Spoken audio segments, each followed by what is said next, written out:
All right. I think.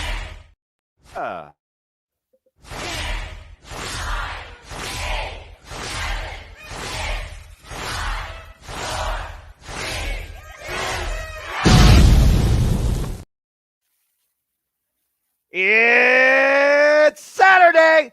You know what that means. The Reliable Network is back here once again, bringing you our passion, our coverage, our reactions towards all things wrestling as we dedicate our vision and perspectives tonight to AEW All Out from the Now Arena in Chicago. Welcome to the 0 Hour, the pre-show before the actual show. Let's freaking go. Hello, everybody, and welcome once again to Reliable Network. You know what this is. I am the Superman Noah Foster. With me, as always, is the Rage of Wrestling, Walter Cruz. We are simply reliable, and we are simply reliable to give you all the passion you need across all things wrestling. And shout out to the AEW family on all social media platforms. Hope you enjoy what you hear. If you do, please support us. Subscribe to this man's YouTube channel. Help grow this YouTube community. I assure you our passion not letting up anytime soon. Please like, comment, and tell a friend. And PayPal if you want us to do further things beyond commentary or you want to dictate the conversation. Now that I got the simple formalities out of the way, Walter, good to see you once again as we are literally 2 weeks removed from going all in, and now we go all out, and we are going to go all out in our main event when the lights go out, and so much more to come. As we got 8 matches to look forward to and 1 match to the left on the 0 Hour as the Bang Bang Gang just beat the Dark Order. How you feeling about tonight's show? I'm happy. I'm really looking forward to. Believe it or not, most people are going to be looking forward to the AEW title. I'm looking more forward to Adam Page and Swerve. This has become so personal. Of course, after what happened on Dynamite with burning someone's house down, this isn't a wrestling match. This is going to be a fight, and I'm looking forward to it. Yeah, and again, we have titles across the board. We have personal grudges, personal vendettas that people want to carry out as well, including 2 men that want to break each other's neck and literally injure one another. And when the lights go out, locker room, commentary, fans can leave if they choose to because AEW will not be legally responsible for what happens inside that steel cage when the lights go out between Swerve Strickland and Heyman and Page. It's reached that much of a boiling point. Shout out to Safety and Matt. Good to see you all in the chat as we are just a little bit over 27 minutes away. And we got Costco guys, AJ and Big Justice. Everybody's out tonight in Chicago to take in what's ahead here tonight All Out. We have the titles on the line. We have the TBS Championship on the line, the AEW World Championship on the line, their National Championship, the Continental Championship, and 2 women who have made it very personal with one another, a friendship broken, looking to be the death of it all. Add physical wounds to the emotional wounds, as of course we have Little Nightingale versus Chris Statlander. So again, a very nice, subtle, but stacked 8-match card to still come here as we are just a little over 26 minutes away from AEW All Out taking the airways. And again, folks, if you want to join in on the fun with us, you could follow it on Bleacher Report, Triller TV, your local Dave & Buster's. If you're international, you can get on your local pay provider, Sky, pay-per-view, YouTube, and some international markets. So again, let's all go all out tonight with AEW and see what's ahead before the lights go out with Heyman and Page and Swerve Strickland. Jerry, hey, that's Pop. Good to see you, and shout out to Jeff Meacham. And let's see here. There's a nice question right there. I mean, again, it's topical considering we just saw Bang Bang Gang. 2 Sweet or Guns Up, you tell me. Did NWW take the ability to use the Bullet Club name away from AEW ROH? Asking because of the Bang Bang Gang. Well, technically speaking, they have not said Too Sweet. TNA has not said Too Sweet. And Gato, of course, who literally is the reason why Bullet Club exists, it would not surprise me. Meanwhile, we go up to the stage with Tony Schiavone as we welcome another Chicago native. Here comes Sky Blue. Shout out to AAW, by the way, the promotion that defined the likes of Sky Blue and Chris Statlander. Sky Blue, who suffered a broken ankle in July on Collision. Good to see her here. I still What's say your Sky countdown Blue. at? I'm at 25-20. 25, 10. All right, But again, it's a 0 hour. I'm at 24-54. So I'll let you know when I'm there.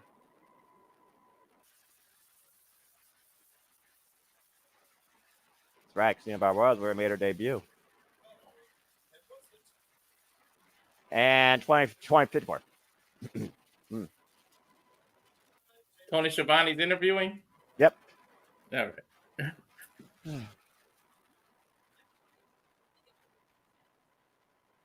Let's see if she gives us a health update. Well, no. Well, tonight may be about Sky Blue returning home to Chicago, but AEW is truly all about Mariah. Here comes the AEW Women's World Champion. And here comes someone else that popped in. So let me add here. Hi. Look at it. It's Mario. I'm hurt, I'm old, I'm tired, and I step on the fucking Goombas. Question. I need somebody's trailer because I don't have. I thought I had it, but it's not in there, so I need a trailer. I don't know who can provide me. Take your time, no rush. I just need it. That's my bad. I didn't even know if I was gonna be here. To be honest, I really thought I wasn't going to be. It changed at the last minute. Finally, it did. But good to see you. Good to see you guys. Oh, okay. Hang on. Sky Blue and Mariah May jaw-jacking each other. I wouldn't mind this being a title feud. There you go. All right, Walter, send me yours if you can. That'd be great. Unless no, are you using Walter's? I am. Fuck. I mean, honestly, if you guys want to, just do it yourself. I'll just watch along with you. That will make it easier because, yeah. I don't think it allows more than 2. Yeah, screw it. Then don't worry about it. All right. What have you up here for this half hour, not the 0 hour? Okay. So, what is there a match going on or no? No, Mariah May and Sky Blue right now are having a conversation as Mariah May is reminding us, look now and witness your AEW Women's Champion. Oh, come on! Ah, that was uncalled for. Blatant disrespect. There you go. She literally kicked Sky Blue's crutch from under her and attacked her. And you know what, though? As people behind the scenes, that means she must be real close to coming back because they wouldn't have let her touch her. Yeah, that's true. Again, Sky Blue laid out right now, unable to even stand her own 2 feet. Oh! Phenomenata! Whoa! Oh, Mariah May, they got her head taken off. Phenomenata and Sky Blue with tremendous respect for one another. There you go. Bow to the queen. I'll behave, Noah. I hope you do. He's lying. He's so lie. He big lie. Aminata, who picked up a win less than 24 hours ago on AEW Rampage against Chicago's own Missy Kate, coming to the aid of her friend Sky Blue. Again, Sky Blue, get well soon. Great homecoming, though, as always, for this AEW defined professional wrestler and all-elite superstar. I look forward to seeing Sky Blue in the ring very soon once again. Maybe choking out Mariah May after that incident. Yeah, right. Yeah, when Sky Blue returns, Mariah May better watch out. As we got Renee Paquette, Jeff Day, Jeff Jarrett, and RJ City, our 0 hour all elite pre-show panel. Here's, of course, the all elite teams here with you guys right now. Walter Cruz and James. Now that I got freedom to actually speak to James after seeing that segment. James, it's good to see you as always. We're back here from going all in. Now we're going all out. How you feeling about tonight's show and how you been, my friend? As he's figuring out his microphone again, you all can watch this. Hi. There you go. Hello. I finally was able to actually get free. I was not knowing if I was going to be free to actually watch this event. I'm actually going to watch it while you guys call it. This is the first time I think. I wanted to see a pay-per-view in a long time. Like the build actually made me want to see the pay-per-view, and I don't even know how long with AEW. So like, good on them. By the way, the Hangman Swerve feud was done perfectly. I mean, say whatever the hell you want about Hangman, you cannot take that away from him. I'm sorry, that was superb fucking storytelling. Agree. And and by the way, no, I'm not saying the Punk and Drew thing is bad either. Both are really good. Stop that bullshit.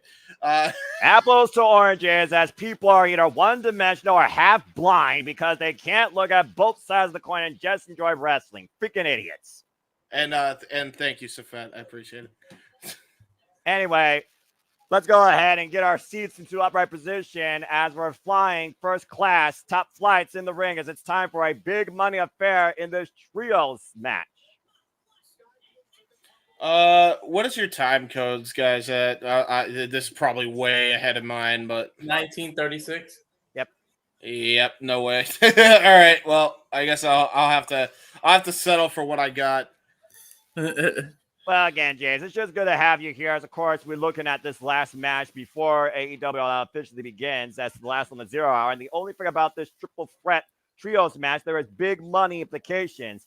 As the Beast Mortals has decided to roll alongside Shane Taylor Promotions for this. Lee Moriarty, the Brave Our Pure Champion, and Shane Taylor taking this on trio. This new top flight is great, and I love Layla Gray, by the way. she makes a great stewardess. I'm not gonna lie. I mean, I'll let her serve me any goddamn day of the week on an airplane. You know what I'm saying?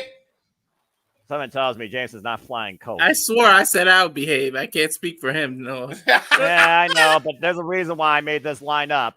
Damn it, James, you freaking idiot! Yeah, there you go. At least you got it once.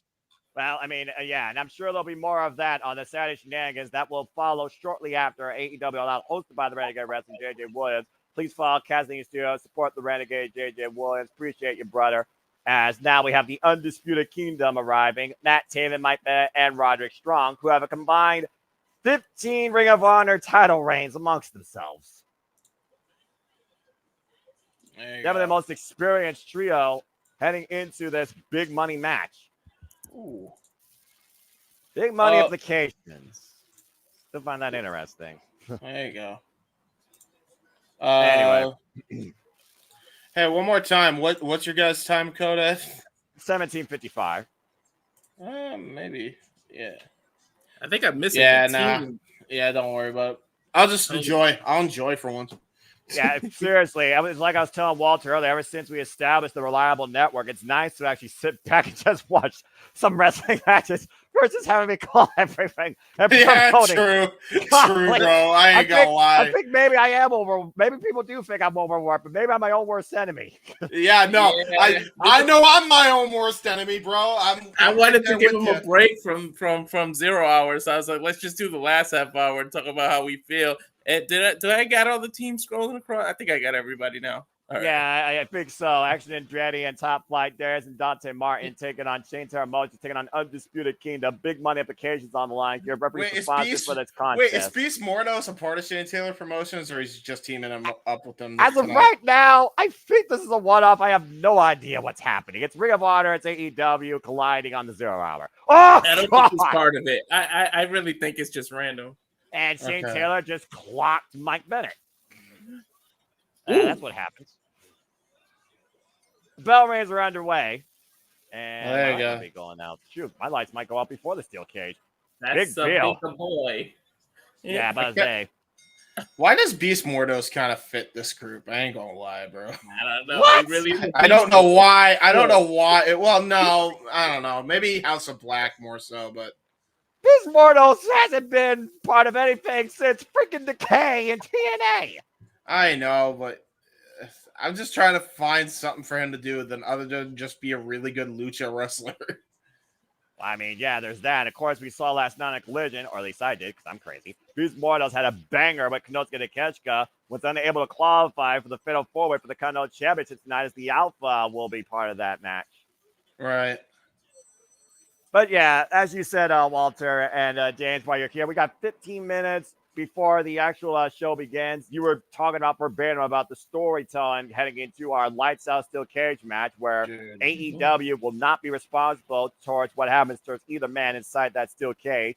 So again, Swerve Strickland, who has gotten the better of Heyman and Page now on 2 occasions, and of course, the last occasion they had was a 30-minute draw, and Heyman cost Swerve the World Championship back at Revolution, but Heyman got suspended. Swerve created a dynasty. Swerve became champion. Heyman couldn't stand it. Heyman said he was not going to wrestle until he literally saw Swerve's world burnt to the ground, starting with his house, quite literally, as we saw this past Wednesday.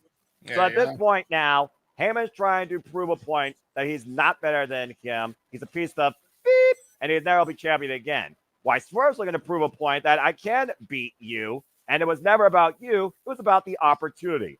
In my opinion, this is the opportunity for Swerve to literally put down the Hangman once and for all. The question is, can he get it accomplished where the win and loss does not count towards either man's record? Keep that in mind as well, because it's lights out. James, I'll start with you. I gotta go with it. You gotta give it to Hangman now, right? Like they're only doing this to punish him. Like, because they're like, we want, and like, I feel like that's what it is, and I feel like that's exactly how he's gonna word that and use that to his advantage. Like, they should have counted this win. Like, he's got to win tonight, right, to set himself up for a world title contention again. Like, and honestly, I was still hesitant a year ago after everything that happened last year, but now, man, Hangman has so far removed himself from all that shit. Like, I want to see him. I want to see crazy ass Hangman in this title picture now. Like, this is how you take a negative into a positive. Shaq Perry! All right. Yeah. Either way, to be honest, the real winners are going to be the fans. So that's going to be one hell of a bout. Yes, yeah, that's accurate. True that. It will be, because it will be in hell. They will dine in hell by the end. I'm about to say, who's going to be left literally to their own personal hell when it's over is the question. Do we know the match order of all these, by the way, or no? Nope, we just know that the Lights Out Steel Cage will literally take place last because, again, you can leave at that time if you don't want to watch that or you're screaming because AEW is not responsible for what happens. Right. So I imagine the AEW champion is going to be semi-main where Scapegoat Jack Perry will challenge Bryan Danielson. You see, I'm going to be real. I think that should open the card. I ain't even going to cap with you. The reason why, here's the reason why I say that. Because that has no heat going in. Neither does the Bucks match going in. The grudge feud should be the end of the night. Willow Nightingale, Chris Statlander should be like further along in the card. Chicago Street Fight. The Daniel Garcia MJF match should be later on in the card. Although knowing MJF, he's going to probably want the opening spot of the card because he usually wants the opening spot or the main event of the card. But I would do it more midpoint of the card personally because it's a grudge match. And then there's one other one I'm forgetting other than Swerve and Hangman. I swear there was one. Will Ospreay and Pac? Yes, Will Ospreay and Pac, who they've literally been building like pseudo like Pac has a grudge with Ospreay and Ospreay now has a grudge with Pac and they just had a brawl. Like all these grudge feuds should be kind of the things that end the night for me. That's how I book it. I book the championship match, the world title match. You always want to either have the world title start the show or end the show, in my opinion. So if you're not going to have it main event or semi-main, make it the first match on the card, and then kind of go from there. Like kind of go in order of who has the most personal issues, which has most heat. You know what I mean? That's how I book it. But there's me. That's my autistic brain going linear.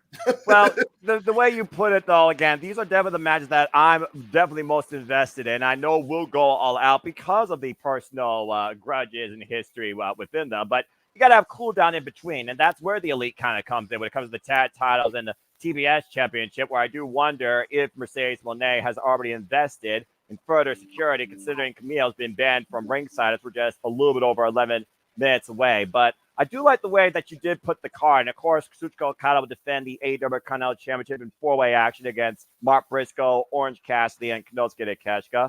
To your point, the Young Bucks will defend the AEW Tag Team Championship tonight against Blackpool Combat Club's Kyle Castagnoli and Wheeler Yuta. Bryan Danielson, of course, will defend the AEW World Championship against Scapegoat Jack Perry. We also know that John Moxley's in the building. He's still looking for Darby Allin. Will John Moxley and Rhea Shafir show up? And see if Darby Allin will show up in the Now Arena. That's another thing to think about. And, of course, like you said, Willow Nightingale and Chris Statlander. Statlander made in AAW out of the Chicago area, represent. Will add personal and physical wounds towards their shattered friendship tonight in a Chicago street fight. That Willow Nightingale picked herself for the stipulation of their one-on-one match.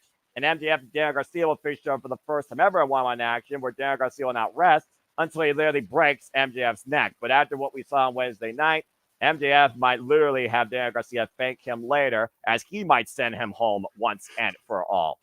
And again, that's just pretty much everything that's ahead on this stacked AEW All Out pay-per-view card.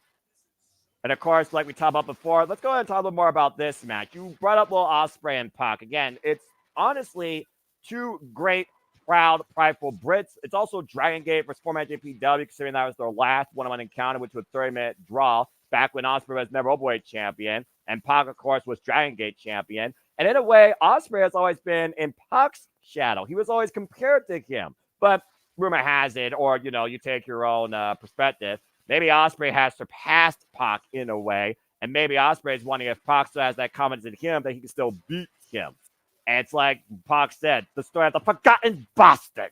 I don't think Ospreay ever forgot about Pac, but I think after tonight, no one's going to forget the name Pac. And let's not forget, Pac was in this original building on his AEW debut. He beat Kenny Omega on this very stage. He was also part of the very first All In, back when AEW was in their pre-Genesis. So I would not count Pac out of that international championship match either. Walter, what do you think about Pac and Ospreay too? What do you expect to come out in this match besides probably being a match of the night? And do you think that Will Ospreay, again, can he finally step out of Pac's shadow, or could Pac become a double champion? This one was hard for me to call, but then again, Ospreay just got the title. So I don't think he'll be losing it that fast. I agree with you, Walter. I agree with you. I couldn't agree with you more. Yeah, I mean, considering Ospreay might be coming in better not. At least he better not. Let's say it like that. Yeah, we don't know how Tony looks. Right, but JJ did make a point. Is Ospreay above the international championship? I mean, again, he's elevated the action since coming to AEW. I mean, James, honestly, some of the favorite matches you've called this year with us have literally been Will Ospreay matches. No, and I agree. However, here's the problem with that. How in the fuck are you going to get Ospreay in the mix with Hangman and Swerve tearing each other's throats away? Plus, you got Danielson as champion, who's now in a feud with the Elite, and probably is going to go into a feud with Moxley from the looks of things.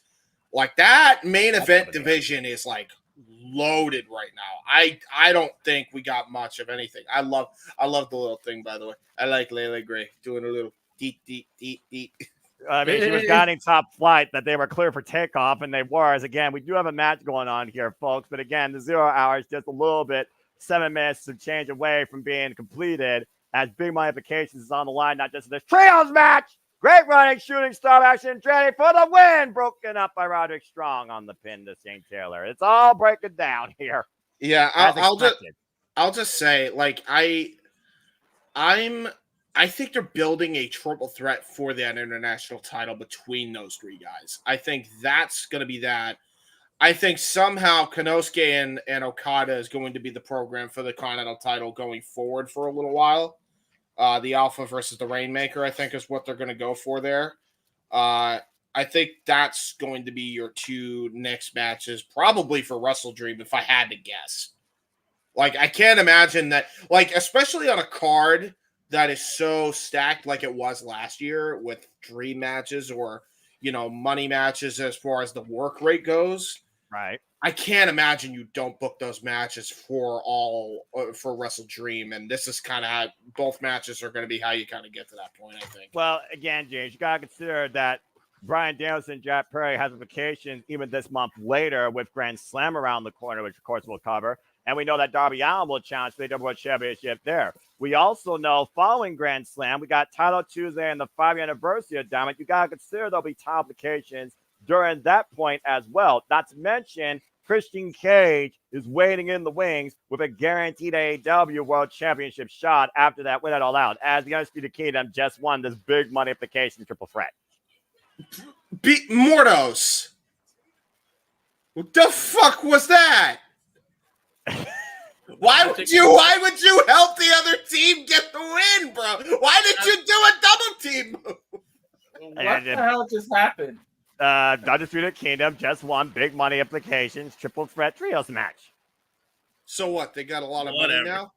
Well, considering last time we had a match with money implications was $300,000, wouldn't surprise me. And it was Top Flight that got the win there, and I thought they were going to get it here. Yeah, but that was for a charity of their choice. though, wasn't it? No, that was the last year at All Out, the casino, the Battle Royale that him and Adam Page won. Anyway, congrats to the Undisputed That's Kingdom. right. Oh, okay, that's You right. gotta get your history in order, man. But it's all good. I Fuck. forgot. It's big money thing. I forgot.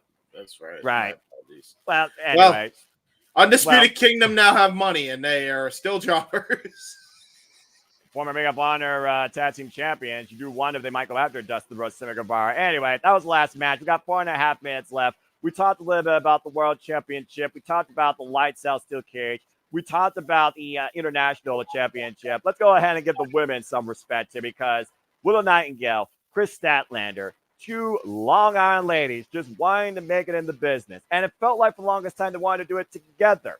Chris Statlander, of course, who first made it AEW, went on to be such a accomplished TBS champion. Willow Nightingale, of course, who literally worked her way up through the indies to get to AEW and eventually became TBS champion. Even after Chris Statlander gave Willow a chance for the title, Willow didn't necessarily when she won it. And you could honestly say when Willow won it, it felt bigger. It was more historic. It felt more important. And honestly, AEW felt like it was more about her. And that's kind of where Chris Statler is coming from here. Is there envy? Is there jealousy? As she said, suddenly put last night on that face-to-face sit-down with Renee Paquette, that tonight, the only thing that's going to limit us is our imagination, as I'm going to be able to add physical scars to the emotional ones you left on me. But I also wonder how much Stokely Hathaway has influenced that mindset of Statlander.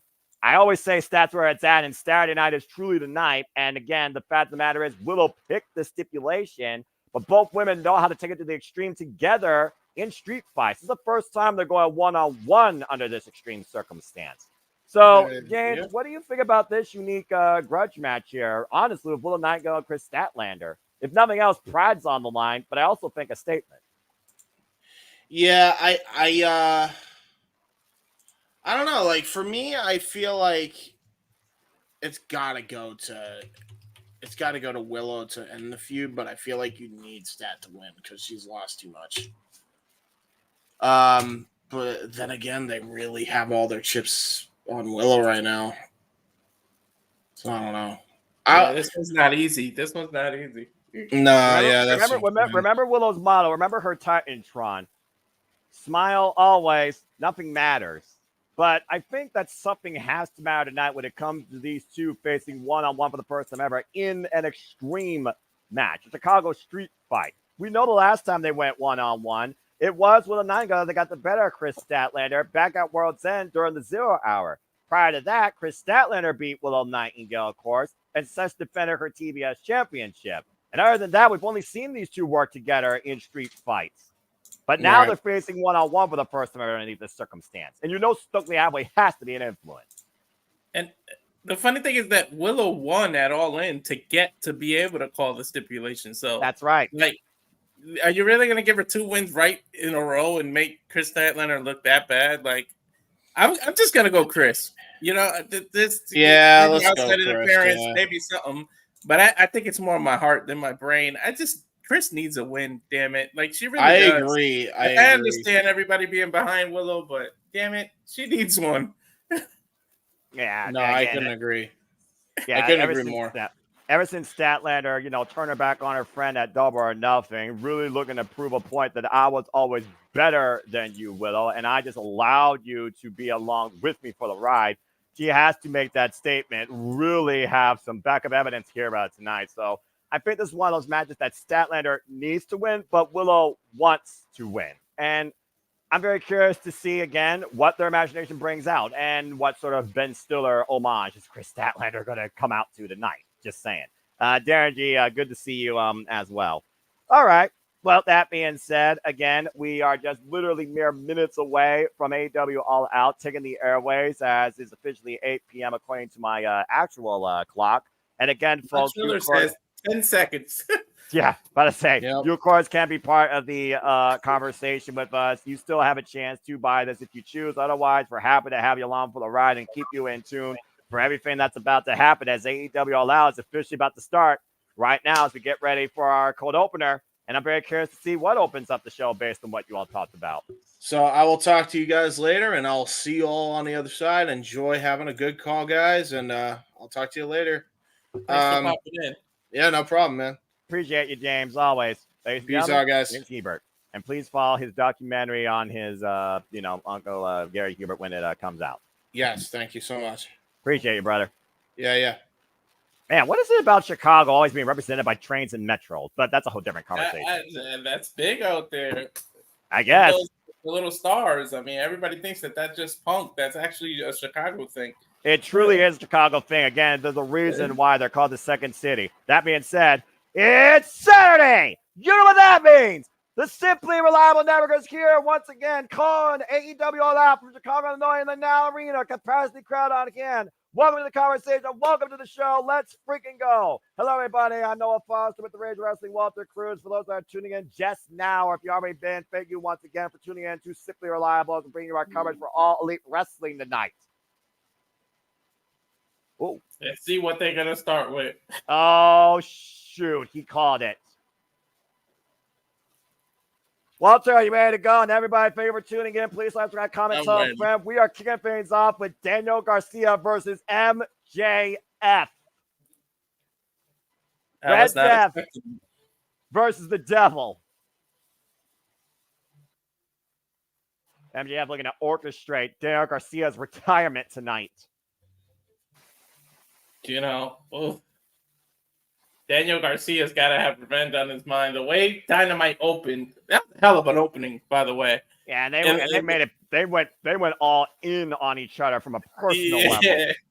I like how MJF just sat next to his bloody ass, like sitting there leaning on him. Just that was hilarious. Kissing his wound. Well, here comes the wolf of AEW and Pro Wrestling. Maxwell Jacob Freeman is about to arrive in the Now Arena. This is the definition of a grudge match. Yeah.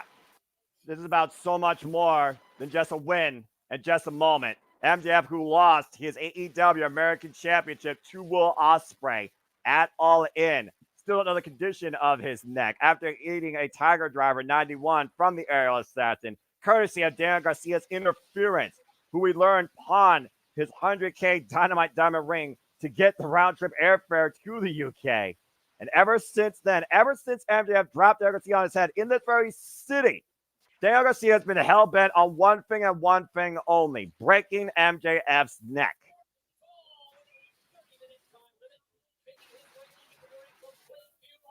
Our former AEW World Champion, Maxwell Jacob Freeman, MJF.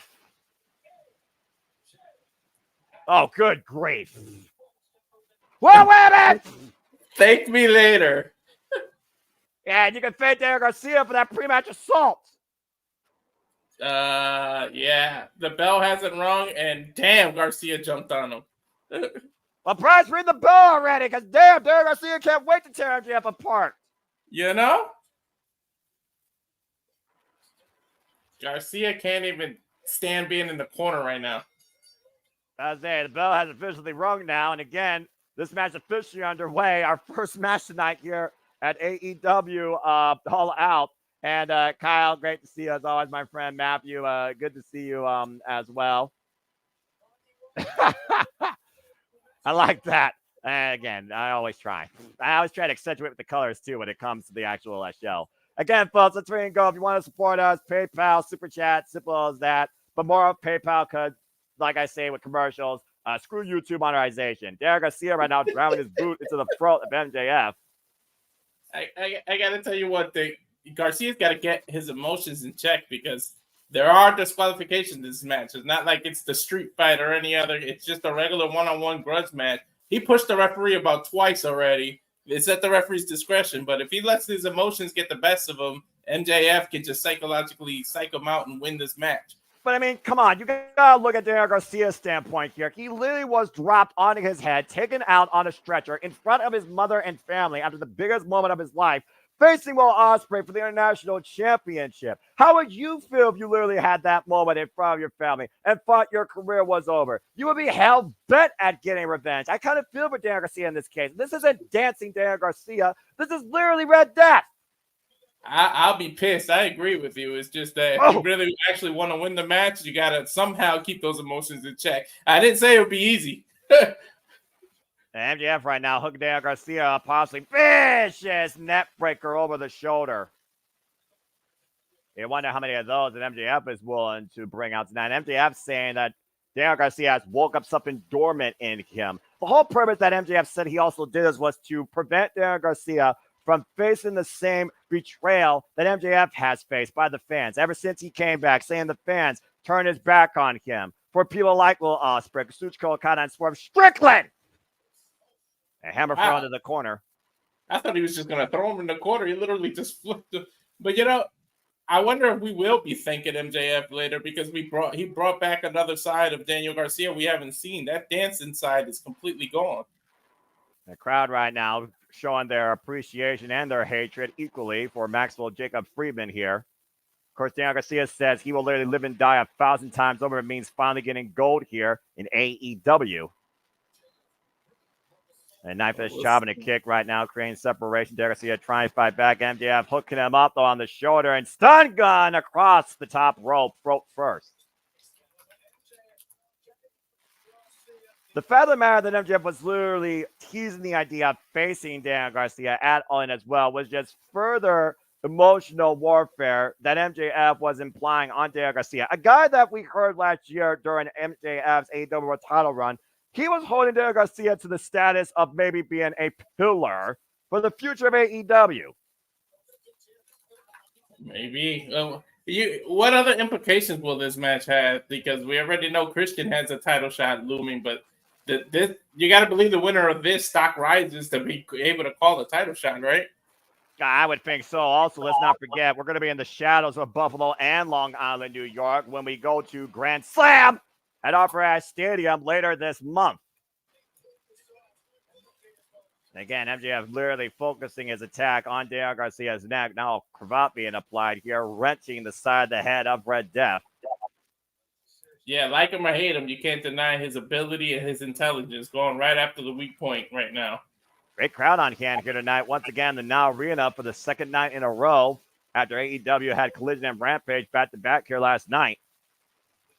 And Daniel Garcia fighting back, body shots to the midsection. Irish whip again, grabbing the neck, though. MJF taking advantage. Front face lock, hooking up. MJF, Dragon power driver.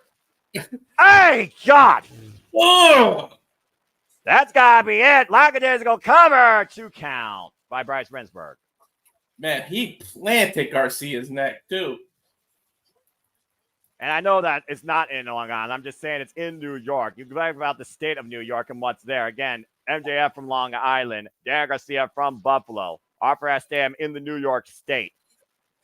Also, Eddie Kingston had a moment there. Look, it's not geography lesson, okay? MetLife, and that's technically New Jersey. Well, New Jersey, New York. I mean, one's a cesspool. The other one is a questionable domain for people. I'm just saying. You can figure out which one's which. MJF once again telling the crowd how he feels about them and hoisting out Daniel Garcia, possibly for a brainbuster. Knee to the top of the head, though. MJF, oh, my word! Oh! I don't know if that was really supposed to happen, but MJF literally hit his own face in the flip of that over there.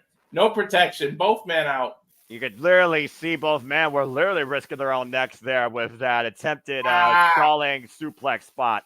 Take a look at the replay here. Yeah. That whiplash effect pulling down MJF. Let's not forget that MJF was all banged up. He just came back after a long absence, so he may not be 100% either. Again, facing a Tiger Driver literally 2 weeks ago, and MJF looking for the count out, though. Referee up to 6. And for a guy that threatened to end Garcia's career, he'll just take an easy payday and just get the win via count out. Garcia breaking the count, though, at 9.5. Wow. You talk about last second. He didn't even budge before the 9 count. Again, MJF, self-centered, selfish scumbag of the industry, only cares about himself, only cares about the money, only cares about the statement that he believes he's the best wrestler in the world at the expense of anybody. Yeah. And he's got to be careful because that wound is fresh. You know, it's only 3 days old. MJF can really open that back up easily. That's Hence right, the headband he's wearing. That is case in point, by the way. And again, literally left in a pool of his own blood. Daniel Garcia has not forgotten about that. Irish whip, front up the ropes. And you have the miss swing on this turn out hilarious. Ooh. Again, Garcia still feeling the pain in his neck from the work done by MJF so far in this opening match here. That suplex over the rope didn't help. Woo!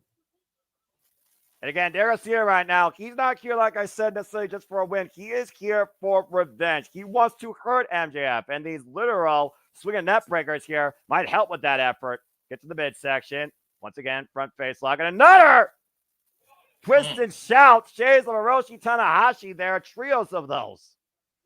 Yeah, I mentioned earlier that he's got to get his emotions in check, but maybe he doesn't even care about winning the match. He just wants to hurt MJF, win or lose, as long as he gets his hands on him. Again, Daniel Garcia, though, still clutching his neck with everything that he's doing.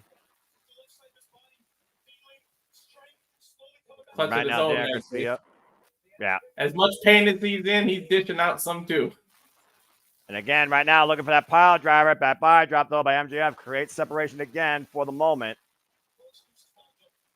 Again, MJF, to your point, came back at Double or Nothing. Hasn't been seen since last year World's End after falling asleep to Samoa Joe and losing the AEW World Championship. Back elbow strike, and Garcia once again, as MJF looks for maybe a destroy out of the corner. There, Garcia scouting it, though. MJF scouting. Garcia, side headlock, throwing up the ropes, hoisted up. Uh-oh. Oh, no, he's caught. Oh, powerbomb over the knee. Garcia stacked and 2 counts. A power bomb backbreaker. That was a unique combination. Now, that's vintage MJF. Again, MJF will actually put his own body on the line to get a win. We know how far MJF's willing to go sometimes.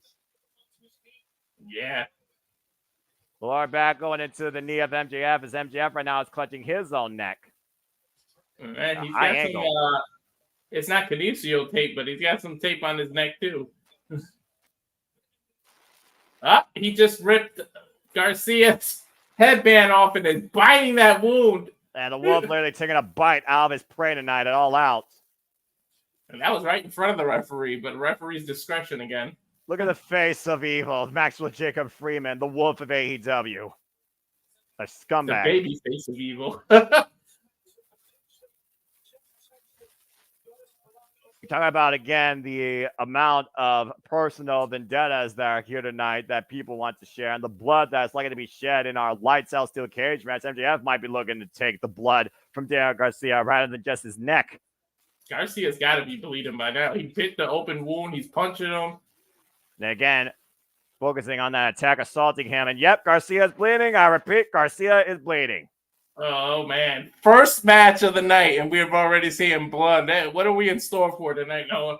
I told you, we went all in, we're going all out. And with some of these people's agendas, they're going to go all out on their opponents. MJF right now saying the precipice.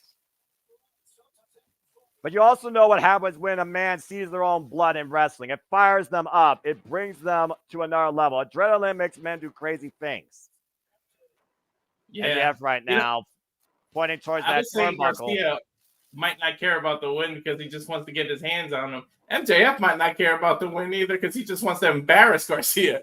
Well, I think at the end of the day, MJF just wants to send a message towards anybody that tries to oppose him or make a name off of him. And at the end of the day, you can fake him later for what he does to you or what he gives you. And he might be looking to give Daniel Garcia that exact same pile driver that put him on the shelf for 2 months.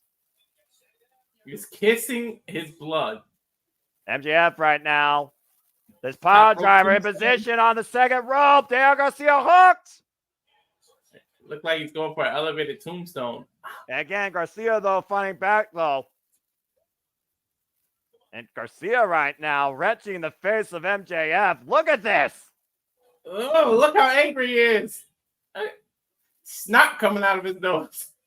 Garcia trying to tear the face off MJF. Out of the he's literally trying to dislocate his jaw there. And Garcia right now, front face lock. What the hell's over here? Oh, implant DDT! Ah! I thought he was gonna go for a tornado DDT. Instead, he just planted. Ugh.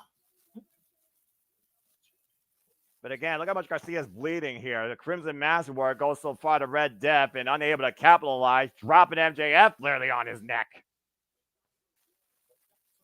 Referee Bryce Rensbury starting at 10 count here as both men are down our opening contest.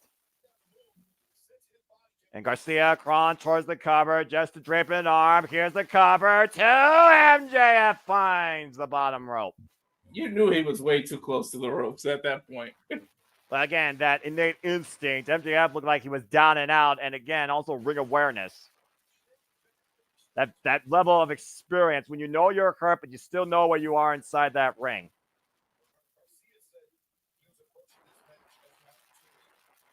And again, Garcia is not looking to simply win. He is looking to injure MJF to do the same thing that MJF did to him and unable to even lift him up. Looking for that pile driver, and again, the neck gave out. The neck, the back, everything. You need the strength to be able to lift someone up into that power driver area. His body just gave out on him. But again, all the damage done to Daniel Garcia's neck at this point, and also the loss of blood. He's probably losing balance and cohesion. Mm-hmm. Oh! Mule kick. Doesn't look like he's bleeding either. And now MJF scouting Garcia. Massive destroyer! Cover MJF above leg kick out by Garcia. He kicked out of a destroyer, and that was in the center of the ring, too. No ropes, no nothing. And shades of a Panama Sunrise from his former brochacho Adam Cole for the near fall. Huge opportunity here for both MJF and Daniel Garcia here in our opening match. Again, Garcia spilling blood. MJF right now trying to find feeling in the back of his neck. The fact this match was literally announced 2 weeks ago. I was figuring this was going to happen actually at Offer Ash Grand Slam, but I got to say, for an opening match here, these two are bringing it. Yeah, they're setting the tone for the rest of the pay-per-view and telling people to follow this. Well, it kind of reminds me of what Miro and Powerhouse Hobbs did in a sleeper match that defined the meat division last year at this stage. Oh, yeah. Again, Garcia unable to protect himself. Your MJF just keying off on the back, and Garcia, that is not the case of a broken man. I think MJF is just pissing Garcia off at this point. Again, you talk about the physical state of both these men. What about the mental state? I don't know. It's like Garcia's starting to... I mean, you can't call it nothing but hulking up, but I don't know. He's getting a rush of adrenaline right now. And Daniel Garcia right now to his feet, face to face with MJF. The disrespect, spitting in the face of Garcia. Ugh. Trying to end his career, and Garcia has not forgotten it. Teeing off against MJF, just firing these elbows. Yeah, wow. Oh, that fun in the eye. Right in front of the referee. The referee's letting a lot slide.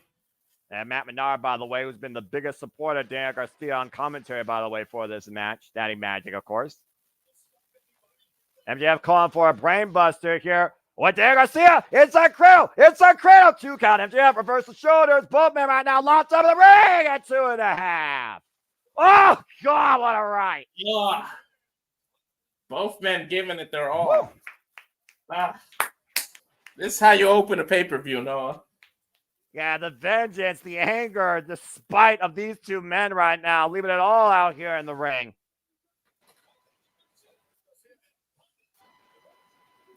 And Garcia right now. It may be all about who gets to their feet first. It looks like MJF is. Again, we talked about MJF, who's trying to use like a knuckle duster at All In, but Daniel Garcia stopped him from doing it against Will Ospreay, and that may be the difference of that decision. Waistlock, O'Connor roll, MJF rolled up, Daniel Garcia, 2, reverse MJF cover, then the ropes, immediately forced the break. Yeah. MJF trying to reach back for the ropes, referee in position. The German suplex by MJF to Garcia. Garcia on his feet though. But he getting right up. MJF sent for the ride. MJF back to his feet though. Right down with a clothesline. Garcia threw his entire body into that shot. Yeah, he wiped himself out. You know, technically he's got a cover right now. His foot is on MJF. I'm just saying. What a blood feud right here. What a freaking fight. Exactly. It's not a match. It's a fight at this point, Noah. Yeah, again, when you threaten another man's career, all bets are off. Sportsmanship goes out the window. You think about nothing but injuring whoever you're in the ring with.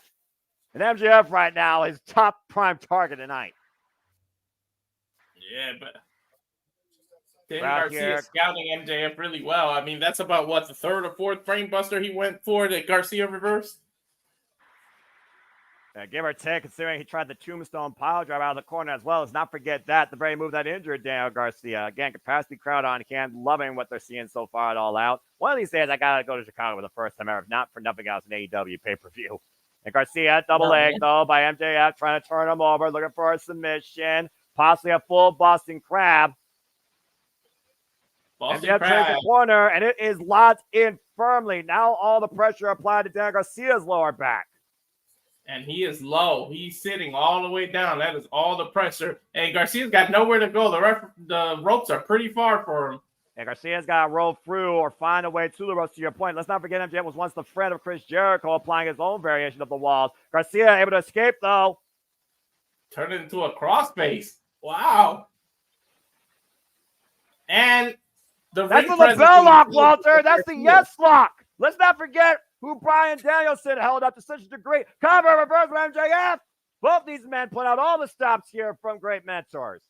And MJF right now is on the bell lock. You're right. I totally forgot about that, too. That crossface applied to Daniel Garcia, impairing his vision and his breathing. MJF, though, trying to get a better grip here. Now going underneath the chin. Yeah, once it's under your chin, you really got it locked. And again, that has to be excruciating on already a compromised neck. And again, MJF grabbing his neck here. The strain of that hold. Daniel Garcia, but a reverse, though. Now looking to turn him over. Sharpshooter. And sharpshooter applied here in the middle of the ring. Yeah, MJF's got a long way to go to reach those ropes. He's got to crawl on those elbows. And Daniel Garcia wrenches back and really applies the pressure here. He could get a submission win here on MJF. Bringing him back towards center. Sitting in deep on it. Oh, he's sitting deep. There it is. Man, look at that torque. And again, Garcia's neck, though, exposed. Yeah, he's kind of leaning into MJF's grip, and he reversed it. So the Fujiwara armbar being applied by MJF. We went from the physical game to the mat game real quick with these two. That's a beautiful way to reverse a sharpshooter. Trying to butterfly the arm now, literally bracing it in between his own wrists. Garcia MJF his body, though. MJF saying two can play at this game with the reverse. Garcia trying to reach for the ropes, and MJF grabbing the second arm. Shades of the Venus de Milo, shades of the Virtuoso Perazo. And look at the eyes of MJF. Trying to grab every limb possible, prevent the rope break. He's got Garcia contorted in ways your body is definitely not supposed to go. Both arms trapped, a single leg trap, only one limb free. Pain excruciating here. Daniel Garcia has to find a way to force the break.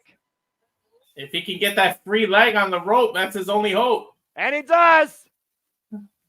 Wow. Just freaking wow. Exactly. Two of the brightest stars that AEW has on its roster, setting the pace, not just for tonight, but the future of All Elite Wrestling. What a match. What a fight. What a war, damn it. Call it what it is. Professional wrestling, damn it. Again, MJF literally trying to take everything possible out of his opponent. Daniel Garcia unable to even get up to his feet. Might be thinking for that pile driver again as MJF goes up to the second rope. Oh, wait a minute. Oh. Could be going for another destroyer. Long Island Sunrise might be coming in for the second time. And Garcia falls backwards. Wow, he can't even stand up at this point. MJF's taking a little break on the rope. Go after him. What are you doing? Well, think about how much MJF took out of Garcia in that submission. The exhaustion's got to be setting in for these two men at some point. And then, wait a minute, double leg takedown. Jackknife, covered by Garcia too. No. Some of the biggest wins that Daniel Garcia's gotten in his career from a jackknife. Overhead pump strikes to the side of the head and neck of MJF. And the guillotine applied. Garcia's definitely putting a little pepper behind those punches. And again, literally trapping his arms across the front of MJF. MJF might be out here. Oh, wait a minute. Garcia did not let the arm go down. What is he doing? This is how he incapacitated MJF when he returned on Dynamite last week. He wants to punish him, Noah. That's what he's doing. Well, this might be literally, this might be his undoing. Exactly. Daniel Garcia looking to hoist up MJF. Pile driver! Shoots the half cover. 2. No! Oh! They got me on that one. I thought it was over for sure, Noah. I thought he had him. I'm not going to lie. That very well proved to be his undoing, like you said. We are over 20 minutes plus in this opening contest, and Daniel Garcia just dropped MJF on his head and neck with a pile driver, and MJF survived. They say an eye for an eye. I guess Garcia thought a neck for a neck. Again, MJF right now being dragged to the corner by Daniel Garcia. Again, how personal this has gotten. It might take that elevated pile driver to end this. And again, Garcia immediately grabbing his neck. I'm not sure who's next to worse for wear at this point. Exactly. MJF hoisted up to the top rope, and Garcia right now, MJF literally might be out on his feet. He wants to do to MJF what MJF did to him, and he will not rest until he does so. Almost losing his footing there. Yeah. Have you ever seen this side of Daniel Garcia? I don't think no. I've watched him versus Wheeler Yuta. I watched when he first arrived in AEW. I've never seen this intensity out of Daniel Garcia before MJF did. And again, MJF binding Daniel Garcia, forcing separation. Flipped himself out of the corner. Both men are absolutely spent. MJF clutching the right side of his neck. Daniel Garcia also as well, bringing the referee in position, pulling Bryce Remsburg. What a low blow! And jackknife cover in! Oh, really? Stole it! Stole it! He stole him. The ending was a little but great match nonetheless. Call the desperation move, Walter. Call it what it was. MJF couldn't beat Daniel Garcia, so he used a desperate low blow and trapped him for the win with a pin, clutching him just outside of breaking contact with the ropes. A win is a win no matter what. Either. A win is a win. And that's all that matters to MJF. Survival. Good what a match, though. I think this rivalry is far from over, though. Yeah, heartbreaking loss to Daniel Garcia, but a statement showing tonight against MJF. Again, Daniel Garcia too consumed with his own thirst for revenge, and it cost him. He had that match when he had MJF in that submission. Yeah, again, his own pride didn't let Bryce Remsburg drop the arm, and that might have cost him. MJF with the handout. Don't fall for this, Garcia. I understand respect garnered in competition, but yeah, you don't trust MJF. MJF still clutching his neck, by the way. MJF is called a scumbag for a reason. He might just stick up his middle finger at him instead of accepting his hand. We'll see.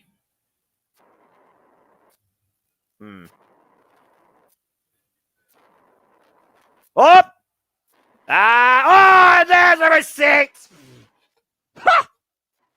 A taste of his own medicine. MJF suffers his own low blow, courtesy of Daniel Garcia after that self-proclaimed triumph sportsmanship. Garcia knew what was coming. You know damn well MJF wasn't going to do that. Garcia's looking to the corner, by the way. Remember what Garcia wants to do to MJF. The match may be over, but the mission isn't. Punishment. Oh, I think he might go for it, Noah. He might hit it this time, too, Noah. Uh-oh. No one's gonna come to MJF's aid. No one's gonna come to MJF's aid. I guarantee you that. The referee's yelling from outside the ring. You gotta get in to stop this. The spit in the face of MJF and hooking him up off the second rope. Garcia hooking up MJF. Pile driver! Ah! Elevator power driver. Look at the ref's face.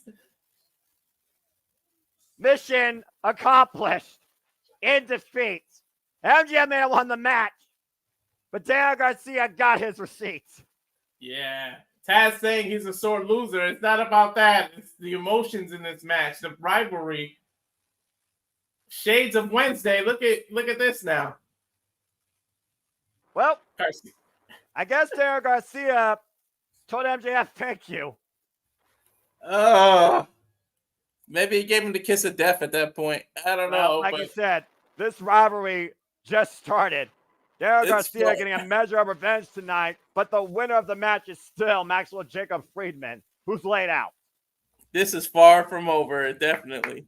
I'm all in on this rivalry, though. Great match. And kudos to Daniel Garcia getting a dose of revenge. And now at this point, MJF has to get attended to by medical. Yeah, Daniel Garcia is the one who's literally walking out his own 2 feet through the audience. MJF laid out. Lights out for the Wolf of AEW. Speaking of lights out, still coming out our main event steel cage match. Lights out.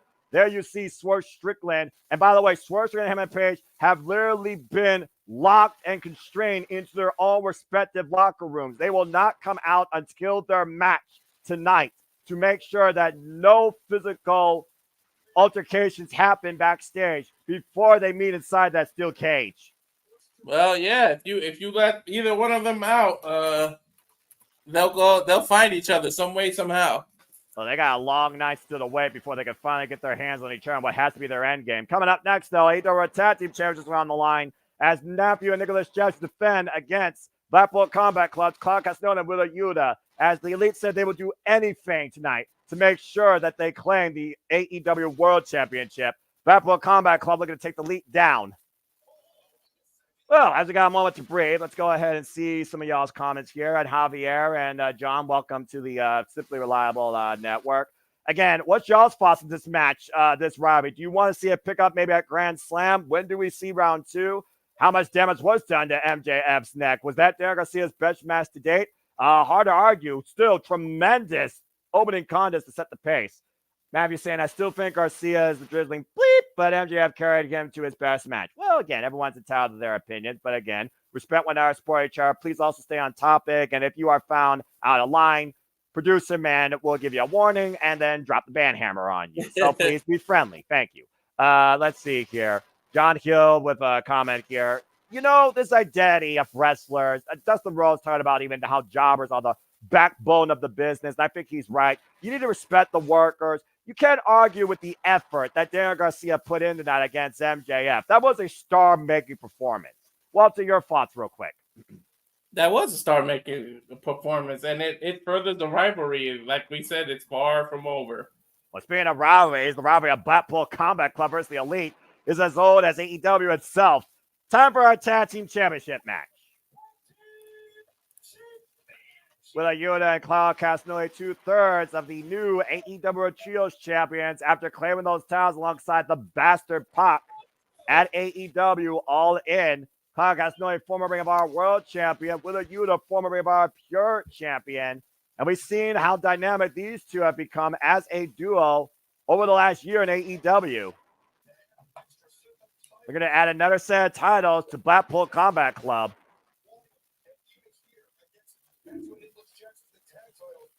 And of course, Pac will be in action later tonight, taking on Will Ospreay for the AEW International Championship.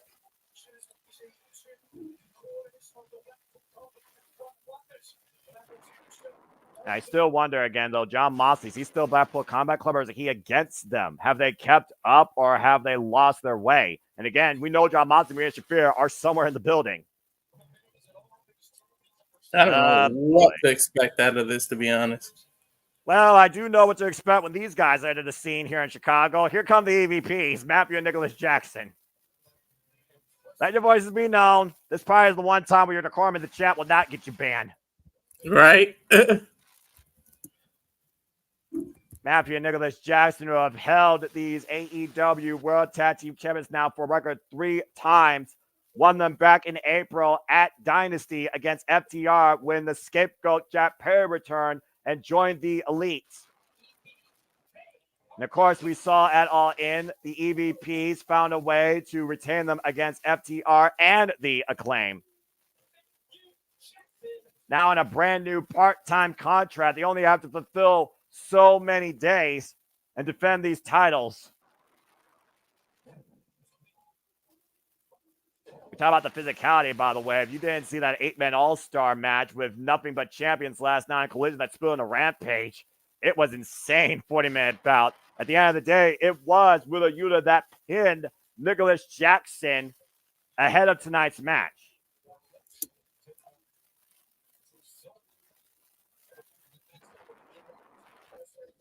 God, the young buck.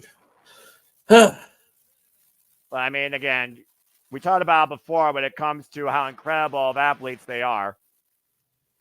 And of course, you see the heavy kinesio tape on Nicholas' left shoulder, who may have sustained an injury last night. Look how small your graphic is. And again, John, never say never. Matthew saying, now the Deuce Bucks and Claudio with his Make-A-Wish kid. Damn, people are Jeff Rossing this entire match here. Which, right? Again, what we talk about. It's just the young bucks involved. Well, I don't think it's just that. Let's be honest here. This match was literally made official Wednesday night on Dynamite. All right. So not much storytelling there. So, but again, at least these tag champions actually defended their titles.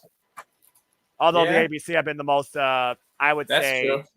I would say between ABC and NXT, they're the only two right now that have actually defended, presented, and shown up and not held hostage their tag team championships for their companies. Just saying. Yeah, and defended them. As much as I don't like them, I got to admit that that's true. Tell me, stop when I'm telling lies. That's somebody that watches All Things Wrestling.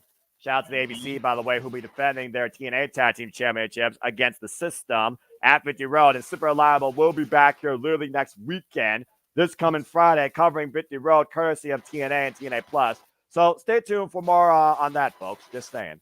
As we got, again, this literally impromptu tag team title match. I was going to say, how did we even get here? It's just like the Wednesday night, when the Elite made that mission statement and says they will do absolutely anything to make sure that they reclaim the AEW World Championship for the Elite. Bryan Danielson and his friends, the Blackpool Combat Club, says, well, we will do anything to make sure that you don't win the AEW World Championship and take everything from you. Whether you know with the cover, 2 count. Of course, Wheeler Yuta, former Ring of Honor, pure champion, went on an exhibition for a little while in New Japan Pro Wrestling, part of the Best Super Juniors earlier this year. Talk about Human Evolution, of course, after being humbled by Katsuyori Shibata, Bryan Danielson. I'm trying to catch back up now. Hold on. Now you're fine. Whoa! Taking down both Claudio and Yuta in one fell swoop. And again, notice the heavy kinesio tape there on the left bicep. And, have they split the legs? That's where I was just at. Right now, I see. Hold on. Let me tell you when they make a wish. Ay, ay, ay. Tag. About to say, you can argue that it's not hard to argue where. Well, there goes Matthew's uprights. Sorry, you can't argue that the Elite have had this coming tenfold, even if it only came out Wednesday night. Oh, another make a wish. I'm not sure how strong that wishbone is. Another one? A third? A fourth? Yeah, before you know it, Matthew Jackson will be able to do the splits like Johnny Mundo. Well, I hope he's done having kids, because I mean, you hyperextend the leg. Maybe you could push forward further on that super kick. I don't know. Maybe they're actually helping Matthew here. Tag made to Claudio. What the hell is going on with these? I mean, it's smart. They're wearing out the young butts. Think about this. You wear out the legs. You wear out the super kick party. And both bumps right now. Both Jackson brothers. Oh, my God. Yeah, about to say. Could happen to a bear. Wow, Matt. That was stupid. That was real stupid. For those of you not watching, he got so angry he kicked the guardrail and hurt his own foot. What a dumbass. Claudio Castagnoli with a Yuta controlling Matthew Jackson right now with the Manhattan drops or Atomic drops. And Yuta mocking him. On the same area that they just focused on with all the wish bones. I've heard of a wrestler focusing on an area, but I never knew that the nether regions could be so focused with extending legs. I'm just saying. Especially in a legal way. Well, technically, it's not a low blow. And also, again, the Young Bucks love to apply super kicks. So if they can't use their legs for that forward motion, it renders their super kick even more useless. Tag. Ooh, man. Ooh, beautiful double team. Yeah, about to say, to the top rope goes Nicholas Jackson. Yuta laid on the knees. Double stop backstabber. And Yuta could do nothing but take it. And watch what happens from the top. Claudio finally making his way back up to the corner. He was down for a while. And Claudio Castagnoli, by the way, who just recently faced Kazuchika Okada in a 20-minute draw for the Continental Championships through the Continental 9 and Fatal 4-Way action. Okada will defend his piece of gold against Mark Briscoe, Orange Cassidy, and Konosuke Takeshita. Wishbone applied by Nicholas and a kick to the shoulder blades. Knife edge chop. Oof, nice chop by Yuta. Well, Yuta at this point is just trying to stay alive because he's right now in enemy territory. He's in the Young Bucks corner. Tag team 101. Isolate your opponent to one corner. Off the ropes. Then Nicholas hooking him up. Gutbuster. Swinging the dice. Net breaker over the knee for added impact. Cover by Matthew like a days ago for a 1 count by referee Rick Knox. Shout out to PWG. You see Matthew, though, keeping his eyes on Claudio Castagnoli as he traps Wheeler Yuta here in a rest hold. Cravat being applied here to the side of the head. Yuta in desperate need of a tag right now. Again, Derek Garcia, discipline, forging combat by Blackpool Combat Club, getting the endorsement by Lord William Regal and been heavily trained by Bryan Danielson. Wheeler Yuta, who helped Bryan Danielson prepare for All Ends against Swerve Strickland. Taking apart Yuta, cover again here, face watch with the elbow and a 2 count.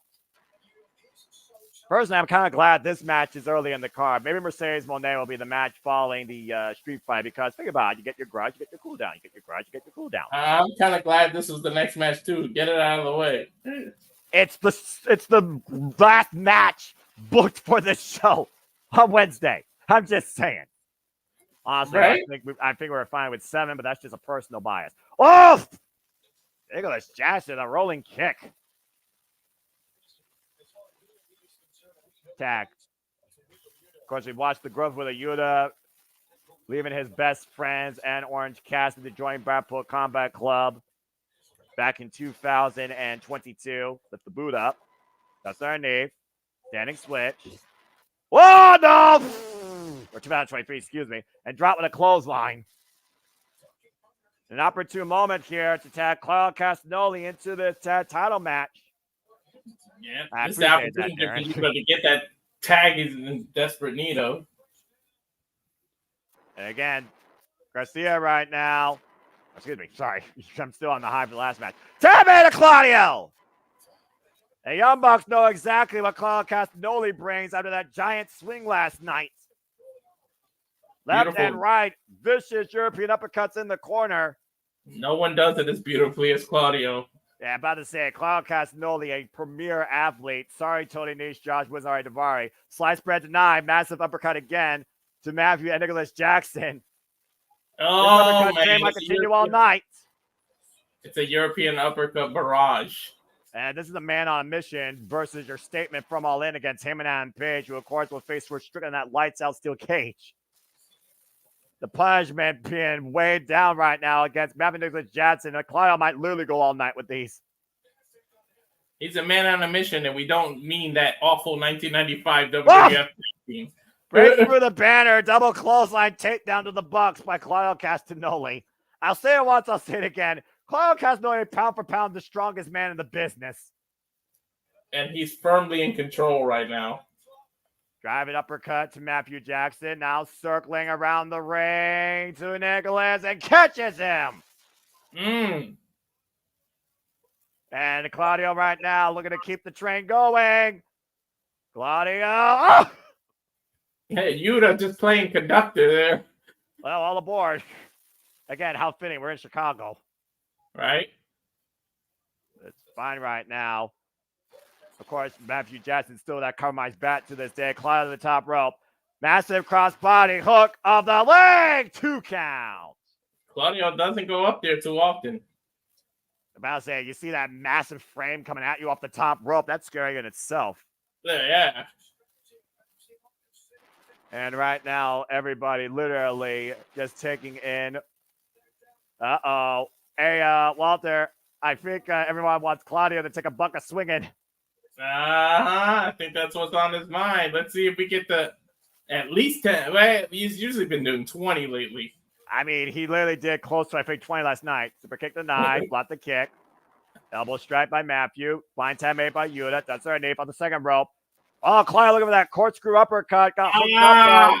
Again, Yuta legal, though. Catching Nicholas, looking for possibly that 450 or Swanton. And Claudio right now sets Matthew up. Oh, man! Whoa!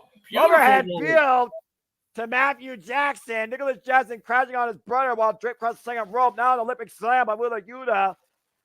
Yuta Olympic slam. With a seatbelt pin, new 10 chance kick out at 2.5. So close. Smart. That was a smart pin to do, too. That seatbelt thing in the middle of the ring. Yeah, exactly. And Nicholas sidestepping Claudio Castagnoli, who just went over the barricade, his own momentum working against him. And thank you for that, Platinum Pete. As again, the super reliable network we like to call ourselves here. Like to keep you in tune with our passion across all things wrestling. Of course, we'll be back here covering TNA Victory Road, Grand Slam, the CW NXT premieres, Wrestle Dream, and so much more. So the kick to 9. Oh, no! Nicholas kicking Matthew face to Yuta, but catching Yuta with a super kick. But Yuta rebounds. Here comes the super kick fest. And yeah, but Nicholas is kicking his own brother. Super kick by Yuta there. Waist lock. German suplex with a bridge. Low bridge. Yuta cover 2. No! Whoa! That's as close as you could get without actually reaching 3 there. And now Yuta, we know he's been trained with Brian Danielson, looking for the cow mutilation. That submission applied to Matthew Jackson, but Nicholas, though, swats up on it. Yuta to break it up. Senton Atomico. And Claudio looking for the uppercut, though. Runs to the boots of Nicholas. Pop up. Power bomb denied, but hooked up by Nicholas. Nicholas takes Claudio up and over to the outside. Thank you for that, Platinum. Up and over, Mr. PK. And takes Claudio down with the Rana. And thank you for tuning in. As again, we like to educate you and engage you in all things wrestling and literally tell you what's happening with the action. And Brian, referee, right now we got a reset here. Rick Knox starting his 10 count. Wheeler Yuta and Matthew Jackson, the legal men in this AEW Tag Team Championship match. Big uppercut here. And forearm right now being applied by Yuta. Isolating Matthew off the ropes. Nicholas, though, picking the ankles, turn him around. What is this? Cazadora and X Factor. Nicholas floats in between the ropes, wants out Claudio on the outside. Now Matthew with the cover, hook the leg, 2.5. That was close. Whew. He was just trying to shake literally whatever sense he may still have to literally get back into this match. Imagine what this would do for the Elite tonight if they lose the tag team titles. I'll be happy, but I can't imagine what will happen to the AEW. Again, Matthew right now. Up in the fireman's carry. Maybe looking for that steamroller. Set up more bang for your buck. If they were to lose the tag titles now, what does that say? Okada has to defend his title later. Like, wait a minute, look at Yuta! The crucifix! 2! No! And Claudio preventing more bang for your buck, catching Nicholas, who was climbing the turnbuckles. Yuta, Tammy to Claudio. And Claudio Castagnoli back in. Whoa! And wipes out Nicholas with an uppercut. Matthew, though. Corkscrew uppercut, the second rope. I love that move that Claudio does. When he does that move. Yeah, the rotation, the execution of that is beautiful. He's going to swing, and Nick is in the corner. Nicholas sunset flip. And an EVP trigger connects. And Matthew with the cover. Yuta saves the matchup. Oh, Yuta in the right place at the right time there. That's about as close to as you can get. And Yuta sent to the outside by Nicholas Jackson. Again, the Elite right now hold all the gold, hold all the power, and the Blackpool Combat Club are going to take away that power. I don't think they know what to do. Oh, they're pumping up the shoes. And again, Think they're going to go for another EVP knee. either that or start a super kick party. Double super kicks after pumping it up, jacking Claudio's jaw in position again. Another EVP trigger, but Claudio catches both bucks. You said it earlier, strongest pound for pound. He literally picked them both up by the leg. And again, Matthew Nicholas desperately finding out of that. Now looking to double team Claudio, possibly for a German suplex. But Claudio takes both bucks over. Here comes Wheeler, though. With a unit, Tope Suicida watch Nicholas on the outside. And he may have hurt himself. He's grasping at his knee there, Noah. And right now inside the ring, Claudio taking Matthew swinging.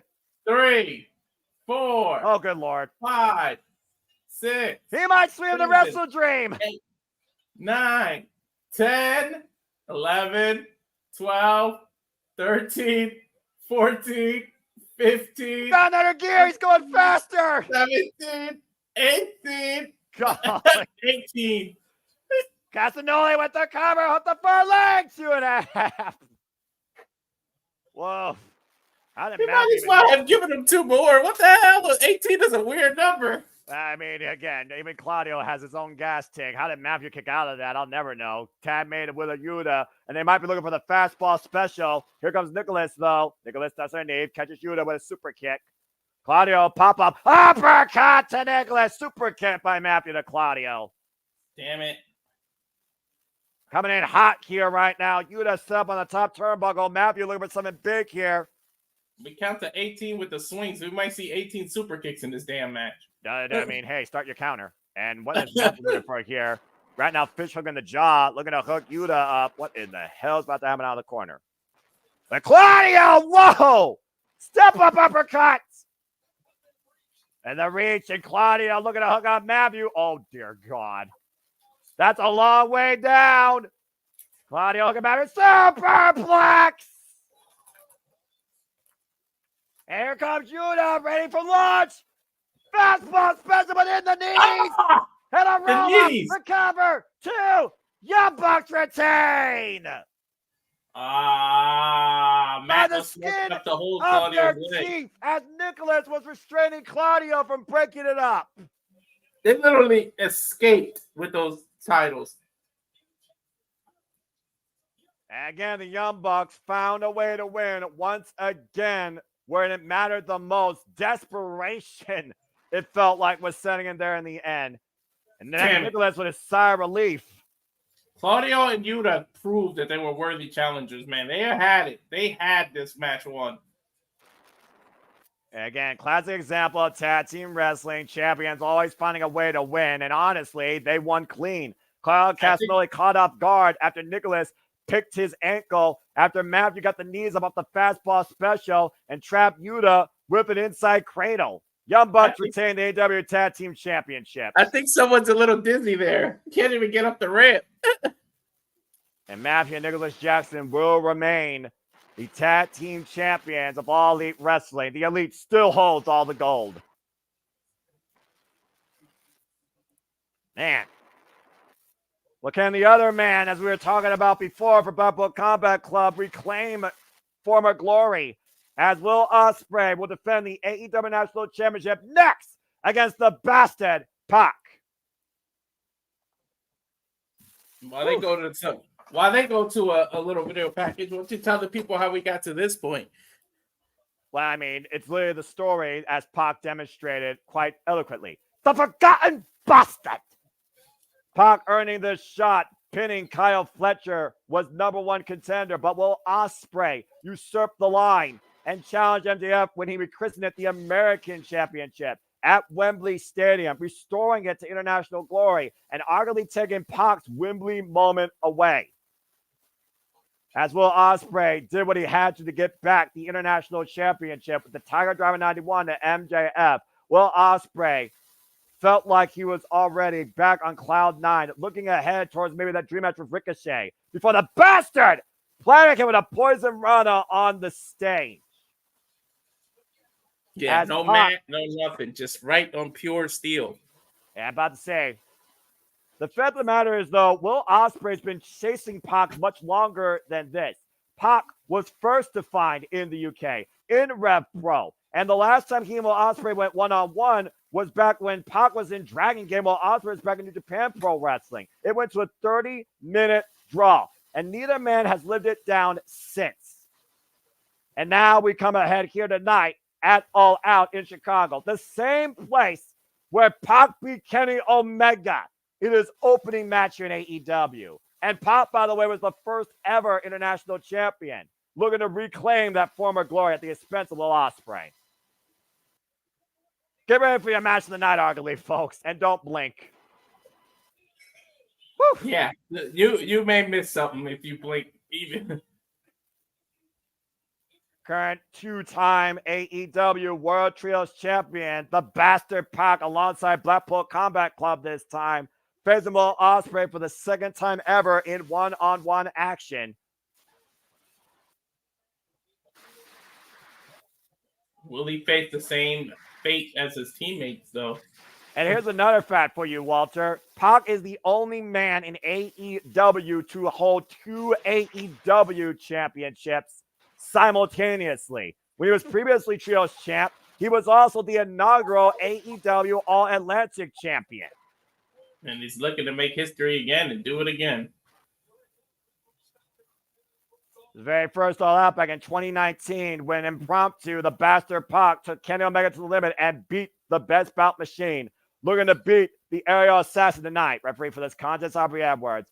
Let's get ready to elevate the action! Oh, boy.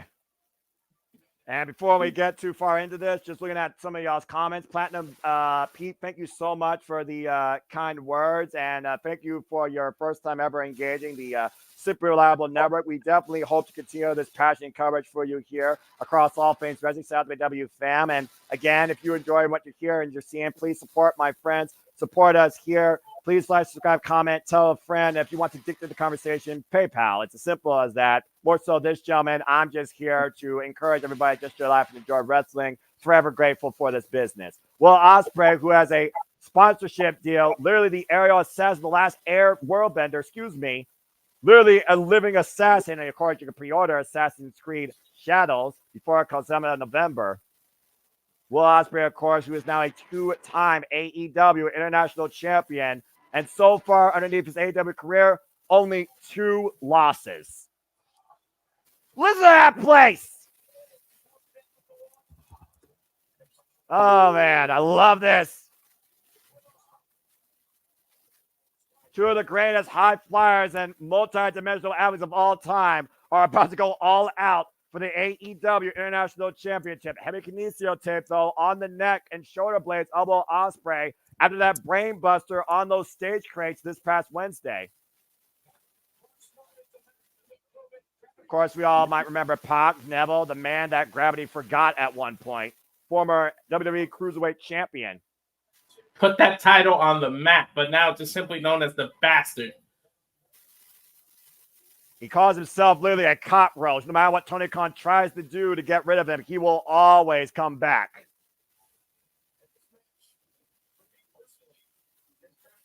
AEW National Championship on the line. Bell rings. We are underway. Ugh. Look at all the kinesio tape on Will Ospreay's neck and back. So we know what Pac is going to focus on. Well, we know that Pac loves to apply that brutalizer, and that applies that strain on your neck. And Pac right now immediately going to the outside of the ring, trying to take the audience out of this match. The audience cannot wait for these two to lock up. Of course, champion's advantage. Titles can only change hands. We have pinfall or submission inside the ring. But you and I know that Pac isn't just about high flying. He knows how the ground game. He knows the wrestling, professional wrestling well. You take away one area, he knows how to get you in another area. So it'd be interesting to see what strategy he uses against Ospreay here. Well, you can say the same thing about Will Ospreay ever since he came back from being the Commonwealth Kingpin back to the aerial assassin. Ospreay lands on his feet so far, and both men literally right now showing what they bring to the table in this early going. UK stand up. The Battle of the Brits. And Pac, who literally previously held the Dragon Gate Championship, virtually was unstoppable during his run there before coming to All Elite Wrestling. Here is the ground game here that I spoke of. And of course, Will Ospreay, created and defined in Japan, New Japan Pro Wrestling for 8 years, after being discovered in Rev Pro by Kazuchika Okada and put in the UK on the map as a former Rev Pro British Heavyweight Champion. Up and over right now. Speed exchange here. Sidestep. Pac off the ropes. Up and over. Lands on speed up to 10 to back body drop. Oh my God. Double strike. Irish whip. Irish whip reversal. About to say, don't blink. Try and keep up. Hurricane Rana. Ospreay. Handstand escape. Stalemate. Woo, the pace of this match. I'm not sure who's faster. Do you know what? That's a whole different ballgame to try and figure out here. Again, literally Pac paving the way for people like Will Ospreay. Massive pump kick. I think pretty equal in the speed division, but Pac might have a little more power. He looks a little more built. And Pac up the top. Sky Twister wipes Will Ospreay on the floor. Damn. Woof. Bring Will Ospreay back inside the ring. The bastard Pac. Springboard. Come with a drop kick on midair. And another wrist taken by the bastard. Didn't pay up. Now Will Ospreay looking to fly.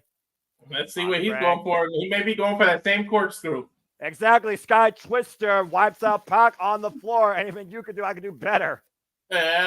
This may be a game of one-upmanship here. And look who's watching on backstage. Ricochet. And springboard. Well, maybe with a boom man down. Ricochet against either one of these two. Take my money. Well, again, Prince Puma wants to face Will Ospreay back in New Japan Pro Wrestling in a previous life. It's a dream match waiting to happen here. Now that both men are here in All Elite Wrestling, especially how far they evolved. Again, Pac thinking that once again he was being overlooked after Ospreay got arguably the biggest moment in Wembley. Of course, Will Ospreay, two-time international champion, Pac, the inaugural international champion, back when it was the AEW Electric champion, held that title for 108 days, and both these men teeing off against each other. Pac, who literally defended that title across Rev Pro, over the top rope wrestling, literally defined it globally before Will Ospreay gained it. Both these men teeing off right now, elbows in the ring. The knife edge chop. Now exchanging chops. Oh, nope. I thought Pac was going to give him one back, but it's just all Ospreay right now. Right now, kick to the knee and a kick to the side of the head, whiplash effect applied to Will Ospreay's shoulder and neck. Again, Pac right now in a striking exchange. I'm not sure if Ospreay gets the better of Pac there. And of course, Pac literally counting with Aubrey. What the hell? Hey, he knows he has till 5. He's with Bryan Danielson now, so honestly, I don't blame him. Yeah. What else you gonna do? You might as well hold on to it for every second you can. Look, you can do a lot of damage in 4.99 seconds to your opponent if you know how to exploit a weakness. And Ospreay clearly has one there with the kinesio tape, again, on the neck. Oh, God! And shoulder blades after being brain busted on some stage crates. I was going to say, especially after an opponent came in already not under 100%. Of course you can. Again, Will Ospreay looking to retire the Tiger Driver 91, brought it back Wembley stand when Bryan Danielson told him to do it. If it wasn't for that move, Will Ospreay probably wouldn't even have the title back. Maybe not. And right now, being as it may, Pac in firm control of the aerial assassin, doing damage on the outside.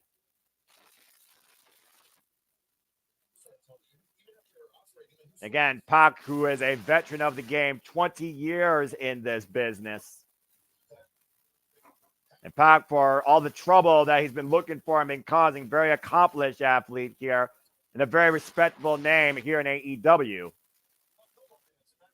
Previous challenger to Kazuchika Okada's AEW Continental Championship back in Dynasty. I was gonna say I think I know what's on Pac's mind, but then it looks like he's just going for a super fight. Off the top rope, massive superplex. But again, how much did he take out of himself though? Yeah, but look at the shockwaves riding up Ospreay's body, literally pointing towards probably a stinger effect in that left shoulder. The way he landed was almost like a super brain cover? buster. He's lucky he didn't land on his head as Pac went for the cover and got a 2 count there. Yeah, but look how weakly Ospreay kicked out. Take a look at the replay. Yeah, it was almost like a super brain buster the way he landed. Again, heavy damage done to the back of the neck. That's clearly the target being exploited here by Pac. That is agony personified. Again, Pac literally previous WXW World Lightweight Champion, and of course, most notoriously known recently before AEW, the Open the Dreamgate Champion, held that title for 229 days before losing it to Ben K. And Pac right now trying to get the crowd behind him so he can rally and find his way. Again, Will Ospreay right now. We know what Will Ospreay's willing to give to this business. Nice jawbreaker there, creating separation with the bastard. Meeting him with a forearm. The jawbreaker affects your own neck. Again, Irish whip versus Irish whip. Pac in the corner. Will Ospreay trying to create separation, find opening, send up and over. It lands on the apron though. Catches Pac coming in with the elbow. Springboard, and Pac goes to the outside. Pac escapes the outside. Get to the midsection. And Pac right now, Irish with Will Ospreay. Whoa! Whoa! Ospreay landed on his feet. Yeah, again, pump kick, cut Pac running in, and now at the barricade. Pipicherio! Elbow strike connects. Again, Will Ospreay makes it look so damn easy. Doesn't he? My God. Actually, both of them do. Let's not take anything away from Pac either. Well, that's fair. I'm not going to argue that. And right now, he's waiting for Pac to get up and get in position for something big here. Again, Will Ospreay, former Best Super Juniors winner, former IWGP World Heavyweight Champion, multiple-time Best Super Juniors winner, and as I pointed out, former Never Heavyweight Champion, the last time he faced Pac, and the Sasuke special!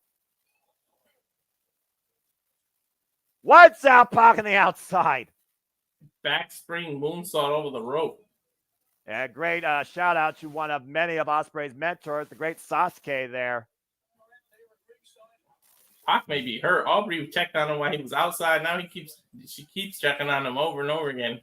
Pac trying to regain his senses. Irish with Ospreay, handstand, springboard, corkscrew kick. Oh my God! Hook on the leg, middle of the ring. Barely a 2 count, only a 1 count by Aubrey. Look at the way he connects with this corkscrew kick, but watch the way he lands off this Sasuke special. He almost landed fully on his feet. Again, great precision, handstand, springboard, corkscrew kick, catching the bastard on the temple. Now go to the high rent area. Yeah, Ospreay right now might be taking too long, and Pac meeting him in kind, almost taking the base of him. Ospreay, though, readjusting his position, catching himself before he landed. Pac meeting him up there. I think I know what he's going for. Nope. Going for the super brain buster again. I mean, again, you look for high-risk offense out of the corner. It's the risk versus reward here. Who gets the worst of it? Massive headbutt by Will Ospreay to Pac. A little bit desperate. And meanwhile, Pac, and Ospreay, chicken Nando's. Nope, Pac gets the boots up, counters, and now to the top rope. Moonsault. Ospreay catching him, though. Oh, reversal, tornado. Oh! What a sequence.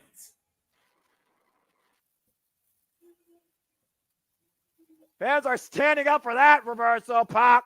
Power bomb, cover, sit out 2. No. Oh, so close. Good grief. And again, that impact on Ospreay's neck. Look at this. The moonsault. Ospreay catches him. To your point, Pac turns into a tornado DDT. Hooks up Ospreay. Massive sit-out powerbomb. 2.5 count. Look at Pac's face now. He looks pretty frustrated that he can't keep Ospreay down.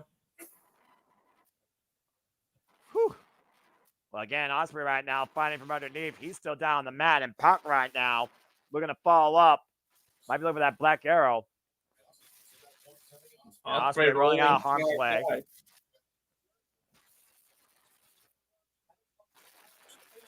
Of course, Ospreay knows the danger of that black arrow. Shoulder block there by Pac. Looking to go up and over. Up the back of Ospreay. With Spanish block connects. Out of Oh, nowhere, cover by Ospreay, Turban kick out. At 2.5. you see so many Spanish flies off the corner, but man, Ospreay just does it beautifully, right in the center of the ring. I swear Ospreay can catch anybody out of a Spanish fly at any time, and you only have to give the Aero Assassin a moment to capitalize. Exactly. And Ospreay right now, take a look at the replay here, literally catching Pac off the ropes into a beautiful Spanish fly, looking for the Os cutter, and Pac able to counter, now hooking up Ospreay, tempted pile driver here, Ospreay finding Beth though, the strength, and look at this, dropping Pac face first. I mean, looking for the hit and blank, and Pac goes out of the way. And Pac with eyes in the back of his head, it felt like, kick to the midsection. Waistlock applied. Back elbow strikes as Ospreay fights back. Attempted German suplex off the ropes. Pumpkin to the back of the head. Ospreay has on his feet, though. Off the second rope. Oscutter! In the center of the ring, too. Oh, no. Pac's feet are pretty close to the edge. Oscutter, Pac with a cover, and Ospreay nearly hold on to it. That hesitation. To your point, Walter, off the Oscutter, Ospreay unable to capitalize immediately, gave Pac enough reprieve to kick out. But he was still smart enough he noticed his position towards the rope and lifted his legs to counter him, but Pac somehow dug in. Yeah, a lot of moves here being applied by both men, applying a stinger effects, focus attacks on the necks and the shoulders. You figure out what moves you can do now. Again, Ospreay went for the hidden blade earlier. Pac went for the black arrow. Their neither moves so far have been executed. I wonder if he pulls out the Tiger Driver. I know he wants to retire it, but sometimes you need it. But he used it back in Wembley, and something tells me that he's no longer afraid to use that move if needed. He might need it against the Bastard tonight, and test your grit. Strong spirit being displayed below Ospreay, literally letting Pac come in with the shots. Yeah, I gotta wonder about this strategy where Pride right now might be a deficit. What a hook kick by Ospreay to Pac. Damn. Pac dizzy, landing on his feet. I mean, landing flat face first. Kind of flush with that on the bridge of the nose. Ouch. Again, second ever one-on-one encounter. First time ever these two went one-on-one. Pac Dragon Gate champion. Ospreay never openweight champion. 30-minute draw. Neither man got pinned or submitted. Another hook kick. And Ospreay right now might be looking for a big risk on the apron. Ospreay off the corner. Look for the Oscutter. Waist slot, though. Applied by the Bastard. And Pac. Oh, my God! Yeah! Release German suplex on the hardest part of the ring, Noah.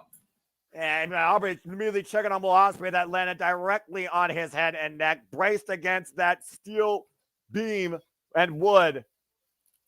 Oh, Jesus. And Pac is not done. Again, relentless is the Bastard. Remorseless is Pac. And Ospreay might literally be on his feet. Oh, no.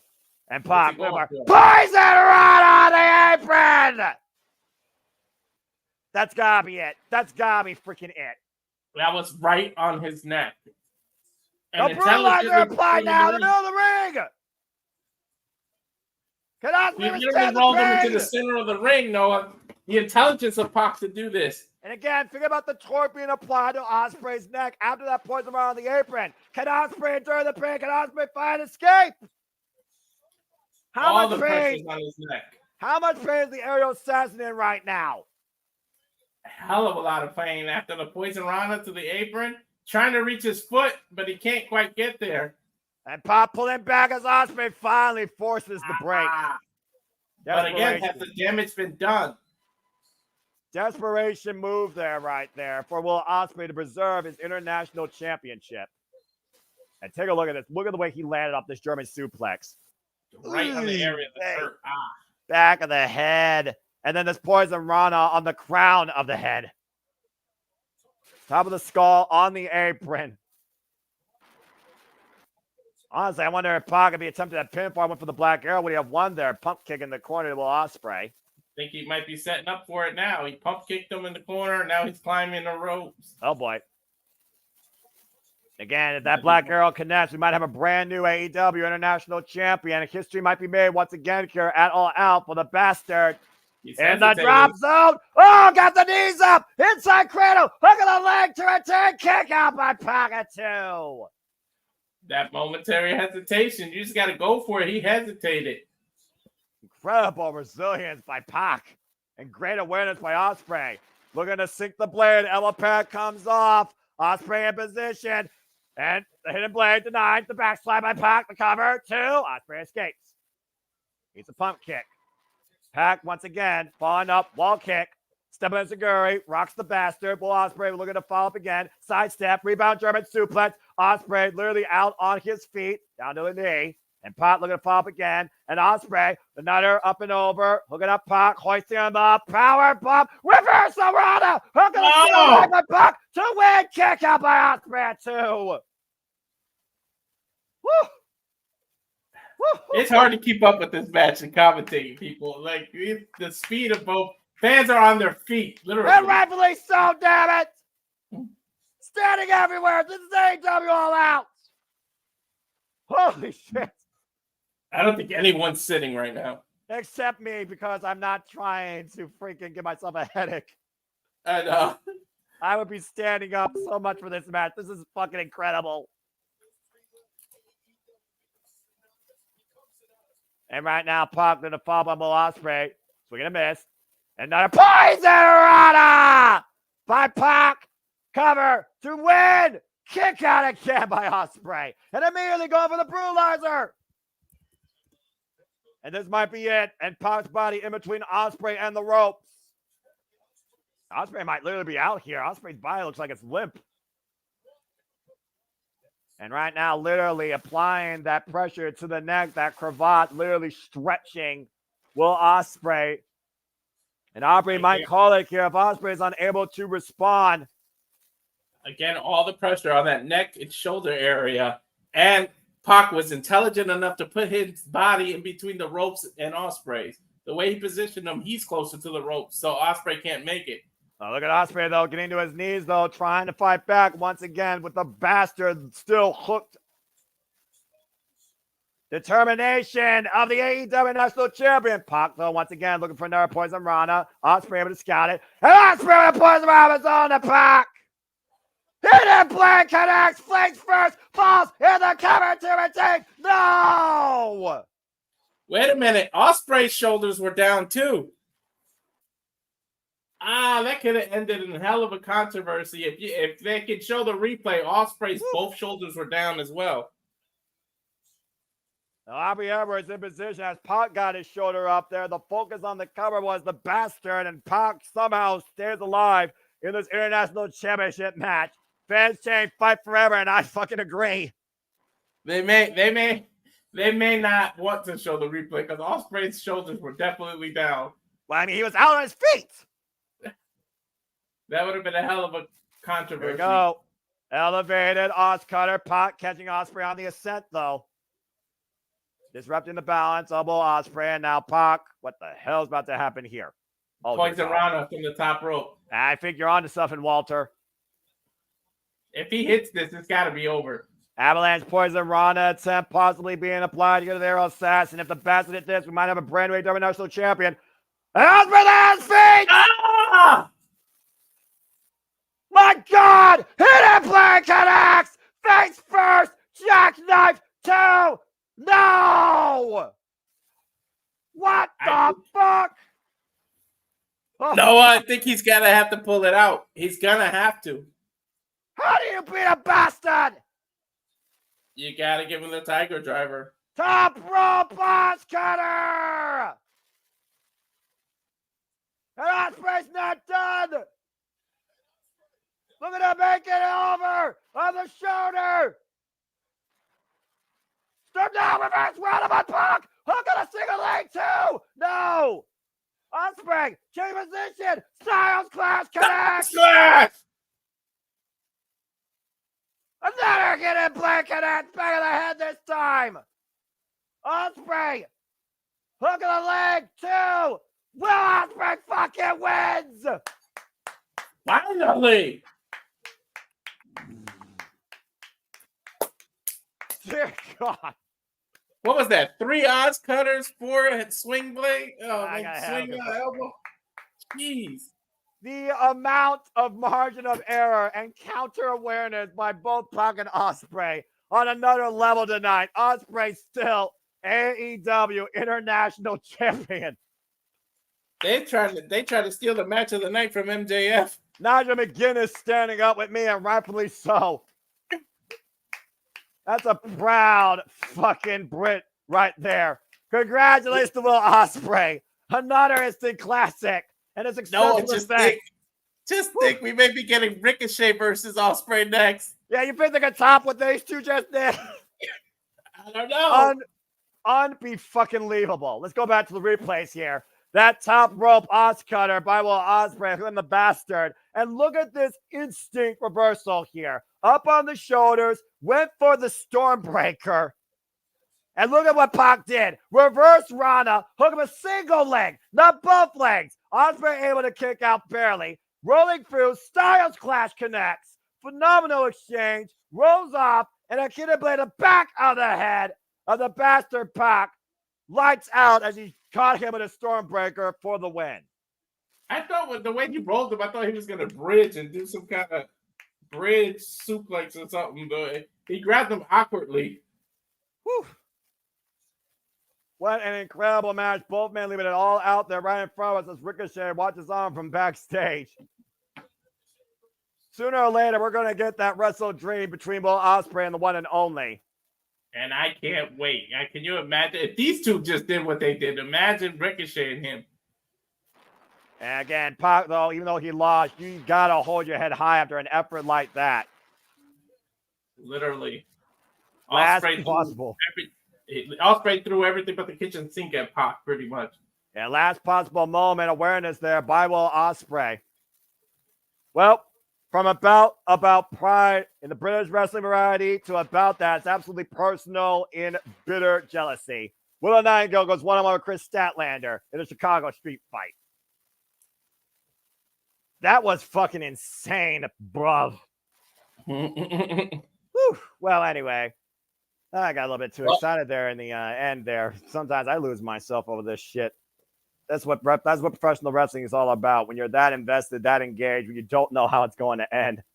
That was incredible. Again, second ever one-on-one encounter with those two. And Platinum Pete, thank you for that. Matthew and Jeffrey, good to see you. Apologies, folks, if I get a little bit overexcited. That's what makes me a professional wrestling fan. Anyway. And from high flying bat to an actual street fight, the women have to follow this up. Well, again, it's a whole different variation here when you figure out the personal connection and the amount of revenge that both women are seeking. Chris Statlander, Willow Nightingale have always done everything together up to this point, including street fights. It was Chris Statlander that first came into AEW, won the TBS championship, lost it without being pinned last year at Full Gear. Willow Nightingale, who was along her for the entire ride, the entire time, even faced her for that title because Chris wanted to see Willow succeed. When Willow finally won the TBS championship, though, and Chris never got a rematch, after Willow lost that title, Chris finally snapped on her friend. And Stokely Hathaway has been definitely the influencer in this entire rivalry. Yeah, this is about as personal can get. And the whole entire arena is their playground. Literally, a street fight takes place anywhere. Chris Statlander and Stokely Hathaway making their way, to your point, to ringside in the now arena. The Chicago street fight, the only way it ends via pinfall submission. Statlander focused on applying as many physical wounds as possible to the emotional wounds. Everything legal. She can use anything she wants against Willow and vice versa. We may be in for a hell of a match here. The only thing that limits these two women is their imagination. Of course, Willow Nightingale lost to Chris Statlander on Dynamite July 31st. But it was back at All In that Willow Nightingale and Tomoshi E won that tag match, and Willow got to pick the stipulation for the one-on-one here, and she chose Chicago street fight. So this might be Willow's undoing, and Chris Statlander's uprising. Chris already has a freaking equalizer. I mean, again, see, her and Willow were like the best of friends. We saw these two go to war with the likes of Diamante, Mercedes Martinez, Julia Hart, and Sky Blue. We saw Chris Statlander literally roll alongside her best friends in Orange Cassidy, Trent Beretta, and Chuck Taylor. And now she's all about herself because, again, every night is Saturday night. And on Saturday night, Stat might truly be where it's at. Here we go. There's a whole different attitude now in the building as Willow Nightingale is out here. Nothing matters. Smile anyways. We'll see who's smiling at the end of this. She's definitely dressed for a street fight. Both these women from Long Island, New York. The current CMLL World Women's Champion, might I add, Willow Nightingale. Honestly, the history maker of this last year. Former NWW Strong Women's Champion, former TBS Champion, former main eventer with Athena at the Ring of Honor preview last year, a depth before Dishonor. You could argue to say that Willow Nightingale has had a bigger career uprise this last year alone than Chris Statler has had since she's been part of AEW. Yeah, that argument definitely could be made. She's been on the up and up. So Statler is looking to prove a point here tonight. Paul Turner rings for the bell, and the Chicago Street Fight is officially underway. Here we go. Former friends, now the most bitter of rivals. And Stokely literally igniting the fires of jealousy here, handing Chris Statlander a weapon. 2 seconds in, and we got a weapon already. We're going to miss, and Willow Nightingale off the rope. And whoop! Big pounce. It's my Willow, pretty much. More pounds to the ounce. Nightingale already might be looking for the power bomb. Buckle bomb. Ooh. Ooh. And Willow Nightingale's fired up here tonight. She may be going for a cannonball here or hip attack. With a cannonball in the corner. Cannonball. Your point. It might be early into this one. Hook of the leg, two. No. And last time Willow Nightingale and Chris Statlander faced 1-on-1 prior to Chris actually beating Willow was during the Owen, and Willow Nightingale got the better of Statlander. Prior to that, these two faced each other 1-on-1 during the 0 hour last year at World's End, where Willow, for the first time ever, beat Chris Statlander in 1-on-1 action. Well, what's she going for? I thought she was going to go for a Death Valley driver off the apron. And right now, looking for a German suplex off the apron, possibly sending Willow crashing to the floor. Again, putting her own body in harm's way. Oh, the massive back. Chair to the back. And now Chris hooking up Willow. Oh, no. And Willow, uh-oh. Power bomb. Through the table. There goes the Spanish announce table. Damn it. Always the Spanish one, man. Sorry, Walter. It had to happen at some point. Good grief. And look at She may be out already, but it looks like Chris is going for some more wood. Yeah, about to say, get the tables here. We're not in Dudley country. Look at this, by the way. Willow crashed and burned for that announce table. And Statlander foot caught underneath that piece of the announce table that fell front first. Nice stomp by her. And Statlander, who came back from a leg injury, by the way, last year at Double or Nothing, beating that bitch, Jade Cargill, for the TBS Championship, only to hold it to full gear last year. Never got a one-on-one rematch. Chris launched Willow into the freaking guardrail there. Again, you talked about before, you saw that sit-down interview with Nate Paquette last night with these two. Again, Chris Statlander felt betrayed, felt that Willow literally forgot about her. They wanted to do everything together, but Willow, maybe she got too big for her. Stokely's influence probably driving more of that mindset. And Chris Statlander looked at as many physical wounds as possible to the emotional wounds that she's had. Yeah, but Chris may have a point. And right now, peeling off the protective padding off that turnbuckle, now going to the top rope. Uh-oh. Fox got that table! But Willow gets the hell away! She went for a swanton. Willow intelligently lifted away. But I think those legs still clipped Nightingale in the back of the head. She didn't get fully out of the way, though, but damage clearly done. So, I think the heel of her boot still hit her. Oh, yeah, it did. Jesus. Oh, yeah. Ooh, right in the back of the head. That's a attempted concussion right there. Also driving Willow face first into the floor, but still, I think heavier damage was done to Statlander there. Referee definitely was checking on Willow after that. Oh, man! Oh, another pounce! Through the barricade! Damn! Willow is not playing around. Again, we talked about before, the only thing that limits these two women is their imagination. Nothing but space and opportunity here in this match. All the emotions coming out tonight here at All Out. Go figure. Go figure. This match is personal as personal can get. Just imagine these two were once best friends and they're just putting through each other through hell now. Yeah, I'm about to say, remember the freaking Pulp Friction cosplay they had against Diamante and Mercedes Martinez the last time these two were involved in Chicago in a street fight. Excuse me. Mm-hmm. Oh, man. Rolling discus on the entranceway. Shared what Chris Statler did to Willow in the first place back at Double or Nothing. They were good friends, better enemies. That shared their friendship to begin with here. Mm-hmm. And right now, Willow driving Chris Statlander up. Ooh, open palm strike. And both these women up by the entranceway, by the tunnels. And Willow's what the emotions hell? might get the best of her. She keeps yelling at Chris before every Oh, ooh. Tremendous strength by arguably the strongest woman in AEW with the German suplex on the entranceway. And Statlander telling Stokely to go get something. I don't know. Yeah, she was calling for Stokely to get something. I don't know what's on. Oh, boy. Trash can full of toys. And I got a hockey stick. We got a kendo stick. We got a baseball bat.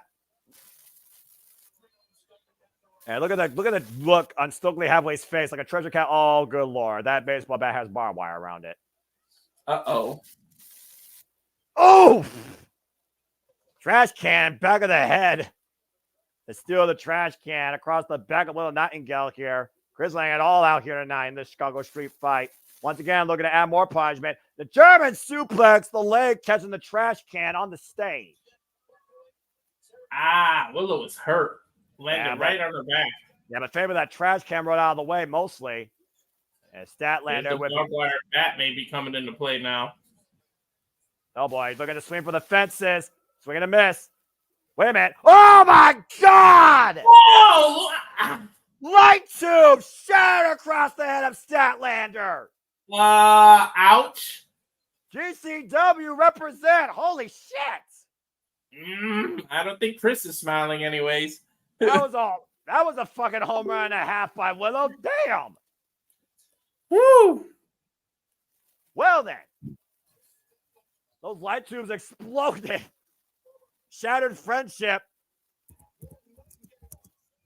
And Statlander has been busted open. And Stokely might want to get the hell out of there before he's stabbed with those light tubes. Good God. Stat in a world of trouble here. Goes to show how personal this truly is and how far these two are willing to go to hurt one another. And Stat still finding back knife edge chop. Both of these women just duking it out. There's glass everywhere. And meanwhile, good God!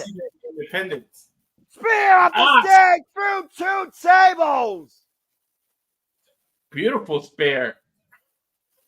Yeah, sheer desperation, though, by Chris Statlander wiping out Little Nightingale here. She's bleeding bad. Look out. She's turning Willow's shirt red. This night's been absolutely effing insane for a pay-per-view made literally 2 weeks after All In. Right? Again, AEW, they know how to do pay-per-view. Look at the replay here. Here's the spear. Coming all her force through Willow Nightingale. Good. Yeah, that's damage to herself, too. Her neck landed on one of those tables. Chris Statlander. And now Statlander back in control, sending Willow Nightingale, bringing her back to ringside, sending her back inside the ring. And Chris Statlander again, the upper hand. Crazy, Noah. Seeing her own blood woke something up in her, and she's on fire now. Yeah, Chris Statlander again, the better hand of her former friend. Kick to the face now. I don't know what she's setting up here. Yeah, where's Stokely go, by the way? Statlander right now with wrist control, knife edge chop after a boot. Again, Willow still fighting back, though. We know how tough Willow is. Yeah, we've seen Willow's rise. She came to AEW. Both women collide middle of the ring. And meanwhile, Willow trying to hoist up Statlander. Stat fighting back, though. Now Statlander hoisting up Willow. Massive power slam. Whoop slam. Willow fired up, though. And Willow scoop slam Chris Statlander. Statlander back on her feet. The adrenaline and the fires both women collide, both women down. Double clothesline. Both women fired up. Oh, look at that nasty cut there, Noah. We just got a good camera shot of it. Yeah, about to say, there literally was some heavy scarring there from those light tubes that were shattered on Chris Statlander. Somebody gonna need some stitches. Oh boy. And right now, both these women looking for someone else here.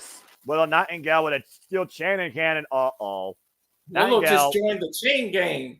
And Chris Statlander has a little back bag. You want to take a guess what's in there? Thumbtacks? I fear you're right. I think Willow's about to. Oh, I thought she was gonna whip her like a scalded dog, but she's wrapping think about what that steel chain represents. That steel chain is what literally, slap in the face. That steel chain is what Chris Statlander used to beat Willow to get to this point. Now Willow teaming up against Statlander with that steel chain. That's Chris Statlander's steel chain, and regular across Statlander's face. Take a bite out of former friend. Willow taking a page out of NJS book. We know what Willow said. We are going to see a heartbroken Willow Nightingale in action tonight. We're seeing it. Massive German suplex by Statlander, though. And now she's going for whatever's in that little bag that we're assuming is thumbtacks. And now, right now, you're right. Oh. Thousands and thousands of thumbtacks. I think things just went from bad to worse, Noah. And again, both these women battered, bruised, heartbroken, bloodied, up in the electric chair position. And Willow fighting back, though. Now driving Chris Statlander down to her knees. Statlander looming over those tacks. And Willow hoisting up Statlander, possibly death by driver. Stat fighting back, though. Gets the midsection. Doubles over. Oh, no! Oh!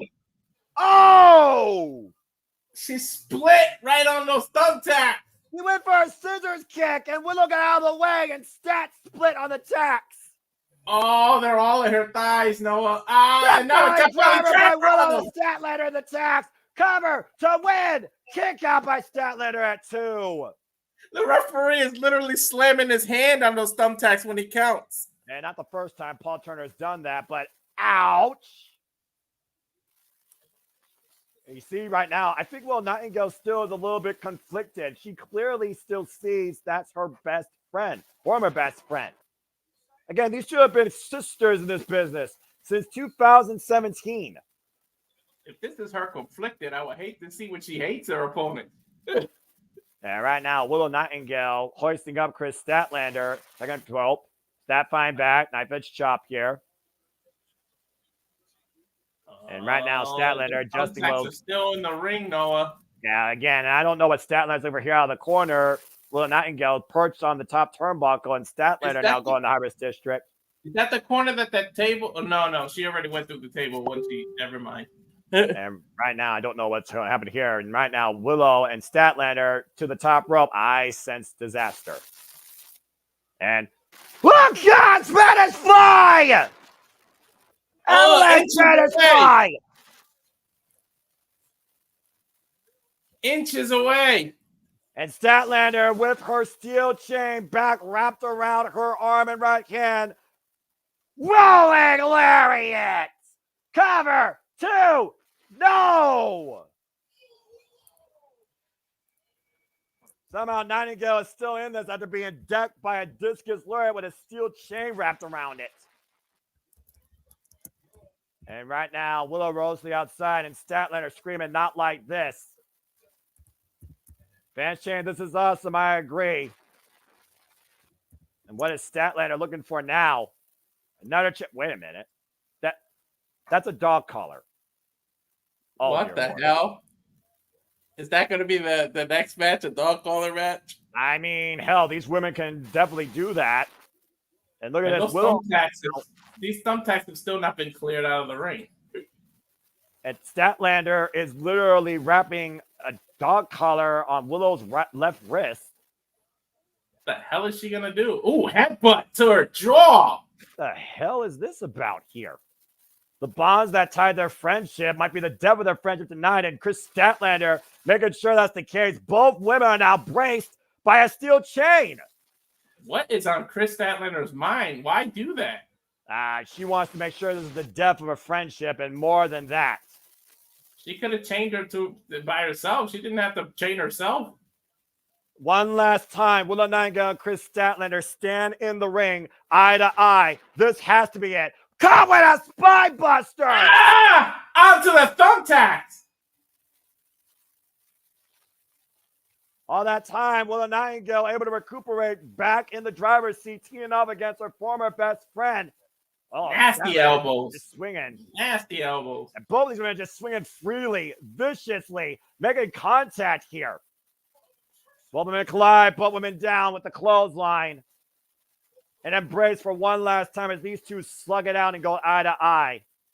This has to end the night. Now Statlander hoisting up Willow Nightingale. Oh, tombstone driver. And she's not done. She's choking her. No, she's choking her with the chain. Yep.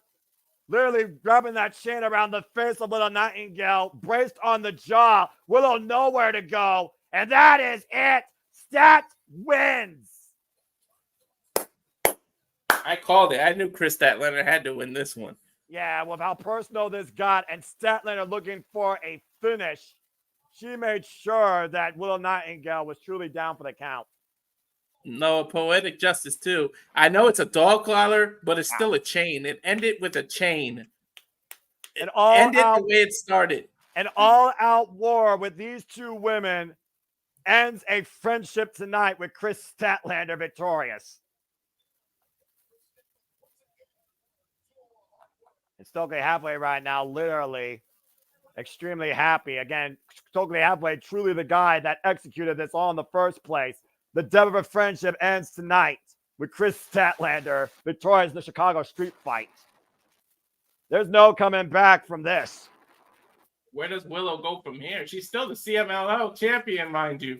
Yeah, but at the end of the day, Statlander proved that she was better than Willow here in her own way. And right now we got medical personnel checking on Willow Nightingale. That steel chain was braced in the jaw and around the throat. She literally choked her out. She had no choice but to tap. And now she's wrapping the chain around her own neck to symbolize something. Like I said, it ended the way it started. Yeah, statement made. Finale found. Well, as I got a moment to breathe here again, these women went all out, and we're still going all out here tonight as we just got through half of this card. There's only 4 matches left in this phenomenal pay-per-view, folks. I hope that you're enjoying our coverage, conversation, reactions, and commentary. If you are, please like, subscribe, comment, tell a friend, let your opinions, let your voices be known in the chat as we will be looking over them. If you are enjoying this, you want to support us further, please PayPal, Walter Cruz. You see the banner going down below. We will continue to bring our passion, our commentary here at the Super Reliable Network for all things wrestling. Again, we'll be back here for TNA Victory Road, Grand Slam, NXT CW Premiere, AEW Wrestle Dream, WWE Bad Blood, and so much more to come. And please stay tuned tonight for Super Reliable to take part in the Saturday Shenanigans with the Renegade Wrestling JJ Williams, courtesy of Castle 18 Studios across the Super Reliable Network. As we go backstage with victorious Will Ospreay. I wonder if he's going to call out Ricochet. Well, let's go ahead and get some words from the All Elite Bruv. Hey, about to say, that's his first defense, by the way, since winning the International Championship back. Whew. If that's just his first defense, imagine. It's a second run.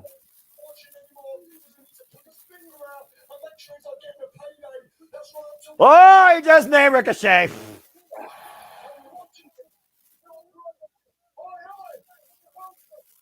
Look at this. Finally face to face.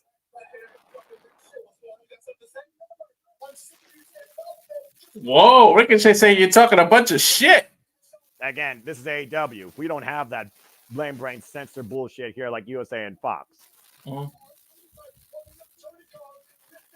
Zay, wins and losses matter. Get those wins lined up. Ricochet saying, I'll see you real soon. Well then. Ricochet and Ospreay clearly on a collision course at some point for the International Championship. And speaking of collisions, time for 4 men to collide for the AEW Continental Championship. It's time for our fatal 4-way match. Kazuchika Okada defends against Mark Briscoe, Orange Cassidy, and the Alpha, Konosuke Takeshita.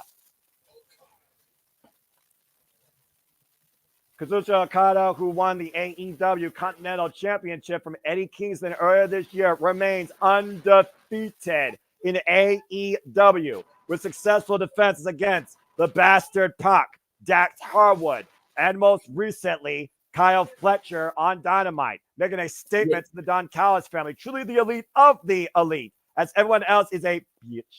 As Kazuchika Okada will now defend his AEW Continental Championship against 3 men very primed for this task. The Alpha, Konosuke Takeshita, former 5-time KOD champion from DDT Pro, former participant in the G1 Climax. The Ring of Honor World Champion, Mark Briscoe. And, of course, our former most notorious AEW International Champion and the man right now with the most wins in AEW history, freshly squeezed Orange Cassidy. All 3 of these men qualified to face Okada tonight last night on Collision in Continental Contenders match. It's time for some fair 4-way championship action. All due respect to Kyle, but he didn't deserve that title shot. Like, after 1 win, you just came off a loss. You get 1 win and you got a title shot. Yeah, I don't understand what that happened there. He must have jaw-jacked the elite, I guess. Or maybe he impeded Okada's pride. Who knows? This man, however, definitely deserves it, considering last year he may have ended All Out as the international champion. A 2-time AEW national champion, might I add. And he beat Bounty Hunter Brian Keith last night to lock his spot here tonight for this title shot. Freshly squeezed Orange Cassidy. It looks like Taz has joined commentary here as well. It's a single pyro. Orange Cassidy looking to regain some gold around his waist. Maybe he can do with this title what he did to the other one. Well, I mean, again, Orange Cassidy, who held the International Championship for nearly a year, literally had over 30 defenses in his inaugural run and 11 more in his second run. Arguably the biggest workhorse in AEW. Can he go from international champ to just continental champ? And that very well might be the case with this member of the Don Callis family, the Alpha, Konosuke Takeshita, who many people have said should have been a champion already here in AEW, who's been on a 5-match winning streak since coming back from Japan. And last year, Konosuke Takeshita got one of the biggest wins of his career, beating Kenny Omega on this stage. Definitely getting the biggest win of his career then. And, of course, coming off the most incredible run of his life inaugurated in New Japan Pro Wrestling this year in the summer during the G1 Climax, only to lose in the semifinals to Yota Tsuji. Of course, Konosuke Takeshita qualified for this match, beating the Beast Mortals last night in one hell of a heavyweight fight. What the hell was that about? With the Orange Cassidy giving a bracelet to Tony Schiavone? I think they're friends. Speaking of friends, there's somebody that's everybody's friend.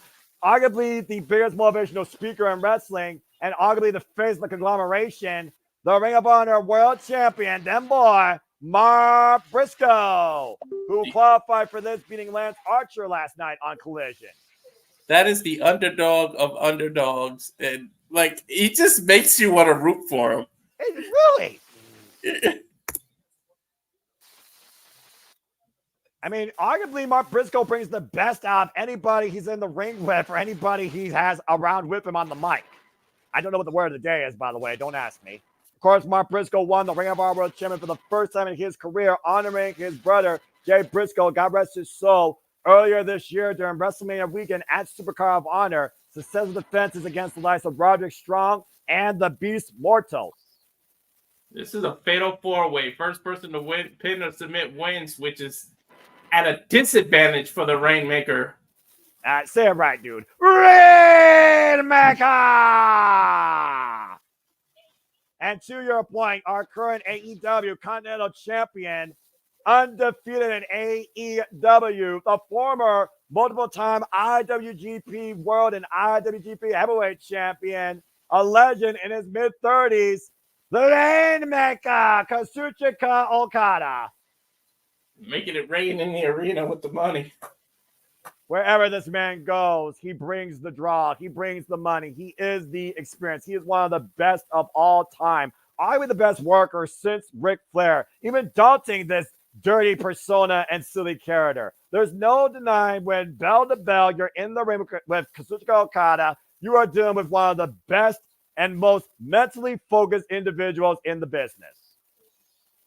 The problem is usually on a one-on-one, you have 50% chance of winning. Now you drop down to 25%. There's 4 men involved, and you don't even have to be involved in the 4. He can lose the title without being pinned. That is the risk you take, of course, being involved in a multi-man match whenever you are a champion. That's why Okada, who's very rarely ever been involved in anything more than a singles match, is going to have to scout and game plan and exploit any of his opponent's weaknesses. And after Konosuke getting him at that intense face-off on Wednesday, I think Konosuke is going to be the target that Okada tries to avoid the most here. And we got Don Callis in commentary. Great. Blick. Bell rings were underway. Referee for this contest, Rick Knox. First pinfall submission inside the ring. You are the AEW Continental Champion. Kazuchika Okada has held this title now for 172 days. This will be his 5th defense. And here we go. These 4 men got a lot to live up to. There hasn't been a bad match on the card yet. Again, we've gone all out being a sleeper pay-per-view for AEW's calendar year. Every match with a very personal struggle and professional. Oh, wait a minute. Proving statement. Speaking of proving ground, give me this. Konosuke Takeshita and Kazuchika Okada, yes, please. And let's not forget about Orange Cassidy. I was gonna say 2 Japanese legends face to face. Wait. Oh, well, never mind. Try to put the pens in the pockets. That's underneath. And now Cassidy hoists it up, takes both Takeshita and Okada over. Nice. Cassidy doesn't need the clothesline. Drives forward. Tope Suicida, Takeshita in the barricade. Up and around with Okada. Catch him with a DDT. Cassidy covered. One count. 1 count. The only other time Okada and Orange Cassidy have been in the ring together, as we know, was at All In during that Casino Gauntlet match where they both men start as Orange Cassidy got turned sideways with big boots. Mark Briscoe. Ooh. The redneck kung fu coming into play. Teeing up against the Rainmaker. Irish whip reversal, Irish whip up the ropes. And Briscoe just throws himself into Okada. Flying elbow, I guess. I love this redneck. I love him too. And now Konosuke, not going to show no love here to Mark Briscoe. Both these men teeing off here. We're about to man up. Exchanging elbows here. Yeah, just vicious exchange of elbows right now. Of course, we know Konosuke can literally knock a man out. 5-time KOD champion from DDT Pro. Irish whip. Thrown into the ropes, and Briscoe looking to follow up. But Konosuke, the speed of the Alpha, falls in again. Just flashes Konosuke in the corner. And right now we got a one-on-one, and the champion's not involved here. That's the problem with the Fatal 4-Way. He can lose now and not even be able to. God. Look, he might not even be 100%. He's got heavy kinesio tape on his shoulders. Well, again, Konosuke has been playing the work all summer. And right now, Mark Briscoe, breaking the eyes by the Alpha. Self-proclaimed Alpha by Don Callis off the ropes. Oh, waist lock, German suplex attempt. With a steady switch. Enziguri. Almost like a Pele kick there. Yeah, almost. Now Mark Briscoe's got, oh, hey, this should be interesting. The members of the conglomeration squaring off here. Mark Briscoe and Orange Cassidy. Well, Okada. Juice. Okada right now sent to the outside. I was wondering if the conglomeration were going to work together or face each other here. I think they just want to clear the ring so it can be one-on-one. Well, again, we know how much Orange Cassidy and Mark Briscoe respect one another. There's no denying that. Meanwhile, Orange Cassidy looking to fly. And Briscoe with the drop kick in between the ropes to the outside. Konosuke and Okada wiped out for now. Uh-oh. Stereo attacks here. Bang, bang. Cut this Jack elbow from the apron to Konosuke by Mark Briscoe. And Orange Cassidy just falls on Okada. Orange Cassidy with his own bang, bang, but just very nonchalant. That's called the whatever. Yeah. The whatever elbow drop. And right now, Mark Briscoe and Orange Cassidy, both men going for a cover. What the hell? The 2 counts. And covers again by both. Mark Briscoe and Cassidy. 2 counts.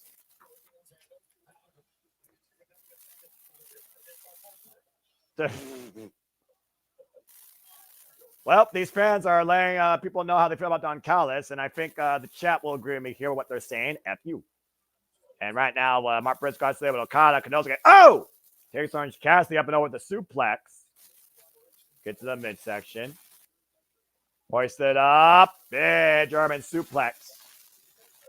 Get to the midsection again. And Okada now hoisting up the Ring of Honor World Champion. Of course, Okada, no stranger to the Ring of Honor, have wars with the likes of Roderick Strong.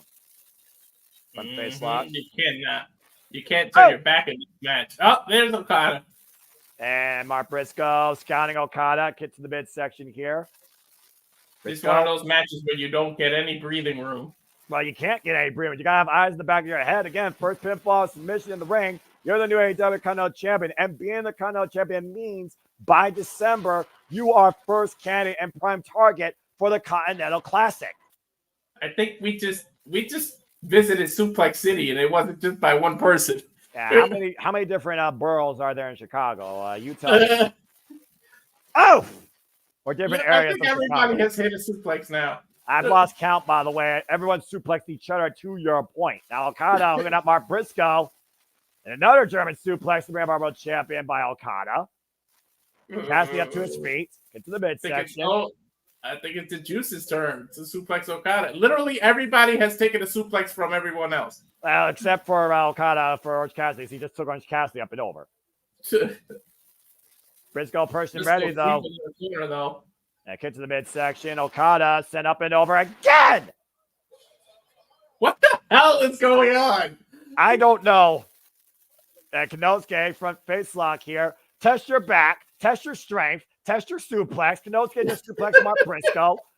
Someone get a count for me. Nice shot, by the way, of this capacity crowd on hand. Hey, look, there's people on the other side. Where's Stat Boy when you need him? The Stat Boy, follow. He's Tuesday nights on the Sports Bar. Follow him and Dory Lou for all your sports takes on Stat Boy Sports Bar with Dory Lou. But it's still not millionaire by Orange Cassidy to Kenosuke to Keshka. Up and over with the jawbreaker. Front face lock, and now Kenosuke sent for the Rob Orange Cassidy. Jeez. Great counter wrestling by Orange Cassidy here. I think he's going to go for the pockets. Kenosuke's back up to his feet, though. Turn around, Orange. Whoop, went for the big shot, rolled through. To the Keshka. But wound up and missed. Orange Cassidy now to the second rope. Kenosuke followed in, though. Ran into a boot or sneaker. Okada. Drop kick! Oh! Wipes Orange Cassidy out. So watch Briscoe's in now. And Redneck Kung Fu shot to the throat. So Okada. Oh, man, taken down by Mark Briscoe. And right now, Mark Briscoe might be looking to fly, but Kenosuke interception with the elbow strike. Now Kenosuke looking to fly over the top. Kenosuke to Keshka wiping out Okada and Orange on the outside. And Mark Briscoe looking to set up a chair, maybe looking for a little bit of a step up. Tope Kakalo wiping the outbound on the outside. And Mark Briscoe busted open.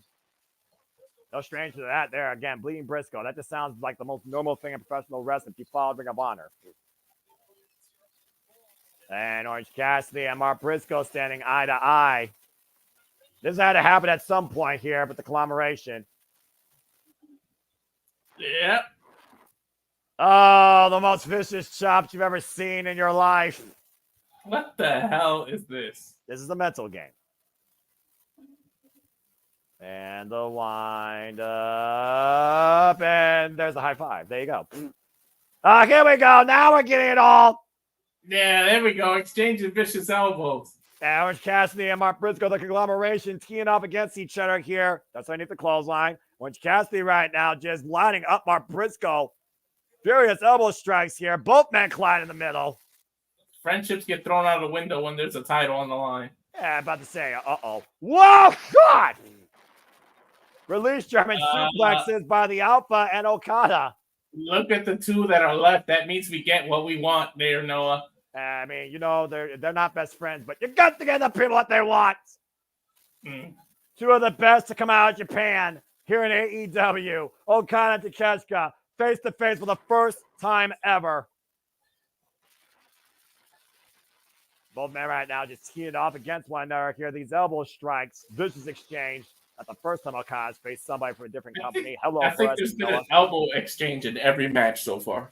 Yeah, but you know Japanese strong style like I do. This is how you test your fortitude. Mm-hmm. And Okada, drop kick! Ugh. And again, And he caught. wrist control, right? Nope, wait a minute. Blue Thunder Bomb! Cover! 2, JJ's not here! Damn it! We know the Blue Thunder Bomb never wins anything in any company. Oh, stop it! So at least JJ wasn't here to say it. Damn it. And Konosuke, one of the best Blue Thunder Bombs in the business, gets a near fall on Okada. Nice to have a bit of a reprieve here. I love the fact it's been grudge wrestling. Great balance card here tonight.